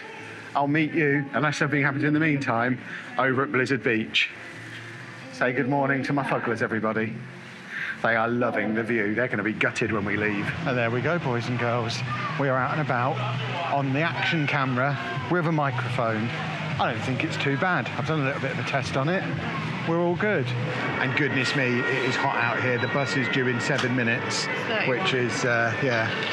I'm hydrating. I've got my Holy with me in my Minion sack that I got from Universal yesterday, but very much need my Holy hydration juice. You didn't find my Holy. No, I found the sack. You don't look now. You did find the sack, but thank you to Holy for sponsoring the entire series. The hydration juices in particular, I think may have kept us alive over the last week or so. I'm back on the strawberry and kiwi today after a couple of days drinking Anna's blue raspberry, but I think I've only got one more day left of this. This is running very, very low. So it's a special occasion drink because we're going swimming. But yeah, if you want to get your own Holy starter set, the link to that is down at the top of the description below. Go fill your boots. Make sure you use our discount codes as well, because then you'll save even more money, as well as having the special hydration juice, stopping you getting dehydrated. It's good stuff. Just seen on the sign on the way in that there's not one, but 2 miniature golf courses here as well. I do like miniature golf. The only problem is Pab cheats at it the same way he cheats at bowling, because he tries, and that just ruins it for me because I like to be the winner. But I think the water park is open till 5. It's 1:30 now. It looks like the miniature golf are both open until 10. And this seems to be the closest place to our hotel, because we've just whooshed here in no time at all. So good to know that of an evening we could maybe pop down for a game of miniature golf if we're at a loose end. But here we have Disney's Blizzard Beach Water Park. The other water park is currently closed and doesn't open until after we head home. So looks like it's $75 to come in here for a one-day pass. Whew. Glad we've got it all included. My word, look at how high that water slide is. There was one, and I guess it's that one, Mount Gushmore. They said on the way in, you basically are going straight down at speeds of up to 55 miles an hour. I'm here for the lazy river, and the lazy river only. I am also about to lose the microphone, so apologies for audio quality while we're in there, but obviously I can't take a microphone in a pool. This is bonkers. You actually go up a ski lift to get up the water slide, which is phenomenal. These two are trying to find the lazy river. We're in the lazy river. We haven't got rings, so we're just walking around it. The water is 2.5 feet deep. We can't even float in it. This is bonkers. We found the rings. I think we just came on at the wrong point. But it's fine, we've got rings now. Abby's got a double ring. Anna's up there somewhere as well. Oh, there's Anna, over there. This is much more pleasant in a ring than it was not in a ring. We've done a lap and I've managed to figure out how to get myself in the ring. So I'm now in the ring. I've also got my feet underneath Anna's ring, so at any moment I can kick my feet up in the air and send her flying like a kaplunk, which would be amusing. The problem we've got is there's so many ways to get on and off the lazy river, and we've left our flip-flops at one of them. We might never see those shoes again, which for me and Pab isn't a big problem, because we have getting home shoes. I have a strong suspicion the only shoes Anna has with her are the ones she's left at the side of the lazy river. Good news, we've figured out where we left our shoes. We're doing another lap, but at least we know where our shoes are now. Luckily, Anna's are luminous yellow, so they are easy to find. Me and Pab got caught in a capsizing situation, and we've only just caught up with Anna again, and I think she might be asleep in her ring. Oh no, she's moving ahead. Anna's going under the water. I'm pretty much dry now. I don't know how I'm going to get out without getting wet again. Ungracefully, like I did. Yeah, well, that was very splendid. Now we're looking for something a little bit more high octane. We are now trying to find the rapids. We were in the queue for the ski lift until they said over the announcement you could get to all the slides except the rapids, and it's a one-way trip. We were in very real danger having to come down on one of these slides, I think, which would have led to me just living up there. No way am I coming down that. This one looks dry as a bone. I can't believe that one's even running. And that one looks like it shoots you off the edge. Madness. Well, we're in the pool. There are some choppy waves in here. And I think, unlike every other pool I've ever been in, it seems the waves are pretty much constant. I don't think we're on a cycle every half an hour, like when we go swimming in Coventry. Anna's up to basically neck height in it. But it's got a whole beach area all around the pool, which is very, very cool. We couldn't find the rapids, so we just ended up in here, which is very pleasant. There we have Anna doing some swimming over there. And we can look at the other side of the resort, the park, whatever you want to call it. There is a lot going on here. I'm getting in a very shallow bit. I'm being pushed away from where the actual water is. I'm also reliably informed I can get a Mickey Choc Ice here, which I've been seeing in every park the whole time we've been here. And I haven't had one yet. I've been waiting for the right moment. And I think here and now is the right moment for a Mickey Choc Ice. How long were we in here? So we've had a good half an hour in the pool and the wave machine was on the whole time. I was fascinated, but it has just finally got off. So I guess it's not on constantly. Maybe it's on for half an hour, every half an hour or something. I don't know, but we're getting out now because it's not quite the same without the waves on. The waves were awesome though. And like I say, they lasted for ages. Cheers, everybody. Lovely stuff. And having consumed my first Mickey ice cream of the entire trip, I think we're heading back to the lockers now. And with that we are done. It's just hit 4 o'clock. We've just had the announcement that this place shuts in an hour. So I imagine the bus will start filling up fairly soon. So we're just waiting for Anna to finish doing all the faffing that girls do after they've been swimming. And then plan is head back to the hotel, quick shower and clean up, and then over to Disney Springs for shenanigans. But that was really good. Really enjoyed it in there. Great pool. The lazy river was fun. It's a shame they didn't have a faster version of that. I didn't really want to do any of the big rides, like the slides and stuff. I'm a bit too old for that now, but I feel like there's room for something in between the really slow lazy river and the terrifying plunge drop slides that wasn't quite filled. But the pool itself was great, had a lot of fun, enjoyed an ice cream, and very handy not having to bring a towel, which, good old Disney, they think of everything. But yeah. I'll meet you back at the hotel, I guess, on the proper camera again. Oh, we're back at the hotel. I am nice and presentable in one of my shiny new t-shirts. By the way, oh, it's so hot. It's 33 degrees. It actually feels like the hottest it's been the whole time we've been here right now. It's 5:30. It is suffocatingly hot as soon as you step out of the air conditioning. But the boys seem to be enjoying it down there. I've been kicked out here because Anna's currently naked, having just got out of the shower, and apparently she can't be in a video if she's naked. I told her the internet's full of people who make a lot of money doing that, but she doesn't seem interested. So we're just waiting for her and Pabby to get ready, and then we will head over to Disney Springs. So I'll see you there. And we are back at Disney Springs for the first time since LEGO release day, like 5 days ago. Feels like forever. Now we need to find somewhere to have some dinner. We haven't really got a plan. The plan was come to Disney Springs to have dinner. So it's already nearly 7 p.m. We'll figure out where to have dinner when we like the look of something and it doesn't have a massive queue, I guess. I should have known really when Anna suggested coming here for dinner, because somehow this has turned into me and Pab standing outside Sephora again, which is what we did the first time we came in. Well, this time she wasn't in there anywhere near as long. She just grabbed the thing that was out of stock last time. Yeah, you told us 5 minutes last time and you were in there half an hour. She said 2 minutes and was maybe 5 this time, so that is a big improvement. They've got loads of socks in there. You like socks? We'll have to have a look in there on the way back. But we're just looking at options to eat. We quite fancied the T-Rex restaurant, but we just had a look. Because we haven't booked anything, the earliest we can book that for is 10 p.m, which feels a little bit late. But Anna liked the look of the Polite Pig, which is quick service, which is just up here. So we're going to try that in a second. But first, I want to go into Ron John's surf shop, because Anna bought something from there the other day and got a really cool sticker. And I want a sticker for my new laptop, which I have covered in stickers from this trip. So I need to buy something, so they give me a sticker. Yet another T-shirt and more stickers bought.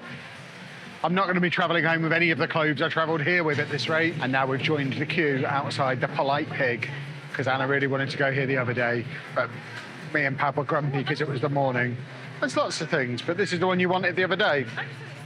Everywhere's going to be busy. It's evening. People are coming for dinner. This place is very cool. It smells of barbecue. They do T-shirts.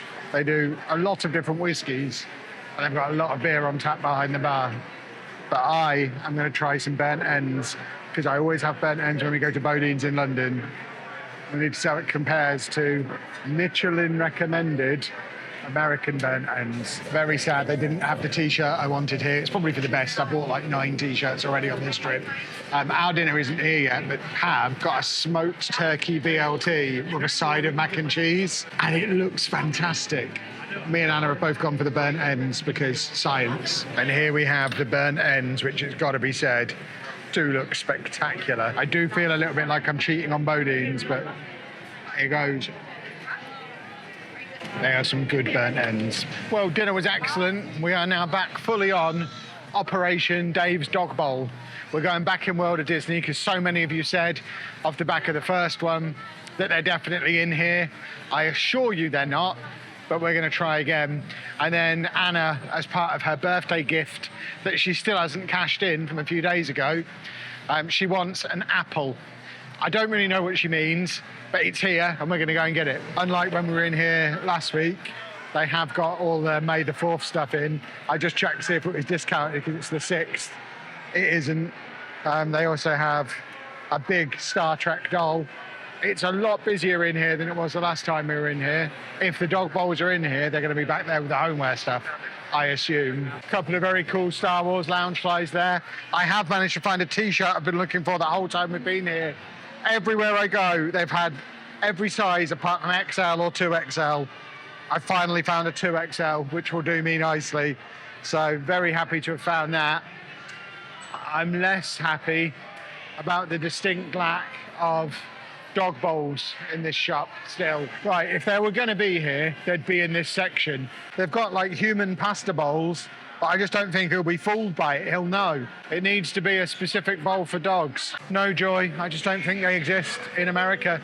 Dogs eat off the floor here, I think. Purchase is complete, no dog bowl though. As ever, I'll show you what we picked up when we get back to the hotel. But we are now heading into the crystal shop that's over here somewhere, because Anna wants a crystal apple and they might have a crystal dog bowl. It might be the only option. There's some very loud music going on over on that stage as well, which is making the whole area very boisterous and loud. But we're heading in here. So that is the apple that she wants, which I think, just like all the other stuff on here, you get to fill with your own crystals. She did a wand at Disneyland Paris a couple of years ago, which is apparently more elaborate than the ones you can get here. But now she would like an apple. And then we're going to go and try and find the Pandora shop, because the thing she wants from Pandora, they didn't have in the Pandora stand in EPCOT.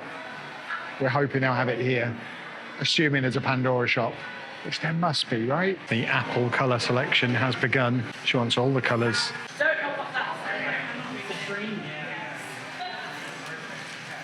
What a mixture. Let's have a look. Very colourful.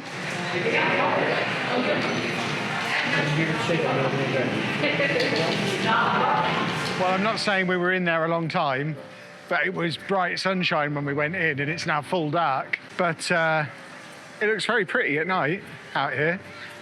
It is. It's the first time we've, other than EPCOT the other day, this is the first time we've really done any nighttime stuff. We're not really nighttime people, but it does look pretty, all lit up.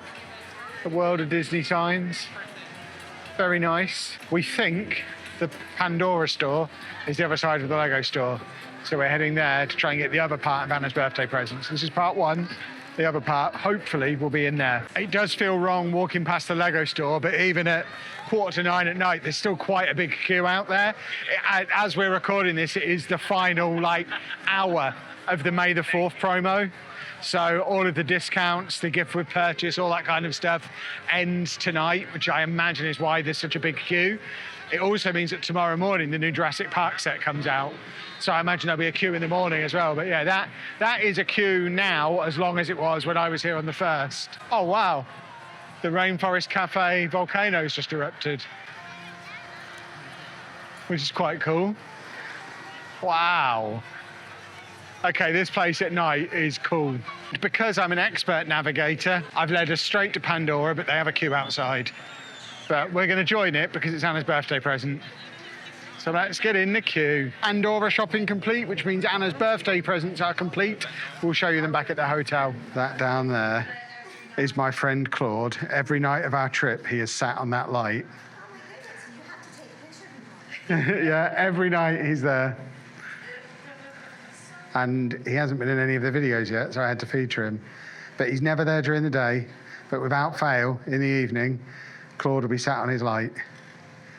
He loves it. Good night, Claude. See you tomorrow. Well, we're back in the hotel, so quickly show you through the bits and bobs that we got. Firstly, got these. Saw them last week. Think they're awesome. They're little monorail, caught on the cob poking things. That's just a great thing. Also got a fridge magnet. We did have one of them, but we've already managed to lose it. I think I threw it away with the bag that leaked on Anna. And then I got this T-shirt, which I've had my eye on for a little while, but was waiting because the T-shirts were on a 2 for $60 offer. I mean, it only saves like $3 per T-shirt, but I wanted to get it with this one. This one I've been searching all the parks for, haven't been able to find anywhere. Finally found it in my size. So that is probably the final Disney T-shirt I'm going to buy. I also got a couple of bits from Ron John's surf shop. So I got a few stickers for my laptop. Got Ron John's logo. I got a Florida one somewhere, but it's not in my bag. Where's it gone? Oh, it's in there still. A little Orlando one. That one's for Anna. And then they gave me that one because I made other purchases. Because I also got a T-shirt as well, because I think it's cool. So I now have a Ron John's surf shop T-shirt so that I can look like a true Floridian.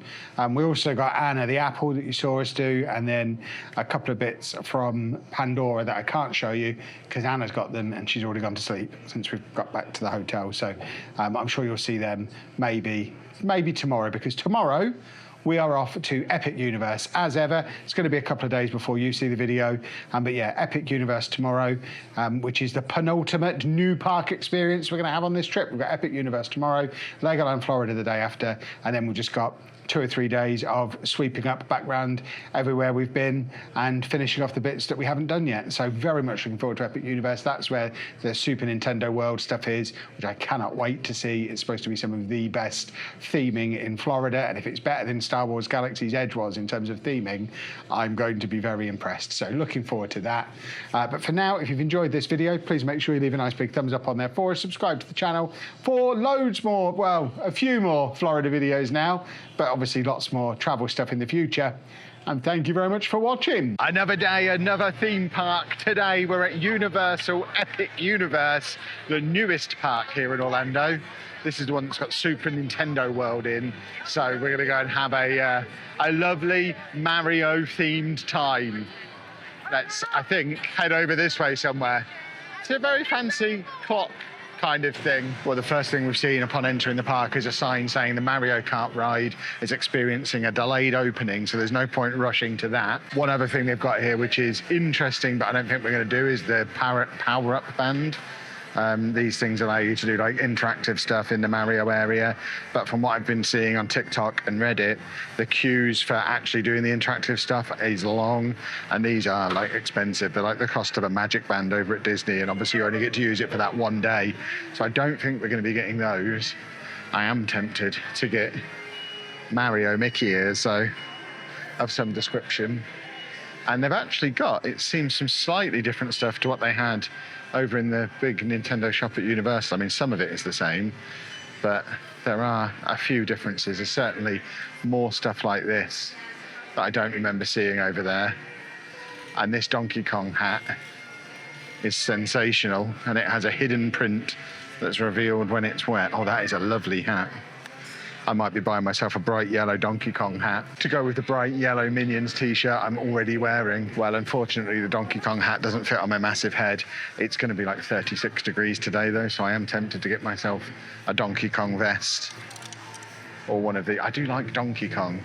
Or I could potentially get a very stylish Yoshi bucket hat, reversible Yoshi bucket hat, which is a temptation for sure. The other thing that's different to over at Universal, it's obviously all the Epic Universe merch is here and wasn't over there. So maybe I just get myself a big straw hat to keep me cool today.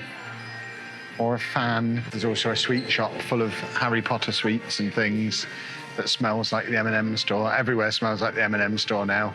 Anytime I smell sugar, I think M&Ms. But there is a lot of equipment and merchandise in here. Well, I think the technical term for what we're about to walk through is a dragon hole. So into the dragon hole we go. And that is some pretty impressive theming in the how to train your dragon area.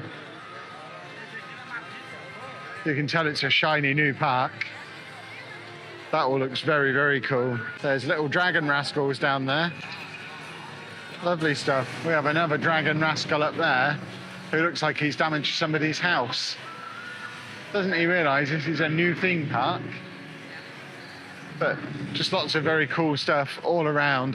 It's very similar to what I was saying when we went to Galaxy's Edge, in that it is pretty much an entirely immersive area, which is nice.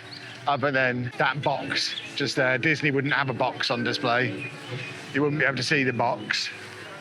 But if you look this way, it's all dragons all the time. We're in another shop hiding from the sun. This is Toothless Treasures. And they have lots of dragon stuff in here, as you can imagine. But most importantly, they have air conditioning in here. I think we're going to be spending even more time in shops than usual today because it's so hot outside. Anna wants to get herself a dragon cuddly. These sheep are magnificent. They move, they blink. I can only assume they're real sheep. This is some good stuff. We have the back end of some kind of lizard. One issue I do think we're going to have in this park, not just the overwhelming, stifling heat today, and it's not necessarily just a today issue, it's probably an everyday and Epic Universe issue. Because it's new, lots of people want to come here, but because it's new, it's kind of not finished. There's only like 3 or 4 areas, so there's not many rides. So you've got way more people coming here than the other 2 Universal parks, trying to cram onto way fewer rides. And as of right now, the Mario one isn't even running, so all the other rides are even busier. So all the ride queues are mega, mega, mega long. And there's just no shade in this place. Unlike in every other park we've been in, the parking was out in the open. It's not undercover parking, so the car's going to be awful later. But just walking around, it's all completely out in the open. There is no shade anywhere. And this is the 7th park we've been in since we've been in Florida. No, 8th. 8th, 7th? 7th. We've done the 4 Disney ones. The water park is 5, and then the 2 other Universal ones. So yeah, this is the 8th. And we've not been anywhere that's had so little shade. So the combination of all of that means there's a lot of standing around in the baking sun with not a lot to do unless you want to join a 2-hour queue, which I do not. The theming's great. I think it'll be even greater when it's been open 3 or 4 years, so it's got less of a buzz around it. People are more spread evenly between the different Universal parks, and they've added a few more worlds. I was reading online, there's talk of them adding a Wicked world here and a Lord of the Rings, I think, at some point in the future.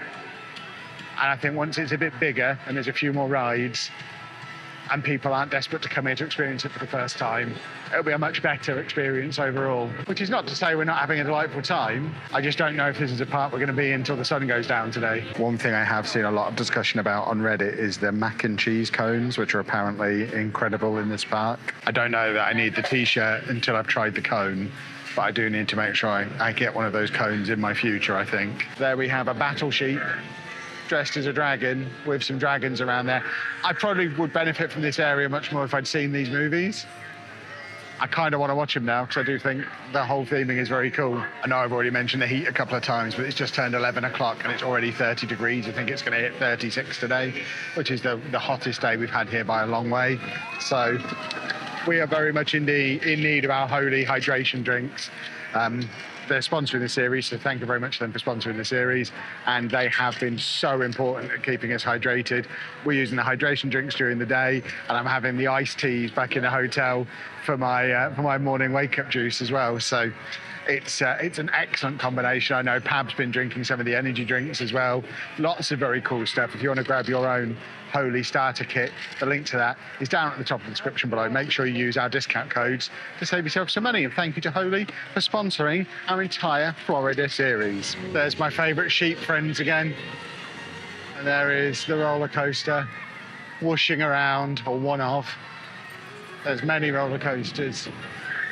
There you go, here's this one coming around as well. And there's the sheep. So next world would appear to be the Harry Potter area. We've already been in the Harry Potter sections of the other 2 Universal parks.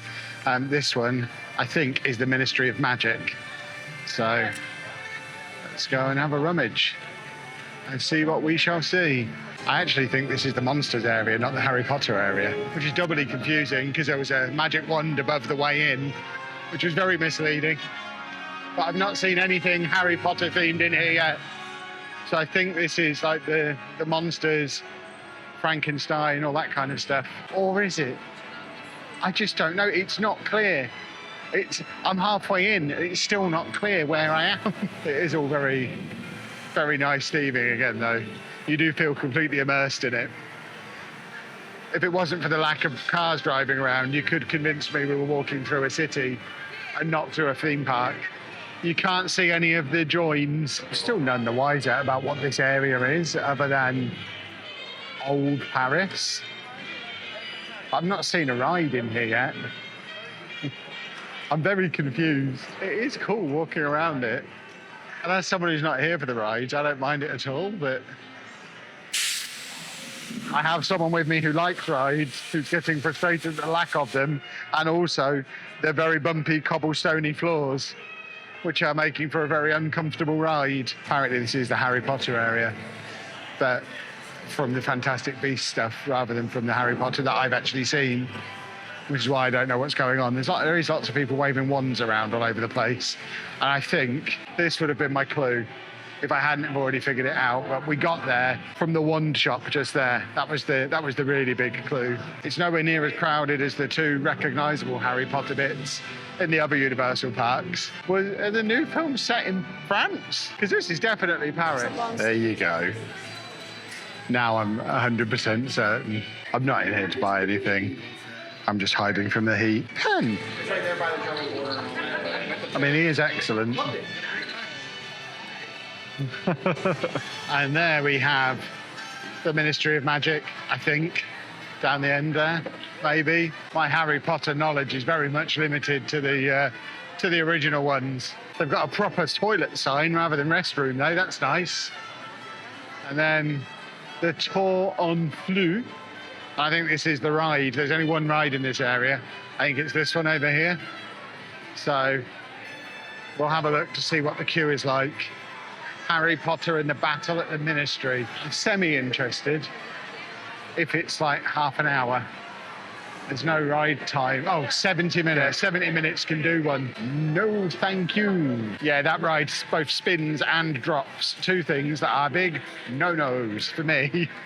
So I think we're leaving the Harry Potter area and continuing our tour around the park. And then on the way out, we have a large bird above a large archway. I guess that's a very expensive on-site hotel, which looks out over this lake, which I guess they do an evening show on, you would think.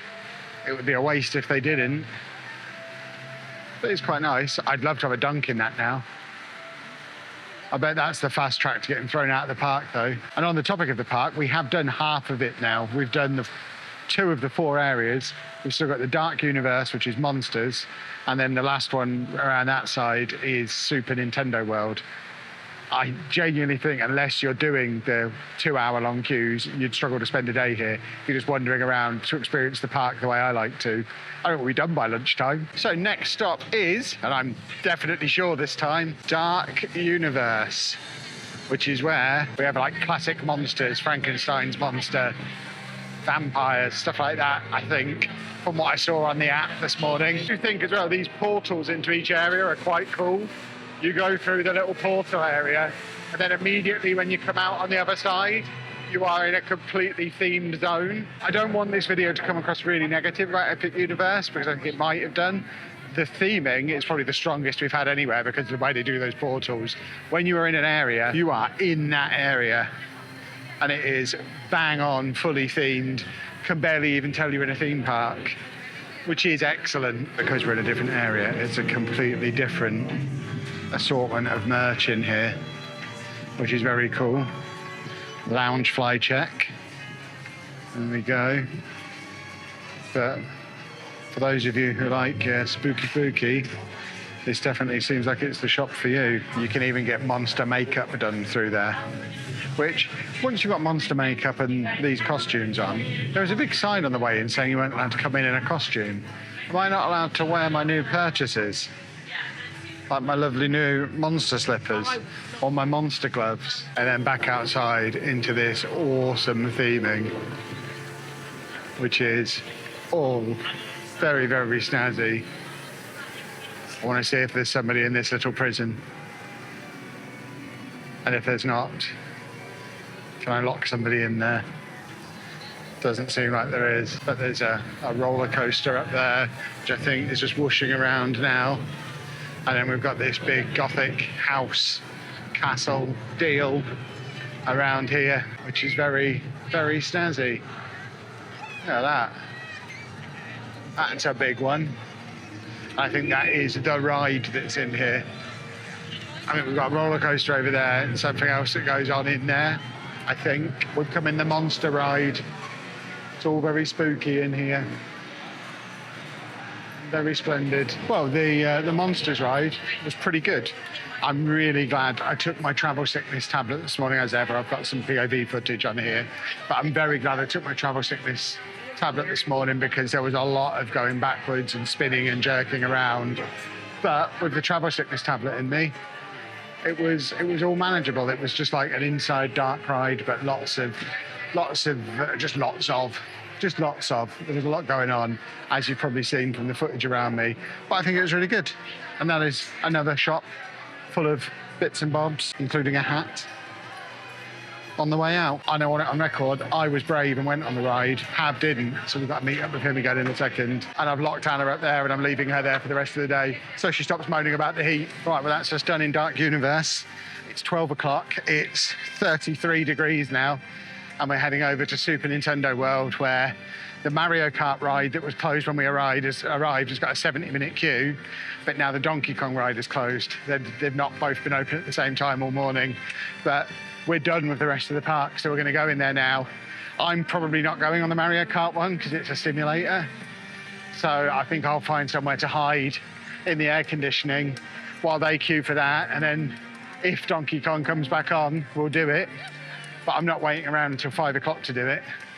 I think we're going to be poolside at the hotel by mid-afternoon, so we're not yet in the Nintendo area, but we have got a shop that's very Mario themed with Bowser and Donkey Kong defending out the front, and then we've got this very fancy Mario fountain, which is very snazzy, and all these sculptures all out the front. I'm going to go in here and have a rummage through the merch just to get into air conditioning, and I'm tempted. I'm always tempted, and this whole shop is great. Do a full-on Mario and Luigi costume, but it's all very much themed like a castle from a Mario game, and so much Mario merch. I mean, I love this shirt. That shirt is genuinely sensational. But they've got loads of Yoshi merch in all of the colours down the side here. This is a whole wall of Yoshi. We also have a wall of Peach, a wall of Bowser and other baddies, but they're all black t-shirts. I can't be wearing black t-shirts in this heat. I bought that cap the other day, but this cap, I bought this at Universal the other day, but it needs to go through my hat stretcher. I can't get it over my massive head. And then we've got the rest of the Mario merch, including some excellent Donkey Kong lounge pants. I'm still tempted to pick up a Donkey Kong Country vest because it's so hot today. The t-shirt's great. I got a Donkey Kong bag in that style the other day that I used for swimming yesterday. Another incredible shirt. This place is full of them. And then the Mario wall, the Luigi wall, more Donkey Kong. And then even more Yoshi. Yoshi seems to be the star of the show. It's like a third of the shop is Yoshi stuff. That hoodie's brilliant. Stupid kids sizes. Kids ruining everything for me again. They get all the good stuff. Yeah, this shop is great. And it's worth pointing out the only way that Anna and Pat persuaded me to come to Universal at all, because I was all for just coming to Disney. I'll have a look at a second. Anna's saying there's Pikmin over there. Yeah, I was all for just doing a Disney trip, but it was Mario that persuaded me to come and do Universal as well. It's a great mug. That's quite a cool hat. Bit of Mario Kart with the Super Nintendo World logo on the side. They've got some non-Mario as well. We've got Zelda. Anna did say about Pikmin. I don't know where Pikmin is. Is it around here? I might need Anna's help to show me where the Pikmin stuff was. Unless it's very well hidden. There they are. I found them. Pikmin in all sorts of colours. Are you getting one? I am on the lookout for stickers as well. For my laptop, we've got a couple of spots still on the new laptop. I made a purchase. I've got my Mario Kart hat. I'm happy now. And then final area of the day, Super Nintendo World, which looks like there's an escalator to get into, so Anna's going to need a lift. So Anna is going up the lift, which means we get to travel through an escalator that is a Mario pipe, which is very cool. This area is already the best part of the park just for this. And then Anna should appear on the other side. And again, as soon as you step through the portal into the area, it is 100%. You are in that area. And we are now living in Mario's universe, which is awesome. So we're coming out of the castle into a Nintendo game, basically. Look at this. This is bonkers. Bananas. Fantastic. Peach is doing a meet and greet over there. My instinct is to just start running and jumping around it and punching all of the question mark cubes. Piranha plant up there. There's a Yoshi ride in front of us. The whole area seems very small. Wow. It's tiny. If this is it. It's very well themed, but there's the Toadstool Cafe. There's whatever the one-up factory is. I think we now need to really go back down again. So I hope there's another lift that Anna can use. Glad I didn't get a power-up band because that interactive experience isn't working today. I don't know what's in here. Let's have a little look in here. So this is, again, I think this is all interactive power band stuff. But they've got the end of level, like, slot machine thing in there. Bowser's Castle over that side. I mean, it's very, very cool. I just want to point my camera at everything. Whatever that is, it's only got a 5-minute wait. Well, it looks like we're doing our longest queue of the entire trip. 85 minutes. And it's immediately full of staircases again. So I think Anna's being waved at and told to come down. The air conditioning in here is lovely. There's Bowser up the top of the stairs. But I think Anna's just parking up in Mario Motors. I'll just point you up there so we can see the Bowser statue. It's all so cool. I think this ride's going to make me horrifically sick, but I think it's going to be worth it. And to be honest, if the whole queue is as air conditioned as we're in right now, I don't mind being stood in this for an hour and a half. It's horrible out there. It's 33 degrees at the moment. Well, at least the whole queue is inside in air conditioning. They got that bit right. And just like the rest of the Nintendo area, the theming in here is great as well. Very, very cool. Well, when we joined this queue, it was showing us an 85-minute wait outside. There's been a couple of announcements while we've been in here that it's been delayed, but it's now restarted. I've just checked the app. It's now showing us a 195-minute wait. I really hope that only applies to the people behind us in the queue. I wouldn't wait for 3 hours for anything. Well, we are finally on our way out of the dungeon room that we've been in for the last 3 weeks or so and into something that looks like it's lifted straight out of the Mario games. We've got all of the Mario Kart trophies up there. We've got a big Universal Mario Kart trophy up there. The queue obviously continues. We're not getting on the ride imminently, but it's nice to have a bit of a change of scenery. And this is a very cool room. Very cool indeed. And then we have another very cool room with lots of Bowser paraphernalia in, including these Know Your Weaknesses books for all the various characters and lots of very important other bits and bobs. I think that's Bowser's stool that he sits on there, and various models, and it's just cool. Just cool Mario stuff everywhere. Feeling Down, a guide to anti-gravity. Lovely stuff in here. We have a large telescope there, and then coming around into some kind of Bowser sitting area there. We also have a ghost over there. We looked at him, so he went away. There's a fireplace here as well, which has some kind of movement on it. And we're sort of back level with the express lane people now, so I'm hoping we're getting vaguely close to the front of the queue. And there's Bowser's large chair next to the fireplace. He's going to be a big guy if he fills that chair. So we're now in what appears to be the furnace room that presumably is powering all of the machinery in here that keeps this place running. A little bit worried about how high that pressure gauge is though. And if they're rejected items, I'll take them home with me. Oh, everyone's being issued with goggles up there, so it looks like no POV footage on this one, I'm afraid. Well, what a kerfuffle that was. I'll tell you all about it when we get outside. The shop is definitely an upgrade on what we've spent the last nearly 3 hours doing though. My word. There are some cool bits in here. Let's have a look over this side. These bags are cool. I got the Donkey Kong one of those the other day. And we've obviously got the matching t-shirts and stuff as well. We've got Toad, which is another cool bag. Yoshi, which is a bag I very nearly bought. Peach. So each character has their own section.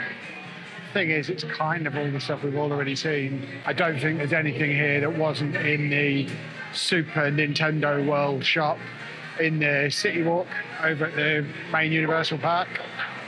So if it's shopping you're after, which is a large part of what we were after, Don't know that Epic Universe is worth the day. Cool bag, some cool signs. Obviously, I can't get signs home. But yeah, we spent over 2 hours queuing for that. 3 times when we were in the queue, the ride got shut down. We actually then got into the ride. I'll show you some footage of the ride itself here. But we actually got into the ride and then it broke down again, so we had to get out. We then had to wait probably another half an hour. We eventually got on, and honestly, I don't think it was worth an hour's wait. It was a very basic sitting around with some augmented reality goggles on that it didn't look great through that, and it wasn't a great ride. If that's the best ride in here, that's one with the biggest queue, that is alarming. What we did get is a couple of express passes each though, because of all the delays. So we're going to use one of them to go on the Yoshi ride, and then I think we're done, because the Donkey Kong ride has been down all day. That one opened late and has broken multiple times since. Even the few rides they've got in this park, they don't seem to be able to keep them running for more than about an hour at a time before they just break again. And like I said before, I don't want the video to come across as really negative, because the theming and just being here is so cool. Ironically, it's just spoiled a bit by the ride. Another thing worth mentioning, the Mario area in particular. Bearing in mind this park is a year old, it is insane that so much of it is not accessible. It's stairs and lifts. There's no slopes. You just wouldn't get anything like this in Disney. Well, I think we're just very much Disney people, and Universal just feels a bit shoddy in comparison, even the shiny new park. So we're now on our way into the Toadstool Cafe to try and grab something to eat.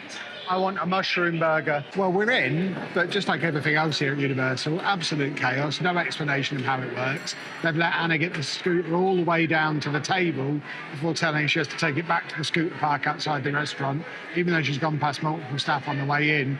It wasn't clear how we order. Turns out we had to do an order on our phone in advance, and when we get to the table, you scan a QR code with your table on and they start preparing it.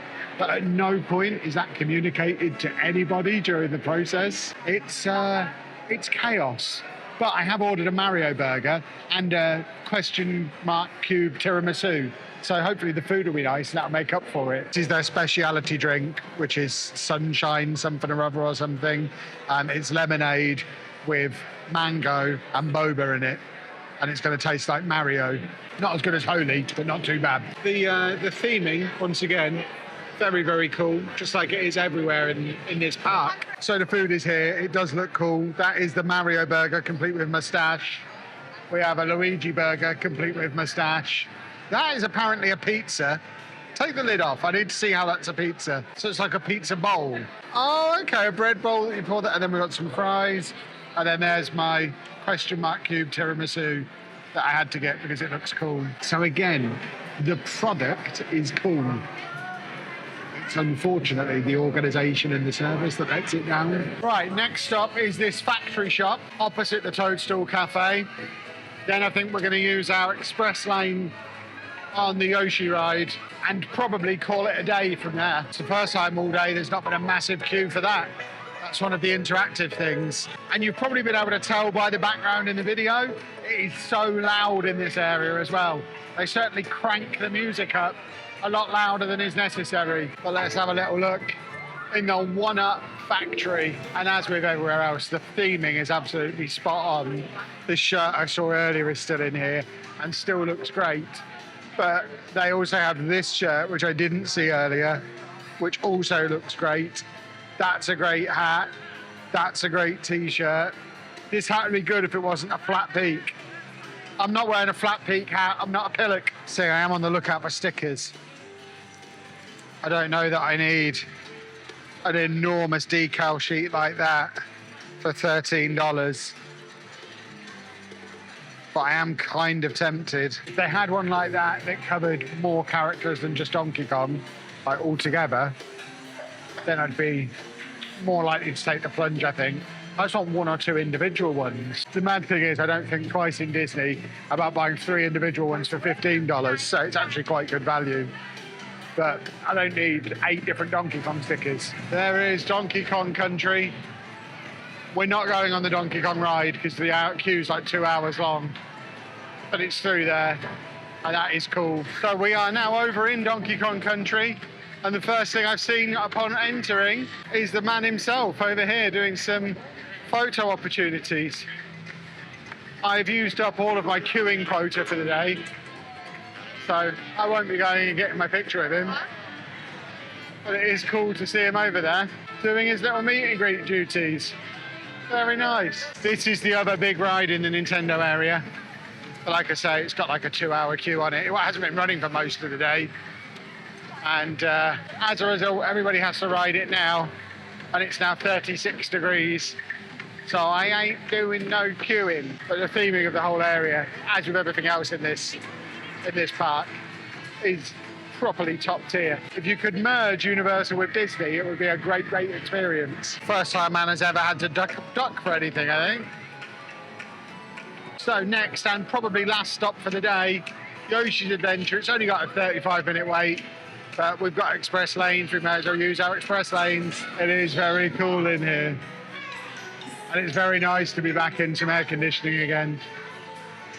Again, cannot fault the theming on the rides at all. It is absolutely spot on every ride we've been on. Well, for like the 5th time in the 2 days in the Universal Parks, we've just been shouted at by a member of staff again. This time for having the audacity to use the lift on their non-accessible ride that they built a year ago. Apparently, you have to join a separate queue for using a lift, and they bring you up themselves. It's madness, and the staff are just so rude about it every time stuff like that happens. There's been no thought put into making any of this park that, I will emphasize again, is a year old. There has been no thought into making it accessible at all. There's stairs everywhere, there's lots of lifts. We didn't have to go. Did we go in a single lift in any of the 4 Disney parks that have been there a gazillion years? They just put the slopes in. They make it for everybody. And as we come out, Mario and Luigi are there. Lovely stuff. And with that, I think we're done at Epic Universe just before 4:30. We've rode the big ride that's here. I wouldn't bother riding it again. It wasn't very good. I'm sure if you're into roller coasters, I mean, you just have to look over there. There's clearly some big roller coastery bits here, but that's not what we're here for. It's certainly worth experiencing just to see the cool theming, but I don't know that you need a full day here. We certainly didn't. And I'm desperately trying not to remember how much we paid for our 14-day Universal passes that we'll have used 2 days for and not done complete days in either of them and covered all 3 parks. I don't know that we'd do it if we came to Florida again. And I certainly have my reservations about Universal in the UK now that I was previously very excited about. Nothing quite confirms your status as a Disney person like a couple of days at Universal. Tomorrow, we're off to Legoland, back in my comfort zone, and then we've got a few days sweeping up, finishing stuff off in the Disney parks. So there will be some much more positive videos to come, but we're gonna go and drop off Anna's scooter, head back to the hotel and jump into the pool because it's 36 degrees and I fear I might be melting. So if you've enjoyed this video, please make sure you leave a nice big thumbs up on there for us. Subscribe to the channel for plenty more Florida content yet, plus the rest of the travel content we've got coming up later in the year. And thank you very much for watching. This is a bit of a weird one, folks, because here I am in the middle of Legoland, Florida, starting the video, but I'm starting the video as we're leaving Legoland, Florida, because I've actually made 2 videos in here already today that will already be out on the Block Party channel by the time this video hits the vlog channel. So if you want to see what we got up to here at Legoland, Florida, go over and watch those. But me and Anna are out on a bit of a Florida road trip today. We've left Pab back at the Disney resorts. He's going from My choice. yeah, he's going from place to place, doing his shopping on various different modes of transport. He's got a whole itinerary planned and he's having a lovely time, I think. But we are out and about on a little road trip because we've come down here. This was about an hour south of where we're staying, but we're now heading an hour over towards Tampa, where there's a Lego shop that we're going to be going to, an independent Lego shop, which for another video for Block Party. So we're kind of doing like a Florida driving triangle, and we're hoping that while we're out and about, we'll come across some more interesting things to show you for a more typical vlog video. Ideally, what I'd like to do while we're out and about is eat somewhere we've never eaten before that is only available in America. We've driven past a Chipotle on the way, but Anna isn't a fan of that genre of dining, so I'm hoping Chick-Fil-A would be a nice option. Raising Cane's would be a really nice option. But yeah, anything we've never had. So we're going to hopefully go and try some food. We're going to be venturing into a part of the world we've never ventured into before. If anything interesting happens while we're there, we'll show you that. Otherwise, we might just meet you back at the hotel later on this afternoon for whatever shenanigans we get up to there. But there you go, there's your little spoiler of Miniland here at Legoland, Florida, which is very cool. You should definitely go and watch that video. Well, after initially driving past it and then doing 2 U-turns and all sorts of other shenanigans, we have finally found what was number 1 on our list of places we wanted to try. It's Chick-Fil-A, and I'm very hungry. Well, we've placed an order. We've been given this. I think it's on its way to us. I didn't realise how difficult it was to understand American accents until we experienced one where she spoke just a little quiet and really fast. Every sentence she said, me and Anna were like, what? Excuse me, pardon? We made fools of ourselves. So here we go then. Anna got the burger and the Chick-fil-A burger and some naked nuggets. I got chicken strips because I figured that was the fairest way to judge. It also comes with waffle fries. And of course, we got the Chick-fil-A sauce. Official verdict incoming. Pretty good chicken. Well, that was very tasty. Well worth going out of our way for. While I was sat at the table, Anna had me checking the airport to make sure that she could get another one before we go home. The good news is they do have 2 of them at Orlando Airport, so I think there's going to be another Chick-fil-A in her future. She particularly liked the little naked nuggets more than the burger, but I thought the little chicken fillet things, chicken strips, whatever they called them, were very tasty. But yeah, Anna very much enjoyed that. The grilled chicken, just seasoned and grilled. But yeah, we are kind of in the middle of nowhere, I think. We pulled off the main road and drove past a strip of loads of different restaurants. Everything we possibly wanted to eat at was along this road. And there's a Panda Express, there's an Outback Steakhouse, there is a Chipotle. So we had to decide which one we wanted to try first. But we've still got a few days left in Florida. We're going to try some others before we go as well. It is stiflingly hot, though. It's another really hot day. It's apparently record high temperatures here in Florida at the moment. So thankfully, I do have my Holy with me, who are sponsoring the series. I've got their hydration juice. And goodness me, on a day like this, do I need it? Check them out. Top of the description down below. Use our discount code. And we are now going to get back on the road. And I think Anna needs me to get the air conditioning on because she's foolishly already got in the car while I'm out here with the keys. Well, we've made it all the way down to a place called Plant City, which, it's got to be said, if you asked me to describe an American town based on everything I've learned from media, this is what I'd describe. There you have the railroad crossing over there.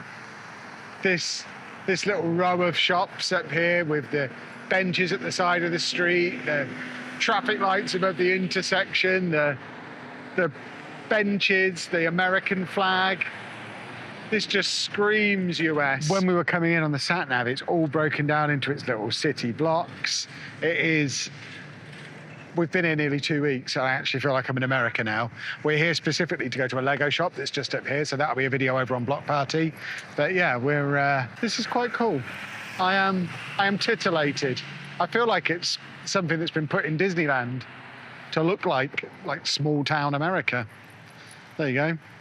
It's the historic downtown of Plant City, and Anna's grabbing herself a newspaper out of the box. We've done our Lego store video. We're now just wandering around a little bit. Anna's taken me away from the car because I think she's taking me for an ice cream, which I'm in favour of an ice cream. I've just left Anna in the bakery because there's a train going by, and the idea of a massive train like that just going through the centre of a town fascinates me.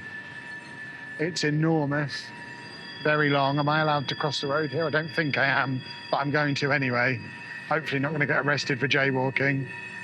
But yeah, we do like a train, and it's just so long and so interesting that there's nothing separating us from it. I'm so used to there being massive high fences separating us from the trains because we're not trusted to not run in front of them. Clearly there's a little bit more trust here that people aren't just going to step out in front of the train. I can't get over how long it is. It is huge. Interesting as well, in that bakery, we said, obviously we got the usual where are you from question, said we're from the UK. She said she really wants to go to the UK because we have the best bakeries. I said France would argue. She said no, it's definitely the UK. So there you go. The lady in the bakery in, I forget where we are, Plant City. She says UK has better bakeries than France, and I trust her opinion more than a French one. There is an American train, and it's so long and so slow and very cool. Didn't expect to be seeing this today. Anna's walking down the street. Anna's fascinated by it. Also interesting to note as well, Anna's UK disability badge is valid here as well, so we are able to use the disabled parking spaces, which is fun. This train is so long. I've been filming for over 2 minutes at this point. I can't believe how long that train is. She said they come through all the time. That must really snarl up the traffic around here, because, I mean, yeah, it is a never-ending train. I think you've seen enough of the train. Anna bought me a cookie, so we're going to unlock the car so that we can eat a cookie. We can't eat the cookie in the car. Huh? We can't eat the cookie in the car because we've got to give the car back in a few days, but we can hover in the back. She's taking my cookie away. Yeah, I want to eat my cookie. I need to give my official cookie review. So it's a stuffed cookie, stuffed with nuts and brownies and all sorts of other things. I don't know if I'm going to be able to eat the whole thing so soon after having a Chick-Fil-A, 'cause it is massive.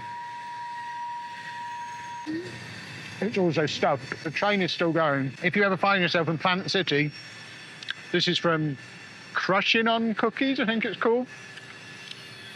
She was very nice and makes a good cookie. The train is still going. I'm going to finish my cookie, and then I think we're driving back. Well, we're back in the hotel after about 3 hours of driving today, but lots of splendid fun. That train, by the way, was going past for about 10 minutes. But now we're back. We've had our main meal, but I just want a little bit of a snack. So I'm finally going to try this that we bought on our first trip to Walmart, and I've been too afraid to eat it ever since. It's easy cheese. This is the sort of thing you see on the internet all the time, and it's always used as an example of how disgusting Americans are. So I'm going to try it. For best results, remove cap. Hold applicator tip close to food. Got some Ritz crackers here. Press tip firmly and remove slowly across food surface. I think I have to remove that first. No need to refrigerate, which is what I always want to see on my cheese. No, that's it. Well, how do I press it? Hold applicator tip close to food. Right, hold on. We need to get into it. I'm putting my cap back on. I don't know why I have to remove my cap. That's weird. All right. So we take a Ritz cracker.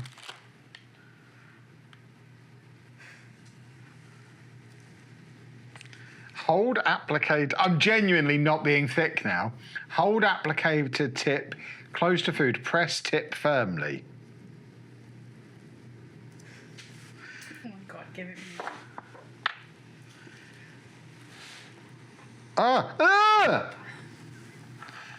What colour is that? It's luminous. I've got to put another cracker the other side so I don't let any of it touch my mouth. Right, I'm hoping this tastes like a Ritz cracker. Like, not a Ritz cracker, a tuck biscuit thing, the sandwich ones. That's not too bad.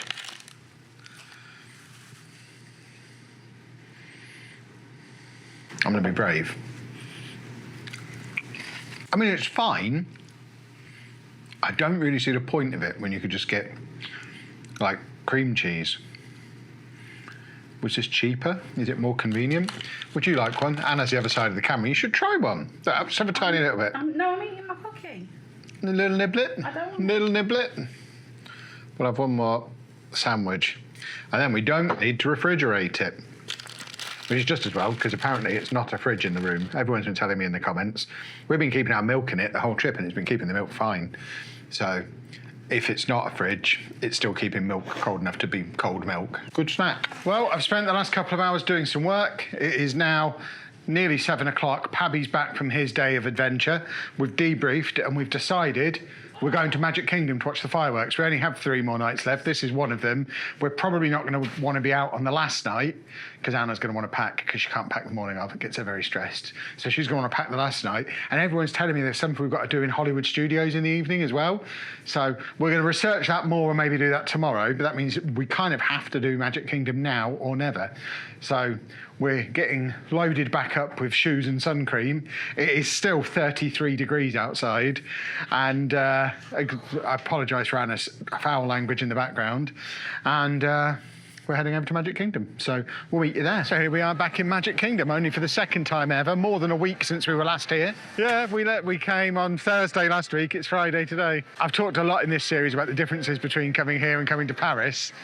It is mad that we've been here as long as we have, and this is only the second time seeing Main Street. If we'd have been in Paris, we would have seen it every single day, even if it wasn't a day where we were planning on going, because we'd have just popped in because it was there. But it's taken us like half an hour to get here. So it's not somewhere you just pop to. But when we came the other day, we'd already left by this time, so we're going to get to see it all lit up and sparkly and pretty now, which is always the prettiest time to see Main Street. So that's jolly nice. And if we spin round this corner, I believe we'll get another castle shot, because we do like looking at the castle. Oh, doesn't it look pretty? Lovely, lovely, lovely. It is 7:30. So we don't really have a plan for what we're going to do for the next few hours now. I don't really even know how it works in Magic Kingdom in the evening. Depending on who's telling us what, it sounds like there's a parade before the fireworks. I think the parade's at about 9:30, and then the fireworks are at 10. But if the parade comes down here, then I guess people aren't crowding down here on the road the way they do in Paris.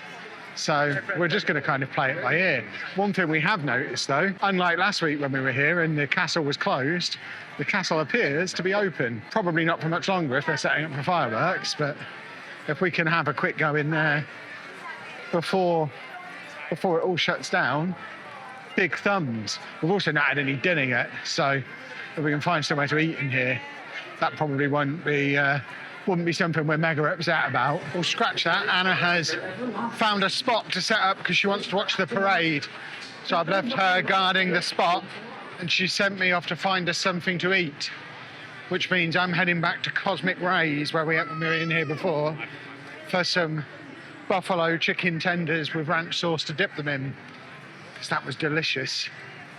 And there was no queue to do a mobile order, so I'm just walking down here to pick that up. I hope I've got a way to transport it all the way back to Main Street without having to take the tray. I'm sure it'll be fine. Let's see how far I get before I'm told I'm not allowed to take the tray. Well, the answer was they let me get all the way back here with my tray. And I'm not the only one who's done it either. There's plenty of trays around. But it is now 8 o'clock, so 45 minutes before parade. The sun is just about setting, and the lights have come on down Main Street. And it does look pretty. And then we've got the castle that way as well. It's still so warm though, it's still 30 degrees. Hopefully when the sun goes down properly, it will drop a few more degrees, but we've got a good spot. I am sat right on the curb. I am getting some dirty looks. I'm not sure if it's for the filming at knee level or the claiming a position with my large posterior, but either way I don't feel mega popular sat here. But I don't care, we're going to get to see the parade. Latest view down Main Street, looking very nicely lit up now. Worryingly, lots of very dark clouds accumulating above it. It's still nearly 2 hours until the fireworks. I don't know if we're going to avoid rain. A little bit disappointed. The castle isn't lit up. Do they not light up the castle? So about 15 minutes before the parade, it's getting very busy. And the castle is now lit up and looking very pretty. As is Main Street, which does look awesome. I'm impressed how well they've cleared that road.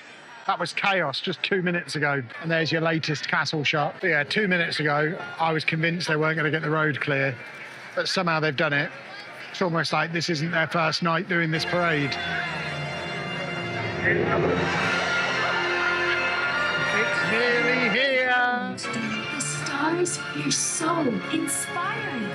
My father always said that we're connected to the stars. You're staring at me.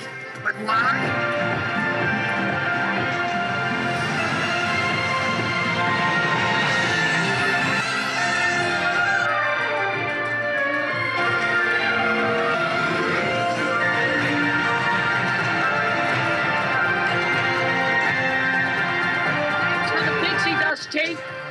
Hello, Daisy. Hello, Donald. Starlight is all around us. Well, that was very cool. Anna's upset because Daisy blew a kiss down the camera at me. She can't get enough, but the lights are all back on now on Main Street, and it does look very cool. We've decided not to savour the fireworks because, frankly, I don't see how they can top that. It's supposedly not as good a light show, like display show, as what you get in Paris. And fireworks, we can see anywhere, anytime. We'll probably even be able to see them from the bus on the way back. So we're going to try and get a head start on the bus queue. It's just gone 9 o'clock. The fireworks don't start until 10. We don't want to be getting back to the hotel at midnight. There's a chance we might still now, because we don't know how big the queue's going to be now, because we're not the only people heading for the exit. But like I say, Main Street lit up like this at night does look fantastic and does make me very excited for the new Lego Main Street set that comes out on the 1st of June. I'm already trying to convince Anna we need to go to Disneyland Paris to buy that there at the place itself. She says going back to Disney 2 weeks after we leave this one is silly. She has just yelled at me I should light it up as well. Not a chance. But if anything was ever going to convince me, it would be this view. And then we've got the train station at the end there as well. I actually saw the Lego train station in one of the shops that we went to earlier today. I think it was $400. Do I just leave all my clothes here, go back and buy that, and set it up with Main Street like this? Goodness me, it's tempting. Well, we couldn't have timed this better if we tried. I mean, to be fair, we did try, but we've literally just got here. There's no queue. The bus has just arrived, and they're about to load Anna on. Lovely, lovely, lovely. And we are back in the hotel exactly as the fireworks would be starting in Magic Kingdom. Straight on the bus, no problems, apart from a slight problem trying to get Anna's scooter off the bus because the thing was broken. But yeah, still back in the room before the fireworks even begin. If we'd have stayed for the fireworks, it would have been, I think it's an 18-minute show. I doubt we'd have been back in the room before midnight. So definitely think we made the right decision leaving when we did. I've still got a video to edit for tomorrow morning. So I'm going to crack on with that. And we'll see you in the next video, which will be out in a couple of days' time, which is when we start going around and filling up on all of the stuff we've missed over all of the previous days of the trip. We've been everywhere for the first time now. We've got a couple of videos left of going to some places for the second time, and hopefully you'll join us for some of those. So if you've enjoyed this video, please make sure you leave a nice big thumbs up on there for us. Subscribe to the channel for a few more Florida videos yet, and then some more stuff later in the year. And thank you very much for watching. Today, we are going to be riding on every mode of transport available at Walt Disney World, mainly because I want to go on the monorail, but also because it feels like a fun challenge. Mode of transport number 1, we're getting the bus from our hotel here at All Star Movies to Hollywood Studios, where our adventure for the day begins. For a minute there, I thought we weren't going to be able to get on this bus because it's got Anna's nemesis, Daisy Duck, on the side. They do not get on. She blew me a kiss during the parade last night. But the best thing about all the transport at Disney World is the accessibility for it. The buses all have room for at least 2 wheelchairs or scooters. They're really easy to get on and off of. The transport has been a big, big plus of this trip. And that's speaking from a guy who currently has only been on the buses and the minivan taxis. And as much as I don't like buses at home, I love the Disney buses because they're all fully air conditioned, which is very helpful on very warm days like this. And they also have their music themed to the hotel you're staying at. It does mean it's a playlist of 4 songs on a loop. But one of them on the All Star Movies bus is We Are the Champions by Queen. So we have arrived at Hollywood Studios. We're not actually planning on going into this park. We are going to nip into Magic Kingdom later to catch up on some rides we haven't done yet. And I think we're going into EPCOT to do a little bit of shopping. But the reason we're here is because from here, we can grab the Skyliner, which I think takes us to EPCOT. Pam's planned the route. So I think it's Skyliner from here to EPCOT, walk through EPCOT, do half of the World Showcase on the way, come out the other side, jump on the monorail there. I think they're the next steps of our lovely transport journey. At some point, we're going on a boat as well. If you're not familiar with the bus system here at Disney World, by the way, it is phenomenal. Every park has a bus station like this that has buses that go to every hotel, and then every hotel has a lineup of bus stops, one for every park. So you can do the whole thing just on the buses, but it's not always the quickest way. Very clever, though. You never have to wait longer than like 20 minutes for a bus. The one thing you can't do, which is a little bit frustrating for me as someone who's used to Disneyland Paris, is get the bus from any of the parks directly to Disney Springs. There's also limited park-to-park transfer. Like there is a bus here that goes to Animal Kingdom, but I don't think you can get the bus from here to Magic Kingdom, for example. And I don't think you can get the bus from any park directly to Disney Springs. So to get to Disney Springs for a meal after your day in the park, you have to head to a resort, not necessarily the resort you're staying at. You can just head to the nearest resort and then jump on a bus. Or I think you can get the boat. I don't really know why they do it that way, because a lot of, I'm sure people in the comments will explain, but this is what I'm excited for here. I wanted to go on this when we came to Hollywood Studios for the first time over a week ago, and now we finally get to go on the Skyliner. Huzzah! So that's when you can go to on the Skyliner from here. We're on the way to EPCOT. Oh, it's like being on a thrill ride. Oh, we're up in the air. I don't know, I hate these. Because I had to go on every one. There's EPCOT over there. So we're going over here to Caribbean Beach, and then we go over there to EPCOT, where you can see the giant golf ball at the moment. This isn't as terrifying as the Devil's Transport that goes over the Thames in London, because it's nowhere near as high, and we're not over a river. I don't know why being over a river scares me, because obviously if it fell off, you'd be better landing in a river. Oh, Pab's telling me the next one is the next one high and over water. He's nodding and smiling. Oh, for goodness sake. I might just stay at the Caribbean Beach. Sounds like a fun day out. So we're now at the Caribbean Beach Hotel, where you have two transfer options. You can go that way to Art of Animation or Pop Century, two other hotels. We are going to go this way, which takes you to EPCOT. So we get to see some of the fancy hotels. These do look fancy down here. Look at these. These are like little houses down here. Because we wouldn't be here if we had to pay for this. The trip was expensive enough as it was. I deserve it. Well, then you need to fund it. So now we're coming into Riviera Resort, but we stay on here. And I think pull a left and go over that way. This is a great system. I like this a lot. So yeah, we're now in the Riviera one. And we're just staying on as other people are getting on and off. And pulling around to the left-hand side for the final stretch of our journey. What a delight the Skyliner has been. Highly recommended. I want to stay at a hotel that has Skyliners next time, and there will be a next time. There you go, we're just arriving into EPCOT now. There's a nice traffic jam that we're avoiding on the way in, which is very pleasant. And I think, does this bring us into the back of EPCOT? So we're going to come into the back of EPCOT, walk through EPCOT, maybe sample some World Showcase delights on the way, and then from here we jump on the monorail. I'm getting nods from Pabby again. And then that'll be our third transport method of the day. I like transport. And there we go, Skyliner complete. That was a very pleasant experience. Highly recommended. Absolutely not necessary for where we're staying. We could have done the whole trip having never gone anywhere near it. But I'm glad I got to go. It is a bit alarming seeing the pace they come in at, though. When you're in them, you're convinced you're going to smash into the one in front, and then they slam the brakes on like that. It's bonkers. I think I'm a liar, because I think I said at the start of the video we were going on every mode of transport.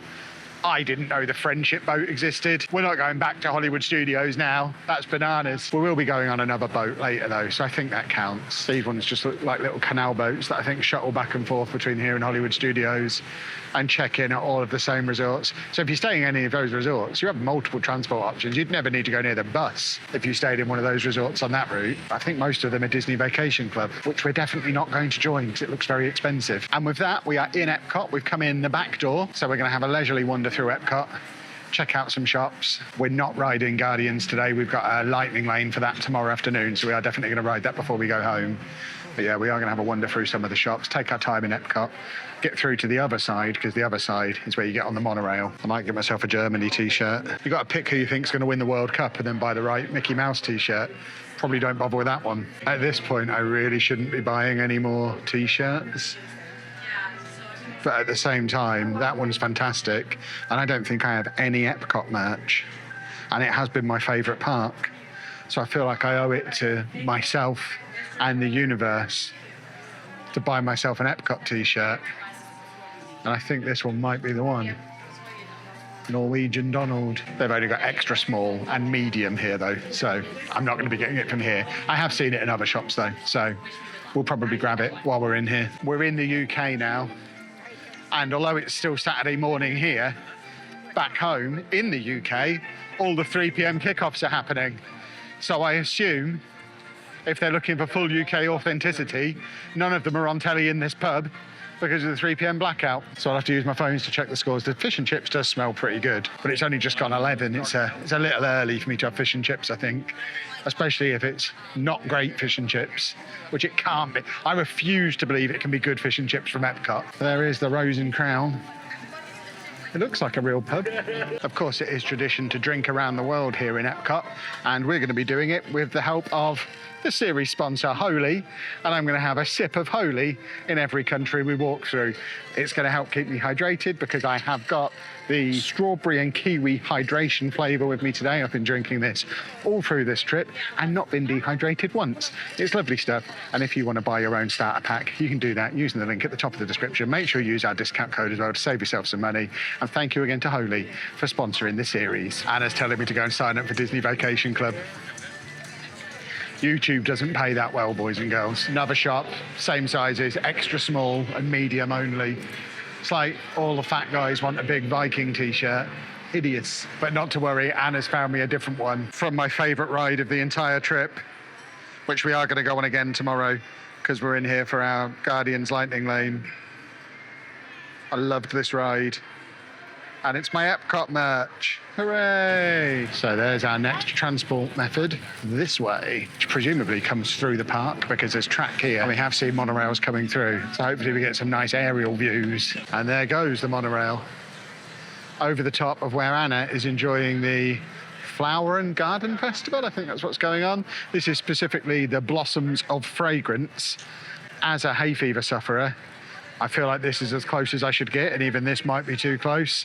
Admittedly, Anna also suffers from hay fever, hasn't taken her antihistamine today, and is pressing her nose into all these flowers. I predict it will be no more than 4 minutes until she's inexplicably got a headache and doesn't know why. But she's having a nice time.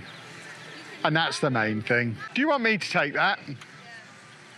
I'll hold my breath. I still don't get the whole orange bird thing, but the longer I'm here, the more I think I have to buy something with it on, even though I just don't get it. Anna's getting some smells to match the smells she was smelling. I've also got postcards. I was looking for stickers, but I don't think they have stickers. My laptop's missing an orange bird sticker. Well, we're finally making use of our photo pass. We've just had a couple of photos, which I'll pop up here, and we're now in the queue for Journey into Imagination with Figment. I know nothing about this. What I do know is there's a bear coming this way who looks very pleased with himself. What a great ride. Figment is my new hero. Here's some POV from it on there. I now need to buy myself an enormous Figment plushie or a Figment hat or something. He's my hero. It's a great song. It's a great ride. What a lovely time was had by all there. Well, we're in Figment's shop. I can get myself some Figment Crocs. They're very snazzy. Or a lovely Loungefly bag. The man himself. They don't seem to have any adult men's clothes. Oh, there you go. I can get a stylish Figment shirt. Well, that's a shame. I wanted an excellent shirt with my new friend on. But such a thing doesn't seem to exist. Maybe I get that hoodie. I definitely don't have room in my bags for hoodies. I think I'm going to be wearing 4 t-shirts on the plane as it is. We're now in a big tent full of flowers and butterflies. And there are a lot of butterflies in here and a lot of pollen. So I'm going to go and wait outside because this is making my nose tickle. Even though I've had nasal spray and antihistamine this morning, I need to get out of here quick or my eyes are going to run so much that my contact lenses pop out, and that's stuck on my bag, I think. Whoops. We're now in the land. Over there in the Garden Grill restaurant, Mickey's hanging out. So I guess if you want to eat there, you have the chance of a mouse encounter. Bonus on this ride, the standby queue's not wheelchair accessible, so they've just sent us down Lightning Lane. Lovely, lovely, lovely. We are on the boat. water behind me. Well, that was very interesting. We saw lots of plants, including discovering that cucumbers grow on trees, which I never knew before. Lots of glasses footage appearing over the top of Anna's head now. But yeah, I thought that was really good. I now want to go and eat all of the lovely vegetables we've just seen. Right, I think that's our EPCOT detour pretty much complete. We might just duck into a couple more shops on the way out, but we are now getting back on task and heading towards the monorail. Guess I have to give you a ball shot on the way out, so there you go. Looking lovely. It is very big. We just did a couple more photo pass pictures in front of the big ball. And our next stop is the monorail, which is the one I'm most excited about, because the plan is to ride this all the way into the Contemporary, which is the hotel I've wanted to stay in since I knew it existed, because the monorail goes whoop, right into it. I want to go in the shop in there in the hope of some fun monorail merch. And then we might go to Magic Kingdom as well, but for me, the exciting thing is the monorail ride. And we are on the monorail. Let's pick over the car park. I guess you only get to tour EPCOT on the way back. So we're now at the transportation hub, which is the big car park that you park in if you're going to Magic Kingdom. So we now have to transfer onto a different monorail to head to Magic Kingdom.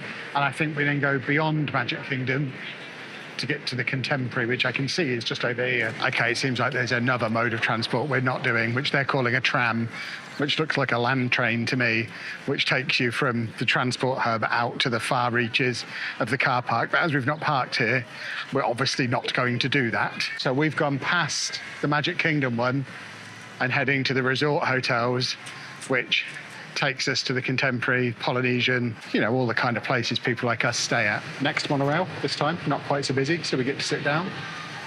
And this time Anna got to come in straight on rather than having to reverse in. So I guess she's going out that door when we get there. So first stop is the Polynesian, which is Anna's dream hotel. I imagine she's going to get quite excited if you can see any of it at all from where we are. There's the sign for it, so it's not very far away from the transport. There you go. There's the way into the Polynesian. There's a golf pitch out the back of the Polynesian. A road that appears to still be under construction. The rooms in there have balconies. Very fancy. I would like a balcony. I wouldn't like one enough to pay the kind of prices you have to pay to stay there, though. Next up, we have the Grand Floridian and their lovely pool and kiddie pool area and various other facilities. It's much nicer than our pool. That explains why they don't have a direct bus to the water park we went to the other day. They don't need one. We're being overtaken by another one, which is going a little faster than we are. I think we're racing them to the Contemporary. There you go. We're pulling out a lead again. That's what I'm talking about. Just lulling them into a false sense of security. In your face, other monorail. Look at us go. We are the winners. Lovely stuff. There's also quite a pretty lake over here. So we're now at Magic Kingdom. We're not getting off here yet, though. So I need to go to my fancy hotel that I want to go to, which I'm sure is going to be decrepit and old and broken. But I just wanted to film a monorail go and get it out of it. I've seen it on the internet. There you go. There's Magic Kingdom as we go by. A shot of the castle in the background. Lovely, lovely, lovely. We'll be going there a little bit later on once we're done at the hotel. And there is the hotel we're aiming for, the Contemporary. One day we'll come and we'll stay here. Look how cool it is. The monorail goes all the way in. Oh, look at that. That is so cool. Oh, this is very cool. So we're in the hotel and you can see the rooms. I would just sit outside the room watching the monorails come in and out all day. You can even see into the shop from up here, which is marvellous. It is so cool in here. Yeah, it all looks a little bit old, but it has been here since before I was born. So we'll let it off, I think. And there it goes.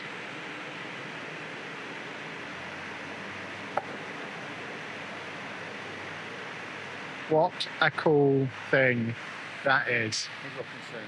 We've got mouse ears over there as well. So we're now in the Contemporary Hotel.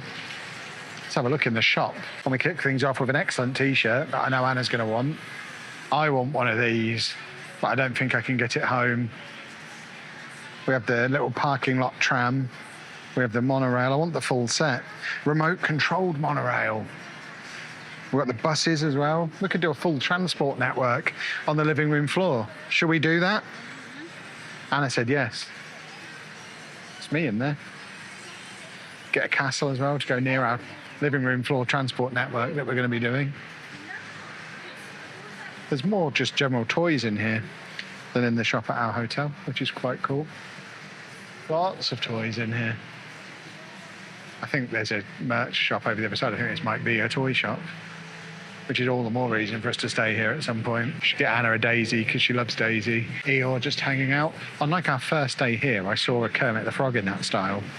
Luckily, I've not seen him since, because I think if I saw him anymore, I would probably have to buy him. There you go, there's another monorail just coming in above us. That would just never get old for me. If we stay here, we're not going to need park tickets. They've got some magic bands here that they didn't have in our hotel either. They've got that Winnie the Pooh one. They've got a Mickey Mouse one. If they've got a Donald Duck one, I'm going to be so cross. I don't think they do. I'm not buying pins this time. I bought a lot of pins a few years ago in Paris, and I've never looked at them since. Oh, they've got Muppet ones down there. We're not buying pins. She's also found a Wolverine one, which would go with the hat that I'm wearing today. I think the merch shop is across from here. Yeah, so this is the other shop. And this is the kind of thing that I specifically wanted to come to this hotel to get. Look at that shirt. That is one of history's finest pieces of clothing. But unfortunately, they've only got it up to a large, although Pabby's found one. Oh, if they've got that in my size, I'm all over that. 2XL in that. Abso-bleeping-lutely. Good work, sir. So we've got Contemporary Resort and then the monorail on the back, which is outstanding. Definitely getting that. Now I've just got to stop myself also getting the ears, the magnets, the Christmas tree decoration. Look at that. That's mad. If I get a bathrobe as well, you'd basically have to believe we did stay here. You don't know. You don't know where we stayed. They've got socks with the monorail on, cushions, cups. Anna's buying something in the other shop that was over there. So I don't know what she's buying, but she's making a purchase of some sort. I don't think she's seen all the awesome monorail stuff yet. This is a magnet. We might have to get this as well. Or I am tempted to wait until we stay here. Because now I've seen it, I'm even more excited and even more desperate to stay here. This place is in my future, without question. It looks like the rest of this shop is just your normal, like generic Disney stuff that's available pretty much everywhere. Well, I've not seen those anywhere, but I don't wear polos. I'm not that old. But yeah, I think most of the rest of this, I've already seen in other places over the course of our time here. It was very much the contemporary specific item that I wanted. I've been tempted by those shorts every time I've seen them, the whole time we've been here. And I want Anna to get the matching swimsuit, and then we could be bathing twinsies. But she's not up for it, which is annoying. Jackie, you're allowed to buy that if you're not a Vacation Club member. Super. Oh, thank you so much. I suspect not. I mean, that's my policy pretty much every day. Why would you not want to do that? Oh, they've got some very nice Roosevelt shirts here as well. I've told myself I'm not buying any, but that one is great. That one is very expensive. That one's nearly $200. And I always hesitate with Roosevelts because I worry they're a bit too expensive. This is the one I've had my eye on for the whole trip, the Toy Story one. Down that end of the shop, there's a load of homeware stuff. And I'm wondering if right here in the final few days of the holiday, we might finally find Dave a dog bowl. I think this is our last chance. But first, we need to check on the lounge flies. The Toy Story ones are cool. I mean, they're all cool. They're lounge flies. We also have a large assortment of hats and various T-shirts. I'm tempted to get myself a tote bag because I just really like the monorail style stuff. It's fair to say this is a much, much better shop than any of the ones over at the All-Star Resorts, as you could expect, I guess. They even have cakes and pastries and things in here, but this is the section where I'm hopeful if there's going to be a dog bowl anywhere, It's going to be in this section, surely. This is the last chance, a final opportunity, and it's not looking good. We might have to go home via Paris, where I know they always have several. I know the right shelf in the right shop in Paris. We can get him a pasta bowl and tell him it's a dog bowl, but he'll know. He's a nightmare. He'll just know, and he'll be very upset because I promised him that we were bringing him a bowl home. Oh, we have stickers in here as well. We do like a sticker. And then if I wasn't already sold on this hotel, in addition to having the much better shops, the monorail just up there for easy access to the parks, we've also got Chef Mickey's, amongst other various eating options in here. I pushed hard for it for this trip. Next time, we stay here. Tram. Another one on its way in. They run pretty regularly as well. They'd certainly keep me amused. And as if all that wasn't enough, there's only a third shop as well. I tell you what, if we were to do this trip again, I don't think we'd bother with Universal tickets. I think we'd just go over to the City Walk to go in the shops and then use the day we would save from that just travelling around Disney World, checking out all the hotels, because just coming in this one has been so much fun that I want to go in all of them. This one sells mallard bites. Yeah. Oh, do they have any chance of a dog bowl in here? So they've got all the kitchen stuff again. This one's more of a little convenience store full of snacks and stuff. Bottles of wine and... yeah. More stickers. We do like a sticker. And then they've even got freezers at the back here. So I guess there must be rooms in this hotel where you can prepare your own food. They've got Uncrustables. I could have an Uncrustable for lunch. They're single Uncrustables. Yeah, I might grab an Uncrustable. I do like an Uncrustable. But yeah, just lots of snacks and toiletries and grocery stuff. So I guess they must have kitchens in here and freezers because they're selling tubs of ice cream and the Mickey ice cream bars. Well, much to my disappointment, our time here at the Contemporary is over. Apparently we're not staying here for our last couple of nights. So we're going to jump back on the monorail and head over to Magic Kingdom. We've got a couple of rides we want to try and hit up there. We are aware it's Saturday afternoon and that might not be feasible. But from there, we're going to jump on a boat to head to Disney Springs, where there's an ice cream in my future. So still plenty more adventure to go today. The one downside to staying here, when we inevitably stay here, is that it looks like the monorail only loops in one direction. So in order, the Magic Kingdom is just one stop before this one, but to get back to it, we basically have to stay on for most of the loop. We get to see all the pretty places again, so it's not the end of the world. So we're back on. We've got more excellent views out across the lake that way. And then over this side, just over Anna's shoulder, you can just see the castle in Magic Kingdom in the background. So we've got to go all the way around the loop. And we have arrived at Magic Kingdom, and although this hasn't been a series of Disney World tips, I have one for you here. The Contemporary sell my new favourite food, Uncrustables.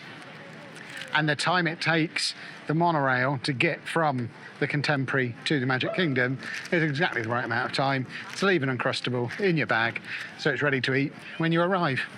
This is my lunch, and it's delicious. As you can imagine, on a Saturday afternoon, 'tis quite busy here. I don't know how long we're going to be staying in Magic Kingdom for. We might be making a sharpish exit and just coming back here tomorrow morning to do the last couple of rides we want to do in here. We want to do the President thing. We want to do the Country Bear. We want to do Tiana's Bayou thing. I think we've given up all hope of doing Big Thunder Mountain because it only opened a few days ago. There's still not been any lightning lanes available for it, and I'm not queuing up for an hour in this heat. And obviously I want to go on Small World again, but these two are resisting. I'm not against coming on my own to do that. We've given tour guide Pab the list of rides we want to go on, and he's led us this way. I don't even know which one we're walking towards, but we're in this bit. which I don't even know that we've been to before. This doesn't look very familiar. I don't think we've spent as much time in Magic Kingdom on this trip as we maybe could have done. We must have been up here because the Jungle Cruise is there and we've done the Jungle Cruise. So this is one of the things that was recommended in the comments to the first Magic Kingdom video. So it better be good. It's the Enchanted Tiki Room. That was excellent. I love stuff like that. I suspect Anna and Pab, less impressed than I was, but I think that was brilliant. It feels wrong to be walking past Pirates of the Caribbean, but it's 3:30 and we are on a mission. We're now entering Frontierland for the first time. We've got Tiana's Bayou Adventure there, which I think has got like an hour-long queue. So I don't know if we're doing that. Big Thunder Mountain's over there, which also has a long queue. So I don't think we're doing that. But I think this is where Country Bear Jamboree is, which I'm hoping is where Pab is taking me, because I'm desperate for a country bear. That is a longer queue for Big Thunder Mountain that I'm willing to get involved in as well. But we are going to have a look in the Critter Coop around here, which is a marvellous shop that we've not been in yet, which is good. This guy is magnificent. I don't even know what he's from. Is this a Princess and the Frog thing? But he is brilliant. Timmy the Turtle would love him, but I just have no room left in my bag. And that is quite a cool jumper as well. Those two rides look cool, but neither of them are available on Lightning Lane, so we're not queuing up for an hour on our second to last afternoon for anything. So we're gonna move on and continue on our adventure. We're gonna try and check in at Country Bear Jamboree. I also want to do the talking President Heads thing, and then I think we're getting on a boat over to Disney Springs. Now Anna's a hat person. We're in the hat shop, because she's had many hat compliments. I think Anna should get that hat. She thinks she should get this hat.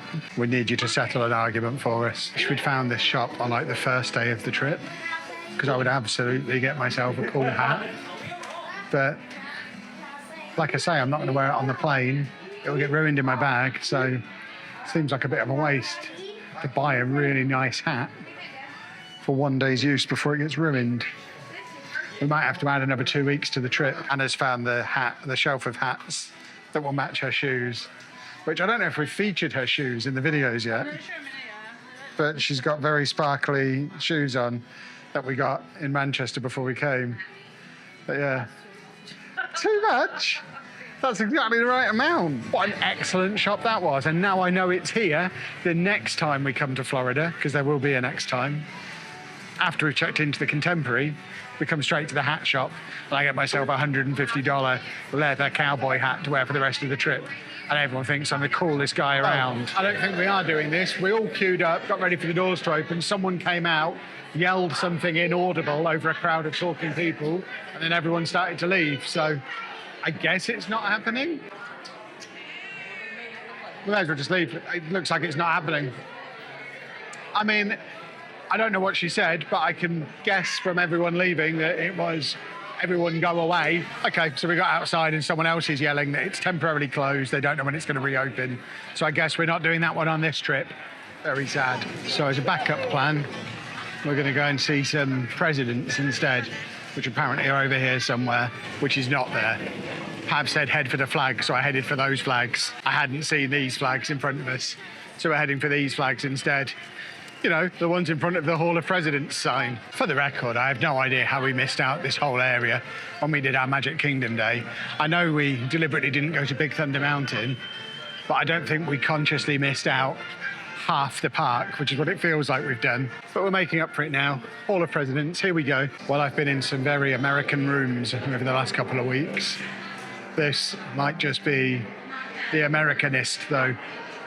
They've even got one of these big pigeon carpets on the floor. Well, after quite a long wait outside, we are now in the Hall of Presidents, which I suspect will be our last Magic Kingdom action of the day before we head over to Disney Springs. It's quite big in here, though.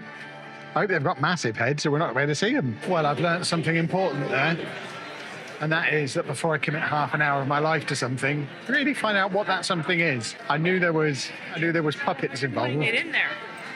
Thought they'd sing and dance or something. I didn't realise I was going to get an American propaganda session. Goodness me. So it's just before 5 o'clock. We are now on our way out of the Magic Kingdom. We're going to get a bus to the French Quarter, and then from there we jump on a boat to Disney Springs, which will be our final mode of transport of the day. We're going to have a big fat ice cream in Disney Springs, and then one final bus of the day to head back to our hotel to complete what has been an excellent adventure that's taken in so much stuff that we hadn't seen previously. So well worth coming out on a no real plan adventure explore. So back in another one of these bus station areas, heading to Port Orleans, the French Quarter, which is where we can get the boat to Disney Springs.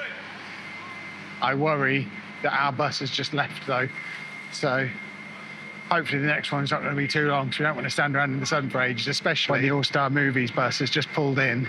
And if Anna sees that, my dream to ride the boat might be over, because it's been a long day. I think she's ready to go back to the hotel. We're getting her to Disney Springs under the promise of a delicious ice cream while we're there. Boys and girls, how the other half live. Just got off the bus at Port Orleans. They have shelters with fans and vending machines. We just have to wait next to a hot curb. This reception area is on another level to the All-Star Movies, as you can imagine. You can tell people are rich here. I've seen about 6 people carrying Lego bags. There's been none of that at our hotel. Does look nice. There's a shop down there. Got a bar and cafe over there. Anna's just gone off that way to the toilet. But let's have a look in there. Have a quick look in the shop. So far, nothing I haven't already seen everywhere else. So they might have fancy vending machines on a covered bus stop, but they still wear the same trunks as us common folk. There's a few t-shirts and mugs and things, but nothing extraordinary, I would say. You get a Port Orleans hat or weird top thing. Get myself a Mardi Gras t-shirt. Just scouted the food court. Can't really film in there because it's so busy. The menu's basically the same as ours though. Obviously you do have a proper restaurant here as well, but you're not going to eat that a lot. We've had a sit-down menu meal once in our 2 weeks here, and we did one time we went to a buffet. The rest of the time it has been quick service all the way, and at least half the time we've ate in the food court at the hotel, which is what we'd have done if we'd have been here. And it would have been the same food.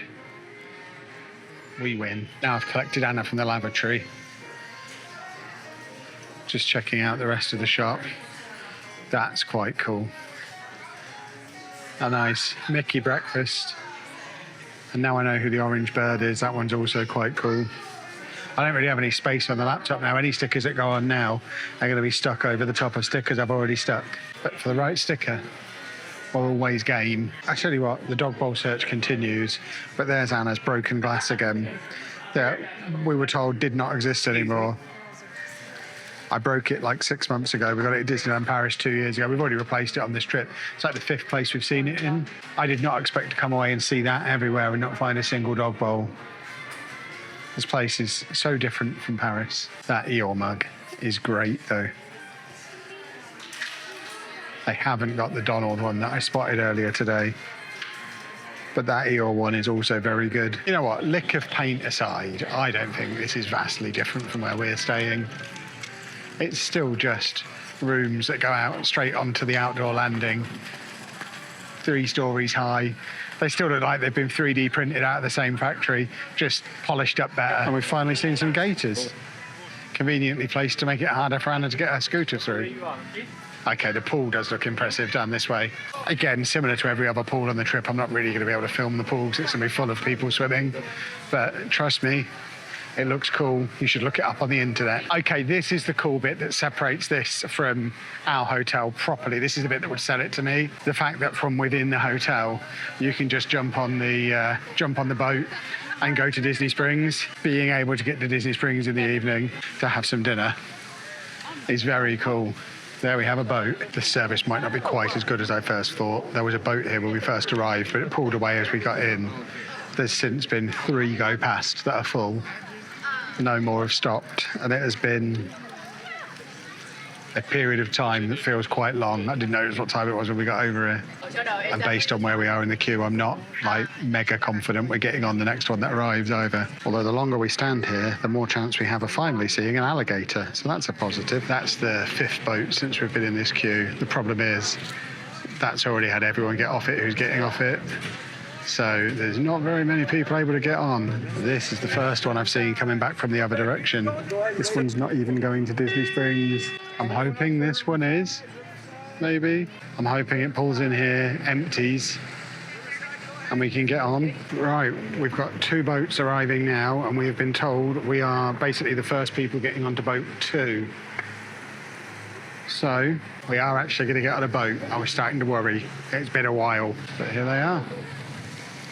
Lovely, lovely, lovely. Anna is terrified of accelerating too hard and going flying off the side. Oh, she needs to get a head of steam going. We're on a boat. Look how happy Anna is. Last time we were on a boat this small, we both threw up. So we've just filled up 2 boats, and look how long that queue still is. I would say probably not recommended for efficiency. Obviously, it's nice to be out on the water. Certainly not the quickest way to get to Disney Springs from Magic Kingdom, but might be the funnerest. There you go, there's another boat over there. Hello, other boat. How you doing? They all look happy. I'm having a splendid time. No entry that way, that's where the crocodiles live. But there is a helpful signpost telling us Disney Springs is this way. Now we have to go under the road bridge. Got a nice little forest holidays situation going on in there. That's fancy. And there we have another boat.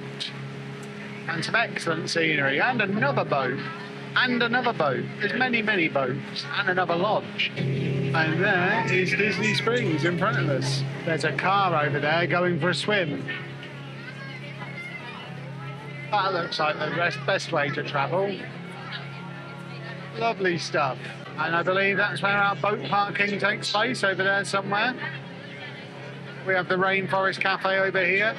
There's another boat car. We've got the big paddlefish, big boat restaurant thing. And over there is the Lego store.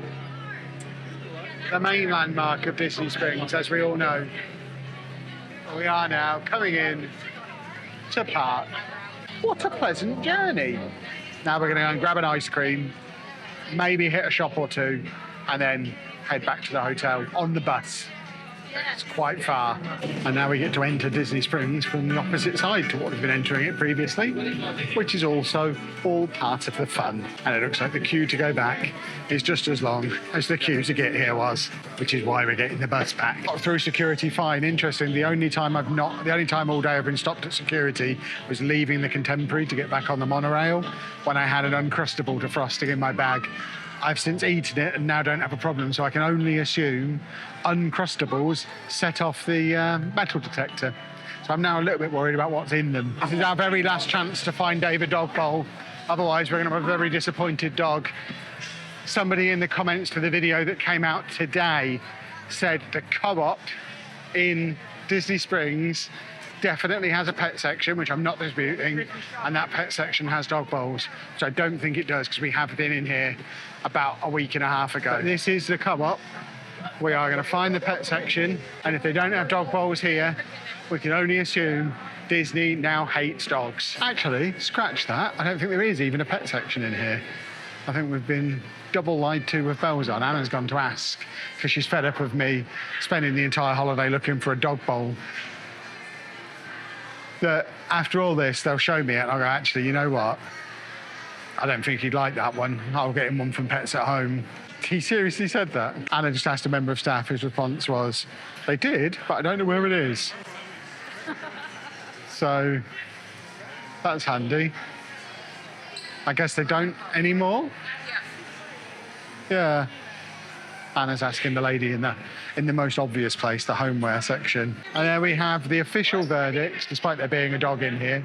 The official verdict, they no longer have a pet section. Anna asked another member of staff.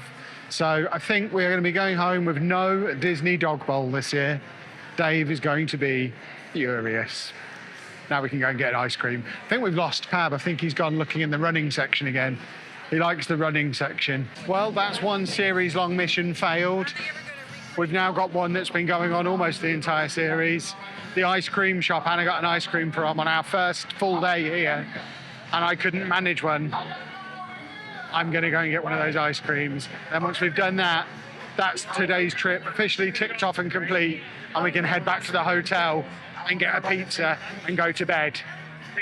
It's 7 p.m. We're so old. This is the second time in 3 days we've walked past the Lego store. It still feels weird. We've never walked past a Lego store at home. Oh my word, I found dog bowls. We can get him Starbucks or Chewy Vuitton. I think he'd like Starbucks most of all.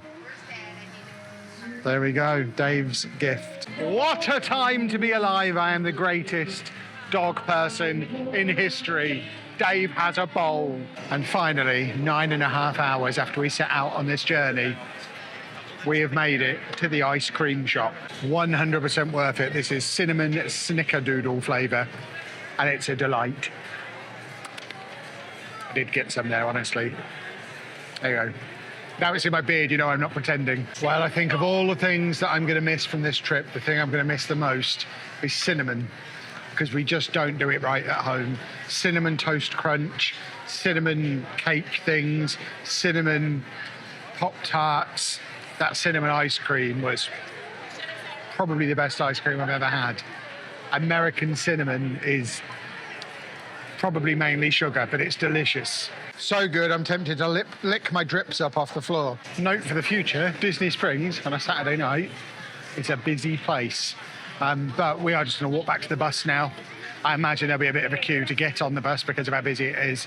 And then we're going to grab some dinner back at the hotel. I think tonight is the night we order a full pizza, because we can get a full pizza for $22, I think. So rather than paying loads of money to eat here, we'll go and grab a pizza over there, because all I've eaten today is the Uncrustable and that ice cream. Obviously, I had breakfast. I'm not crazy. I had a Western omelette for breakfast in what I'm referring to as the canteen. But we'll head back there now. And then tomorrow is our last full day here in Florida, where as a minimum, we're going to be riding the Guardians of the Galaxy ride, because we've got a lightning lane booked for that. But I imagine we'll be ticking off a few more rides we need to either redo or get on for the first time before we go home. And yeah, and then that'll be that. We'll be travelling home. Very, very sad. Already planning the next trip to come here. It has been excellent. I don't think this is even going to be our last time in Disney Springs, to be honest. I think we'll probably be here on Monday before we fly home, because we don't fly home until the evening on Monday. So we'll have some time to kill between leaving the hotel and driving to the airport. And I'm too much of a worrier to spend that time in a park queuing up. I'd rather be near the car in Disney Springs, I think. But yeah, we'll wrap this video up here, because I think it probably has been a long one. You did see multiple modes of transport as promised, plus lots of other stuff we didn't expect to get up to today. It has been a fun one, our least planned day of the entire trip, and we did some fun stuff, and the Hall of Presidents. So if you have enjoyed this video, please make sure you leave a nice big thumbs up on there for us. Subscribe to the channel for just a couple more Florida videos now, and then whatever travels we get up to after that. And thank you very much for watching. Boys and girls, welcome along to our final full day here in Florida. And what better place to start a final day than Main Street in Magic Kingdom, which we realised when we were going through the app this morning, deciding what stuff we still needed to sweep up on and do, despite being, I think this is our 4th time in Magic Kingdom, so it's the park we've been to the most. And we've done a lot of shopping. However, one side of Main Street we've not been in a single shop on, because it's always been busy. So we want to duck into some of the shops here. If the opportunity presents itself, I'd quite like to go on the railroad. Anna still wants to go on Tiana's ride, but I think the queue for that is just going to be too long. And we don't want to get the Lightning Lane multi-pass in here today, because we've already got a Lightning Lane booked for Guardians of the Galaxy over in EPCOT for like 2.5 hours time. So we are only here for a brief period, and then we're going to be ducking over to EPCOT. So we've got a lot to pack in. And as ever, there's shenanigans going on Main Street. This time, it's a barbershop quartet. Well, we've left Anna watching the barbershop quartet. It really smells of M&Ms in here, probably because of all the M&Ms in here. This is just a massive like sweet and cake shop, which I don't really need anything from. I'm not here for snacks. We've got so many snacks left over in our hotel room from our Walmart and Target run at the start of the trip. We certainly don't need to be buying any more snacks today, although I do like a caramel apple. They seem to be everywhere here. Is that a really US thing? We only have them around like bonfire night at home, but they seem to be absolutely everywhere here. Oh my word, it's another hat shop. We loved the hat shop we went to yesterday. This has got hats and ears for days. I certainly don't need to buy another hat because I travelled with 4. I think I've bought another 4 since I've been here. But I do like a hat. Luckily, there's nothing here I've not already seen somewhere else. That Donald one is nice, but I tried it on in one of the other shops a few days ago and it doesn't fit my massive head. And I've already bought 2 hats this trip that need stretching. I should probably focus any further purchases on stuff that's actually going to fit me. Just see if Anna's still out here. She's over there. Let's go and find Anna, because I think the barbershop quartet have finished. And then this next shop is bags and watches and jewellery and Pandora and various other expensive things. So we need to get out of this one quick. This could get messy. And then straight into Crystal Arts, which is opposite. This street goes on much further than its equivalent in Disneyland Paris does. That's kind of a dead end at Paris. Okay, that is phenomenal. It's only $4 grand. I think they do your Apple in here as well. They've got all sorts of stuff in here. I think I can see the apples at the back there. Tiaras. You do want a tiara to wear on the plane. What? Oh, you want this? This is... I mean, it's only $285,000. The mad thing is, we saw one of those in Disney Springs as well. So they've got more than one of those £250,000 sparkly Disney castles. The biggest queue on Main Street is for the bakery.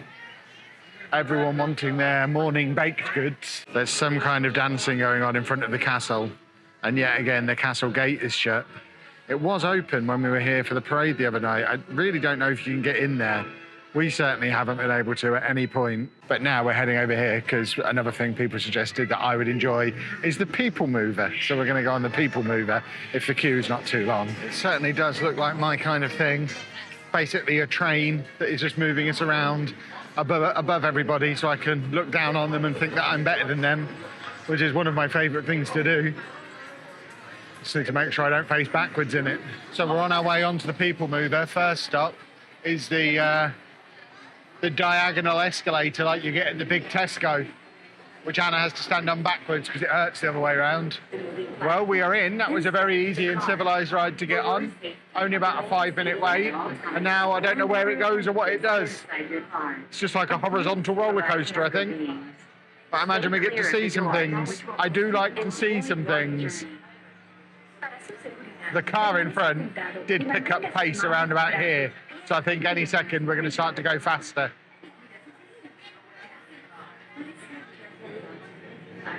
Maybe.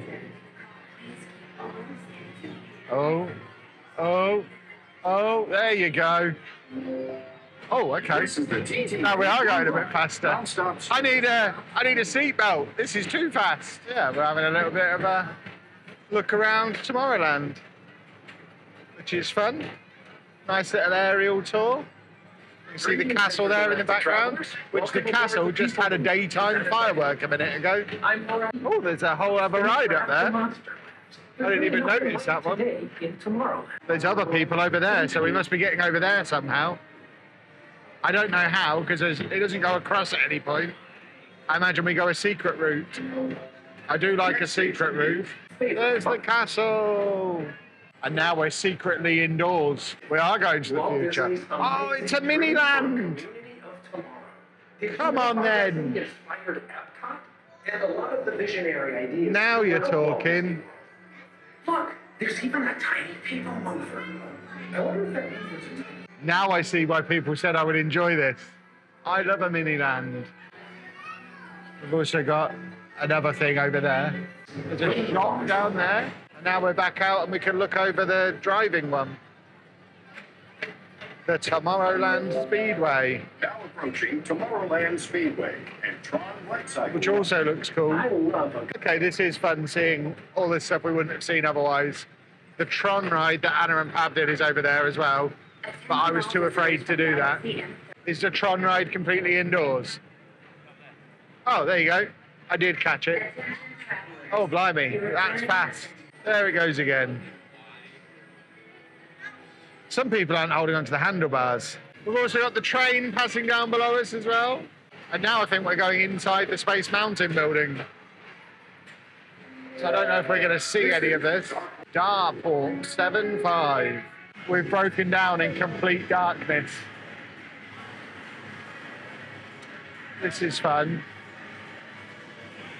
You can just about see the outlines of little bits of Space Mountain go past over there, I think. Who's put their lights on? And we are moving again. Still very dark. And we're picking up some speed again. I think we're about to go back outside. So this is going to be a shock to the spectacles. She was here all along. Oh, they have a shop. I like a shop. More views of the test track, not the test track, the speedway thing. And the big ride over there. We've got the Disney castle over there again. I can smell some delicious food around here as well. It is garlic bread. Where is garlic bread around here? And then this is the Carousel of Progress. We do not get to see the carousel. And now I think we're going into the top of a restaurant. I can really, really smell garlic bread. And an even better view of the castle and the drained water all around it. Well, that was good. I do like something that never goes up or down or tilts me or goes backwards. That was a very pleasant little train ride. That was very fun. I like that. I don't know if the overwhelming smell of garlic bread is part of the ride or if there's just a shop selling really nice smelling garlic bread around here, but I now really want garlic bread. We're getting dangerously close to Space Mountain, where if you watched our Disneyland Paris videos a few years ago, you'll know my head got stuck in that position and it hurt my neck. I still suffer from neck pain occasionally 2 years on. It's only a 20-minute wait. I need to make sure we don't get too close. I don't want to get sucked onto the ride and hurt my neck. Although there probably is an argument that if I go on there and keep my head all the way back, it'll undo the damage that was done the first time. So maybe I should go on Space Mountain. This is unexpected. This shop's actually got some different stuff to the stuff we've seen everywhere else. There's even some Marvel stuff in here, which I've seen very little of in the Disney parks, because obviously there's very little Marvel in the Disney parks, because the majority of it is over at Universal. But we have got a Groot t-shirt over here, a Guardians of the Galaxy hoodie, some Spider-Man stuff. So there is a little bit of Marvel here, which is splendid. Obviously nothing like the bombardment of it that we get at Disneyland Paris. Got NASA stuff. I'm surprised Anna's not all over that t-shirt. That screams Fallout. But the NASA stuff is fun in here as well. We've got some glow sticks, some Trekkie paraphernalia as well. We've even got astronaut ice cream. Imagine coming to Disneyland, or sorry, Disney World, and eating astronaut ice cream rather than Mickey Mouse ice cream. 'Tis madness. Oh no, they've got blind boxes. Step away from the blind boxes. I'm trying to find Anna to show her this t-shirt. Anna's getting dangerously close to the Disney Vacation Club salesperson. All she has to do is a half subtle nod and I'll be signing up for it before anyone knows what's happened. My final chance is to buy laptop stickers. Oh no. And I've got to buy one because I've got a Small World sticker. This was the best assortment we've seen anywhere in this shop, but yeah, I guess I now need to get another 3 if I'm getting that one. I think we're also going to get this one, because that's cool. And then, I guess, for a third one, they never did, the whole 2 weeks we were here, they never did one that was just Donald Duck. But we might get this one. I'm not sure if I've already got that one. Oh, you want the ball? Oh, there you go. Problem solved. Anna wants the ball. They had a Small World one. Well, I think our time in Magic Kingdom on this trip is very close to an end. We're heading our way back towards the exit now. We're going to check in on a couple more shops on the way and then head over to EPCOT. Well, we've got our Lightning Lane for Guardians. And then I think that's probably it for the theme parks on the trip. We are going to have another go on this as well. These two are like, oh, we don't need to go on it again. We're absolutely going to Mexico and going on this again as well while we're over there. I refuse to leave I'm leaving without a second go on Small World. They're not getting me to leave without a second go on Donald Duck Small World as well. That would be monstrous. Of my getting stuff home plans is to, in addition to my big luggage, check my Lego rolling luggage as well, which is my carry-on at the moment. Use my backpack in expanded mode as my carry-on and get a smaller personal item. They've got both a Small World bag, which might be slightly too big as a personal item, but they also have this great little Donald bag. I don't think I'm doing that plan though. And if I do end up having to when I'm packing later, there's a couple of bags in the shop at our hotel that I can nip out and get in an emergency. They even sell full-on suitcases there. I don't think I'm the first person ever to come to Disney World and be in this packing predicament on their last day. I think I'm saving my best purchase of the trip until last. There's this whole Small World section in here. But for years, I used to buy the Tiger, like the Flying Tiger weekly planner, day planner thing. Then a couple of years ago, they stopped doing it, so I wasn't able to get it anymore. And since then, my life has been chaos.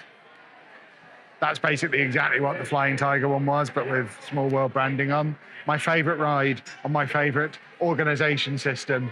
So we're absolutely getting one of those. And they've also got loads of stickers in here. I don't know if this place just has different stickers to what we've seen everywhere else, or if they just restock and change them over once a week. We thought when they did it last weekend, it's because it was the new month.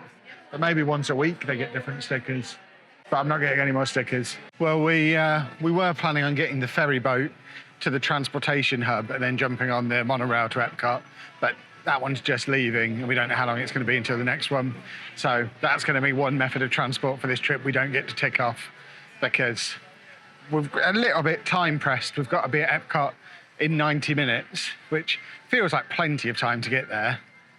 But if you have to factor in half an hour waiting for a boat and we don't know how long the boat takes, we should probably just jump on the monorail, which is what we're going to do. Specifically, the express monorail, which is the one that takes you to the transportation and ticket centre with connections to EPCOT. So we're not going around all the resorts like we did yesterday. Monorail o'clock. I do like a monorail. There you go. Bye-bye, Magic Kingdom. I'm sure we'll see you again soon, but not on this trip. And despite how much I loved it yesterday, it won't be a stay at the Contemporary either, because I had a look online to see how much it costs to stay there last night. It's not in our future, unless at the time you're watching this, we're just about to hit 1 million subscribers because something crazy's happened. We're now on the monorail to EPCOT, which I'm hoping will be the one that actually goes through the park. So when we came out yesterday, didn't. There is the EPCOT monorail station, so it looks like we are looping around the park, which is jolly good. So let's get by a window so that we can have a look outside. So that's where we're heading. That big blue box there is Guardians of the Galaxy, apparently. So that's what we're here for, primarily. There you can see the pretty flowers. You can see the big onion out there doing its thing. And there we have what appears to be a big Guardians of the Galaxy spaceship.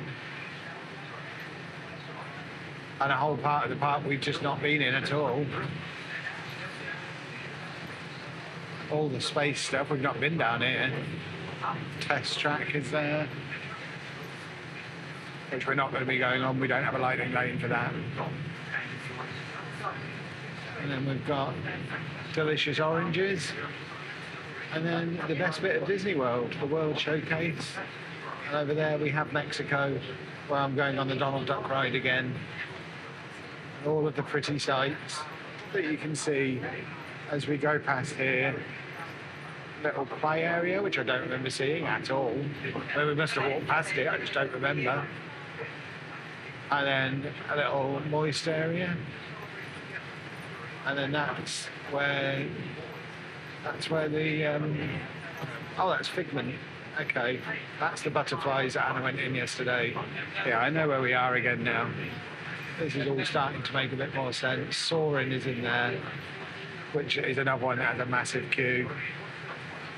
And then this is where Timmy's buddy hangs out in what is apparently one of the biggest aquariums in the whole country, I was reading on the internet, which I don't think we necessarily appreciated when we were in there. And then a little bit of a view over secret back areas. I do like a secret back area, and then we're coming in to the monorail station. And that's what I wanted to do yesterday when we got the monorail from here. Monorail. We are back in EPCOT with about 45 minutes to spare before our lightning lane on Guardians. So we're just having a little bit of a mooch around. I have 2 jobs for in here, Guardians, and then back to Mexico for one more date with Donald before we're done. And then whatever these 2 want to do. And then I think parks are complete for this trip. Well, we've just had a nice little Dole Whip to cool down. And now I need to make sure I hydrate as well, which is where we thank the series sponsor, Holy. Got their hydration juice again. I am on the blue raspberry now. I've officially run out of my strawberry kiwi that I brought with me. So I'm now working on Anna's blue raspberry. But yeah, it's kept us hydrated throughout the entire trip. If you want to get yourself the starter pack that includes some sample sachets and a flask to drink them out of, then the link for that is at the top of the description down below. Make sure you use our discount code. And thank you to Holy for sponsoring the entire series. We're going to go on Guardians of the Galaxy in a second. These misty things are great. We need to get one of these for the garden. And this is a part of the park we've not been in at all. Guardians of the Galaxy. Complete with a large Guardians of the Galaxy flavour ship. And I guess we're about to discover how Lightning Lane works, because we have a redeem between time, but it also says this is not a reservation. So I've got a feeling we go over there, redeem, and then they give us the return time. Is that how it works? I guess we're about to find out. We can't redeem for 5 minutes yet. Well, we're in, and what a contrast from Universal the other day. Fully accessible. As with all the Disney rides, we can just take the scooter pretty much all the way up to the ride, as it should be. Well, that's right up there as one of the worst things I've ever done. I can't believe Pab has stitched me up in that way. He's been on it like 4 times. You'd think he'd have mentioned that you go backwards, which I can't do. That was horrible. Do have quite a nice shop off the back of it though. I'm tempted to buy a few of these just to smash them up in the car park, send a message to the world. If it hadn't been our last day, I would absolutely be getting one of these to carry my Holy Flask around in for the rest of the trip. I don't need to be able to carry it around when I'm at home though. This is where all the Marvel merch from the whole of Walt Disney World is hiding. It's all in this shop. Anna's going to get herself a Spider-Man mask. You cannot get that home. You will wear that on the plane. Okay. In that case, in fact, I'll buy it for you if you agree to wear it on the plane. Just mix myself up a fresh Holy with some cups of ice water. I feel a little bit more human now. Oh my word. It wouldn't have been so bad if it didn't send you backwards right at the start. It's the going backwards that just ruins me. And the ride literally starts with you going backwards. And from that moment on, I just felt ill, shut my eyes, didn't really experience the rest of the ride. I did film it on my glasses though, so I'll watch it back at the hotel later. And you can see it next to us now. Anna tells me it was really good. Pav says it's the best ride here. So maybe if it didn't go backwards, I would have been able to cope with it. But I'm now misting to cool down as well. But you're not waterproof, so I have to leave you out there. We're back in Mexico for what I think I am now ready to declare as the best ride in Walt Disney World, mainly because Small World here isn't as good as it is in Paris. And this has Donald Duck on. This is outstanding stuff. I've even got the T-shirt. I'm very excited. Again, it's the only ride I'll have ridden twice in the whole 2 weeks we've been here. What a marvellous ride. And I'm still a little bit sad that the merch for it, it's the 3 of them in the boat, which I can't get home. I want just the little Donald. I'm tempted to buy the whole boat and leave the rest here, but I know I won't be able to leave the rest here. I've never been this close to buying a Loungefly bag. They've also got an excellent T-shirt, Mexico on the front, and Donde Esta Donald on the back. I don't know that I need 2 Mexico T-shirts though. We may have lost Anna to all the handmade stuff in here now as well. She does like a handmade thing. But this whole area is just so cool. In every sense of the word. The air conditioning hits you as you walk towards it. I couldn't leave EPCOT without trying at least something from the excellent food that's all around the place. So before we leave Mexico, I have a calamari taco that I'm going to wrap my face around. I don't know how I'm going to eat this without making a mess or throwing it on the floor whilst holding a camera. Like that. It's very nice, but I'm going to put you away. And that, boys and girls, is what we call rolling the dice. Theme park squid, 24 hours before we get on a plane. This cannot go wrong. And with that, we are exiting a Walt Disney World park for the final time on this trip. It's only 3:30, but we want to get back, get packed. The plan is get back, do at least an advanced preliminary packing session, weigh everything, because then if we do have to make a decision about some extra luggage or leaving some stuff behind, we can do that tonight. But I'm hoping it should be nice and easy just to get stuff packed and then go for a swim, because we've only been in the hotel pool once, and just have a nice relaxed evening back there and not have to stress too much in the morning. That's the idea. Oh, boys and girls, it's not even hard. Ignore my hair.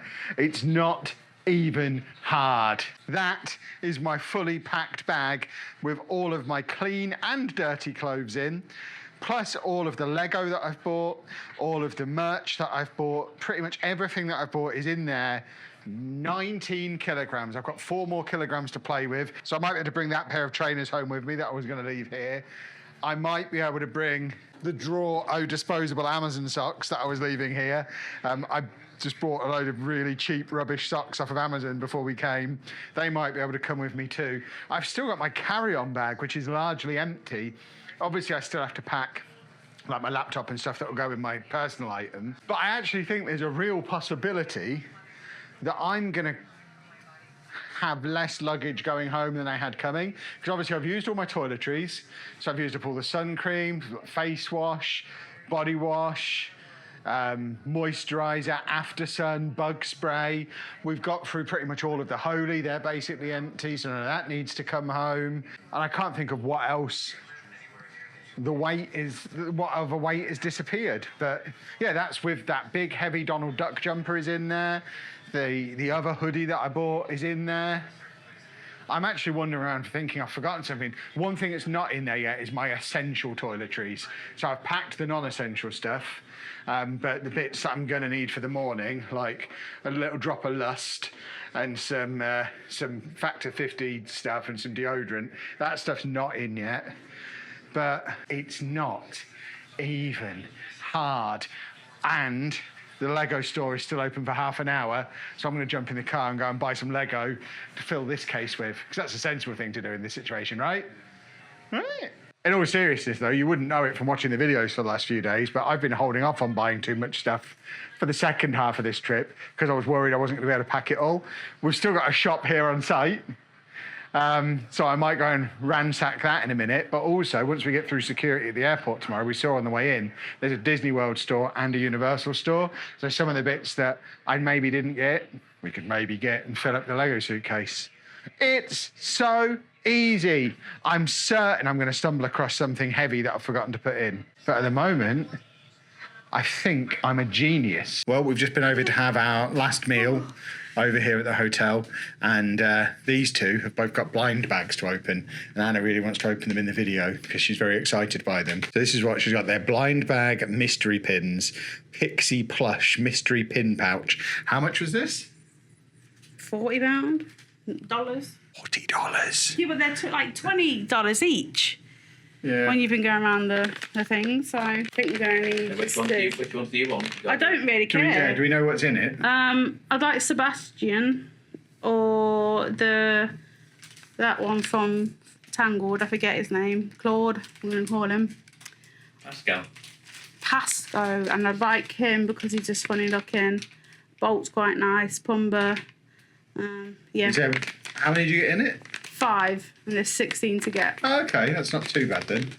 I'm gonna need your scissors. I packed them. Oh. We've got a bear. I don't know what he's from, but it is cuddly and got the stitching, which I really like. The next one is Oscar, I believe his name is. What's he from? The film Oscar. Never heard of it. Next one. I don't know who. Oh, maybe it's Aristocrat. I got him. I think he's from Nightmare Before Christmas, I think. I thought he was Stitch's cuddling toy. Oh, of course he is, yeah. And the next one is a round thing. Anyone in the comments know what it is, because I have no idea. And my last one is Sebastian. There we go, boys and girls. Let us know down in the comments if that was worth $40. I guess Anna can now become a full-on pin trader next time we're here. You'll have to make sure you bring them with you and get rid of the rubbish ones. No, if I get one of them special... Because he could be from the Aristocats, because there is a ginger one. I don't know what he's from, though. The bear. I'm sure we'll find out from the comments. But that one's mine. Here's now Pabby Gillington. So Pab has some as well. Which ones did you get? Pabby got the character trash bins. How much were these? $44.99. Goodness me. It's one. I'm not getting into this. He says. Oh, there you go. Oh, so these are just bins. Yeah. These are bins. You are insane, sir. You are insane. Donald. Well, they're not literal bins, they're pins. Bin bins. Yeah. Yeah. You're gonna lose your mind if I get done. Oh, I am. Yeah, I'm gonna buy them off you for $80. Feels like a bin. Oh, quite they're big. Oh, wow, they are big. So Pluto, I'm guessing? Dopey, I think. Seven dwarfs one, I think. I think so. Okay. I want some blind bag pins. I'm gonna go and get 40 bags of them. Stitch.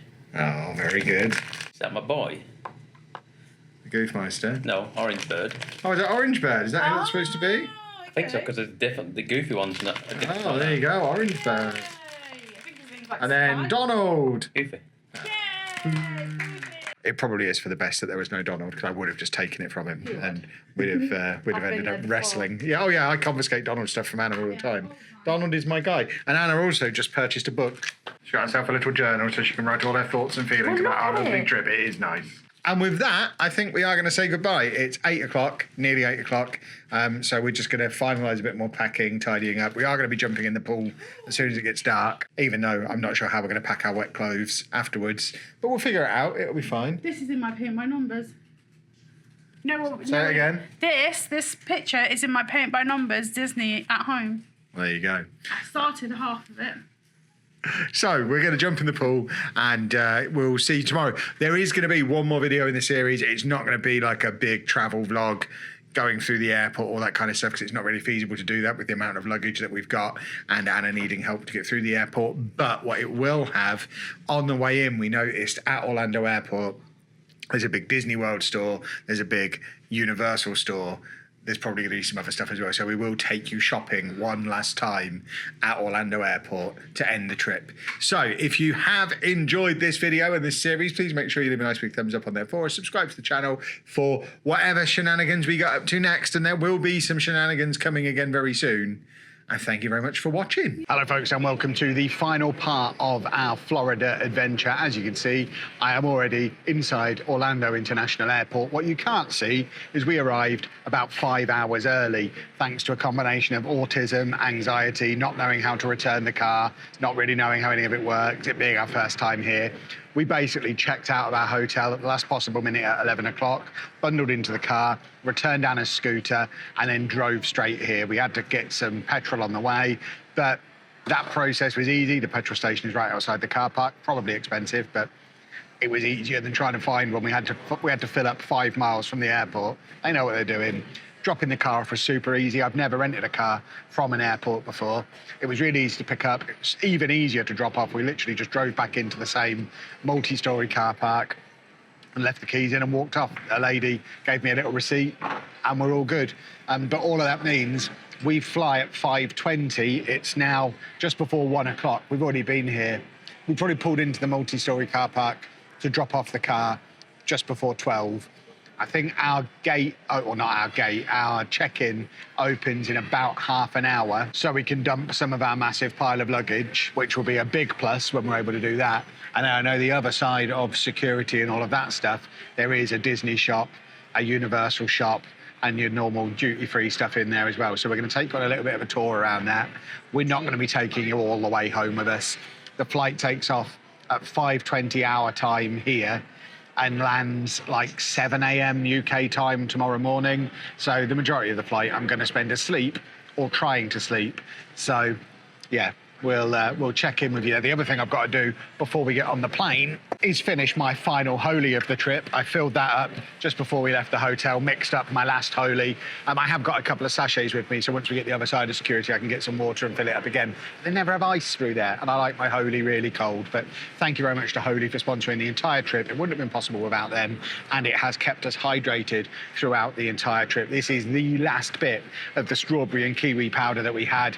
I've left the tub in the hotel, and yeah, if you want to get your own Holy starter kit, you can do that using the link at the top of the description. Make sure you use our discount codes because you will save some pennies and support the channel. But massive thank you, like I say, to Holy for supporting us throughout the entire series. I'm not exaggerating when I say without that sponsorship, we probably wouldn't be on this trip. So if you've enjoyed the videos, even if you've found the sponsorships a little bit, oh God, I wish you'd stop going on about Holy, well, you wouldn't have had the videos at all if it wasn't for them. So it's the price we all pay for us being able to produce this cool content for you. But yeah, we're gonna sit here and finish off the last of our animal crackers and £45 meal deal that we just bought.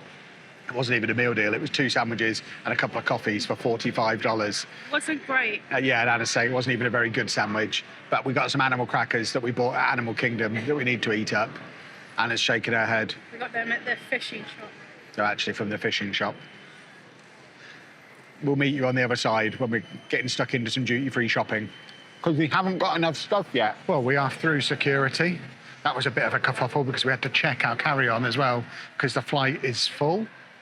I mean, most flights I've ever been on have been full, and I've never had to check my carry-on before, but it meant I had to transfer a load of stuff like batteries and camera stuff from my rolling luggage to my backpack. So now my backpack is bigger than my rolling luggage would have been in the first place, and certainly won't be going under the seat in front of me because it won't fit. So I'm not sure if we've saved any space, but what we have got in here, as promised, we've got the Universal Orlando shop. We've got the Walt Disney World store is over there. The SeaWorld store is over there. So it is a nice little last chance to do some shopping, and starting in Universal, they do have a lot of the stuff we've been seeing over there. So it is the same stuff that they have over in the parks.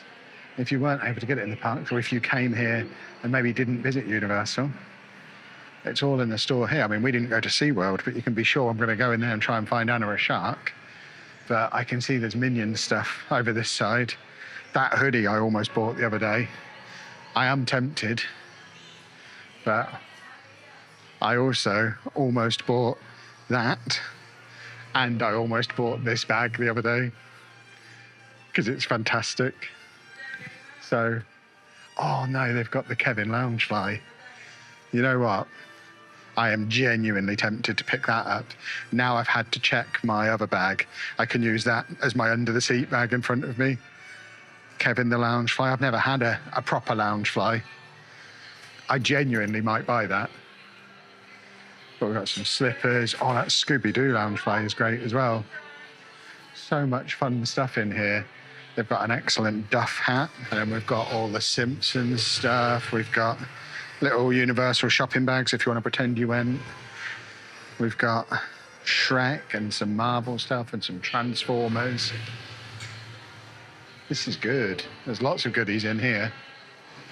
I definitely think at the moment I am quite likely to come back round and buy that Kevin Loungefly, and Anna's going to think I'm insane. There's even photo opportunities in here. Got the Hagrid's motorbike with sidecar, so you can do a little last photo op before we leave. We've got the Epic Universe section as well. Hi, Editing Kev here. I know there's going to be questions about why we didn't go to the upstairs in this Universal shop, and honestly, and this is going to sound mental because I'm already at the point of the video where I've seen the stairs multiple times. I've even had the camera pointing directly at the lift. But honestly, I went in the shop twice, once with Anna, once with Pab. All three of us went in the shop, and at no point did any of us notice stairs or a lift. We even questioned off camera, I wonder why there was no Harry Potter stuff in there. It literally says on the lift that I had the camera pointed at, the Harry Potter stuff was on the next floor up. I don't know how we missed it all. Sometimes, my excuse is sometimes when you're filming a YouTube video, you're so focused on filming the video that you don't have peripheral vision. Those two, no excuses. and I'm very cross with them both. That one I bought at Epic Universe. I don't remember even seeing that one, or I might have bought that one instead. So there's actually a few bits in here that they didn't have at the park. I might get myself a Bowser hat to wear on the plane. And then we have got a few of these bags, which I did threaten to get some of them as gifts for the offspring. So I might actually do that. Although I don't know if I want to carry them all. But I know Anna wants a Yoshi one. I think Andy would probably like the Mario one. And then we could get the female children some as well. The problem is they're $40 each, so we're talking about a $200 spend on bags that they're probably going to moan about me bringing on the plane, especially if I get my lounge fly as well. But lots of cool stuff in here. So that was Universal, and then directly opposite the Universal store, we have the Walt Disney World store, which looks massive. And then again, lots of the merch that looks very familiar after a couple of weeks here. Well, I don't remember seeing that t-shirt before. It's quite a cool t-shirt. And that's a very cool backpack. I like that a lot. Now they've made me check my bag. I've got room to buy another one. That's my theory. Oh, that mug is great. Excellent mug. And then, of course, into the t-shirt section. I think that's kids' t-shirts. But they've got some cool bits around there as well. That jumper is great. I don't remember seeing that this week. A lot of these sweatshirts, actually, are pretty cool and not things I've seen a lot of in the parks. Various Mickey Mouse merch. Again, massive photo op in here as well. And more hoodies and fleeces and things you might want on a plane. Lots of rubber ducks. Rubber ducks get everywhere these days, don't they? And then toys at this end. I think I'm more likely to make a purchase in Universal than in here. So I think I got everything that I wanted from Disney. Although Pab did buy one of these yesterday and showed it to me, and I was very jealous because he made noises, although this one now doesn't. Is this the one you got? And how do I make him make noises? There's somewhere on the page you do it. Maybe he doesn't work. No, well, Pab's one worked. These ones might all be out of battery because there we go. So he makes a few strange noises. I've already got him. I got him at Disneyland Paris a few years ago. And then, oh, they have got the Donald Duck hat that I've been looking at all week. The problem is it doesn't fit my head. It is a great hat, though. And then, dog toy. If they have a dog bowl in here, that would be insane. They have got all of the usual duty-free in here as well, but I'm not really here for that. I'm very much here for last minute spending up the cash that I've got with me on last bits of Universal and Disney merch. But certainly we'll check out the SeaWorld shop first. And they've got some fishes in the window. Real fishes. And then this is all going to be merch that we haven't seen because we didn't go to SeaWorld. Oh my word. Am I going to have to get Anna a massive shark? She'd love to carry that onto the plane with her. She does love sharks. So many furry critters. Various t-shirts and things as well. I mean, if they have a really cool SeaWorld t-shirt, I might not be able to stop myself taking the plunge. They've got some good stuff in here. That yellow one's cool. But I think I bought too many yellow shirts on this trip that I'm probably never going to wear at home because they're bright yellow. There you go, that's what we should get Anna, because she loves sharks. She'd like that very much. But it's not just shirts in here, although this guy, he's got attitude. I like him as well. But we've also got grown-up items that aren't completely covered in logos. This gentleman is too cheerful to be a tortoise. Timmy and him would not get on.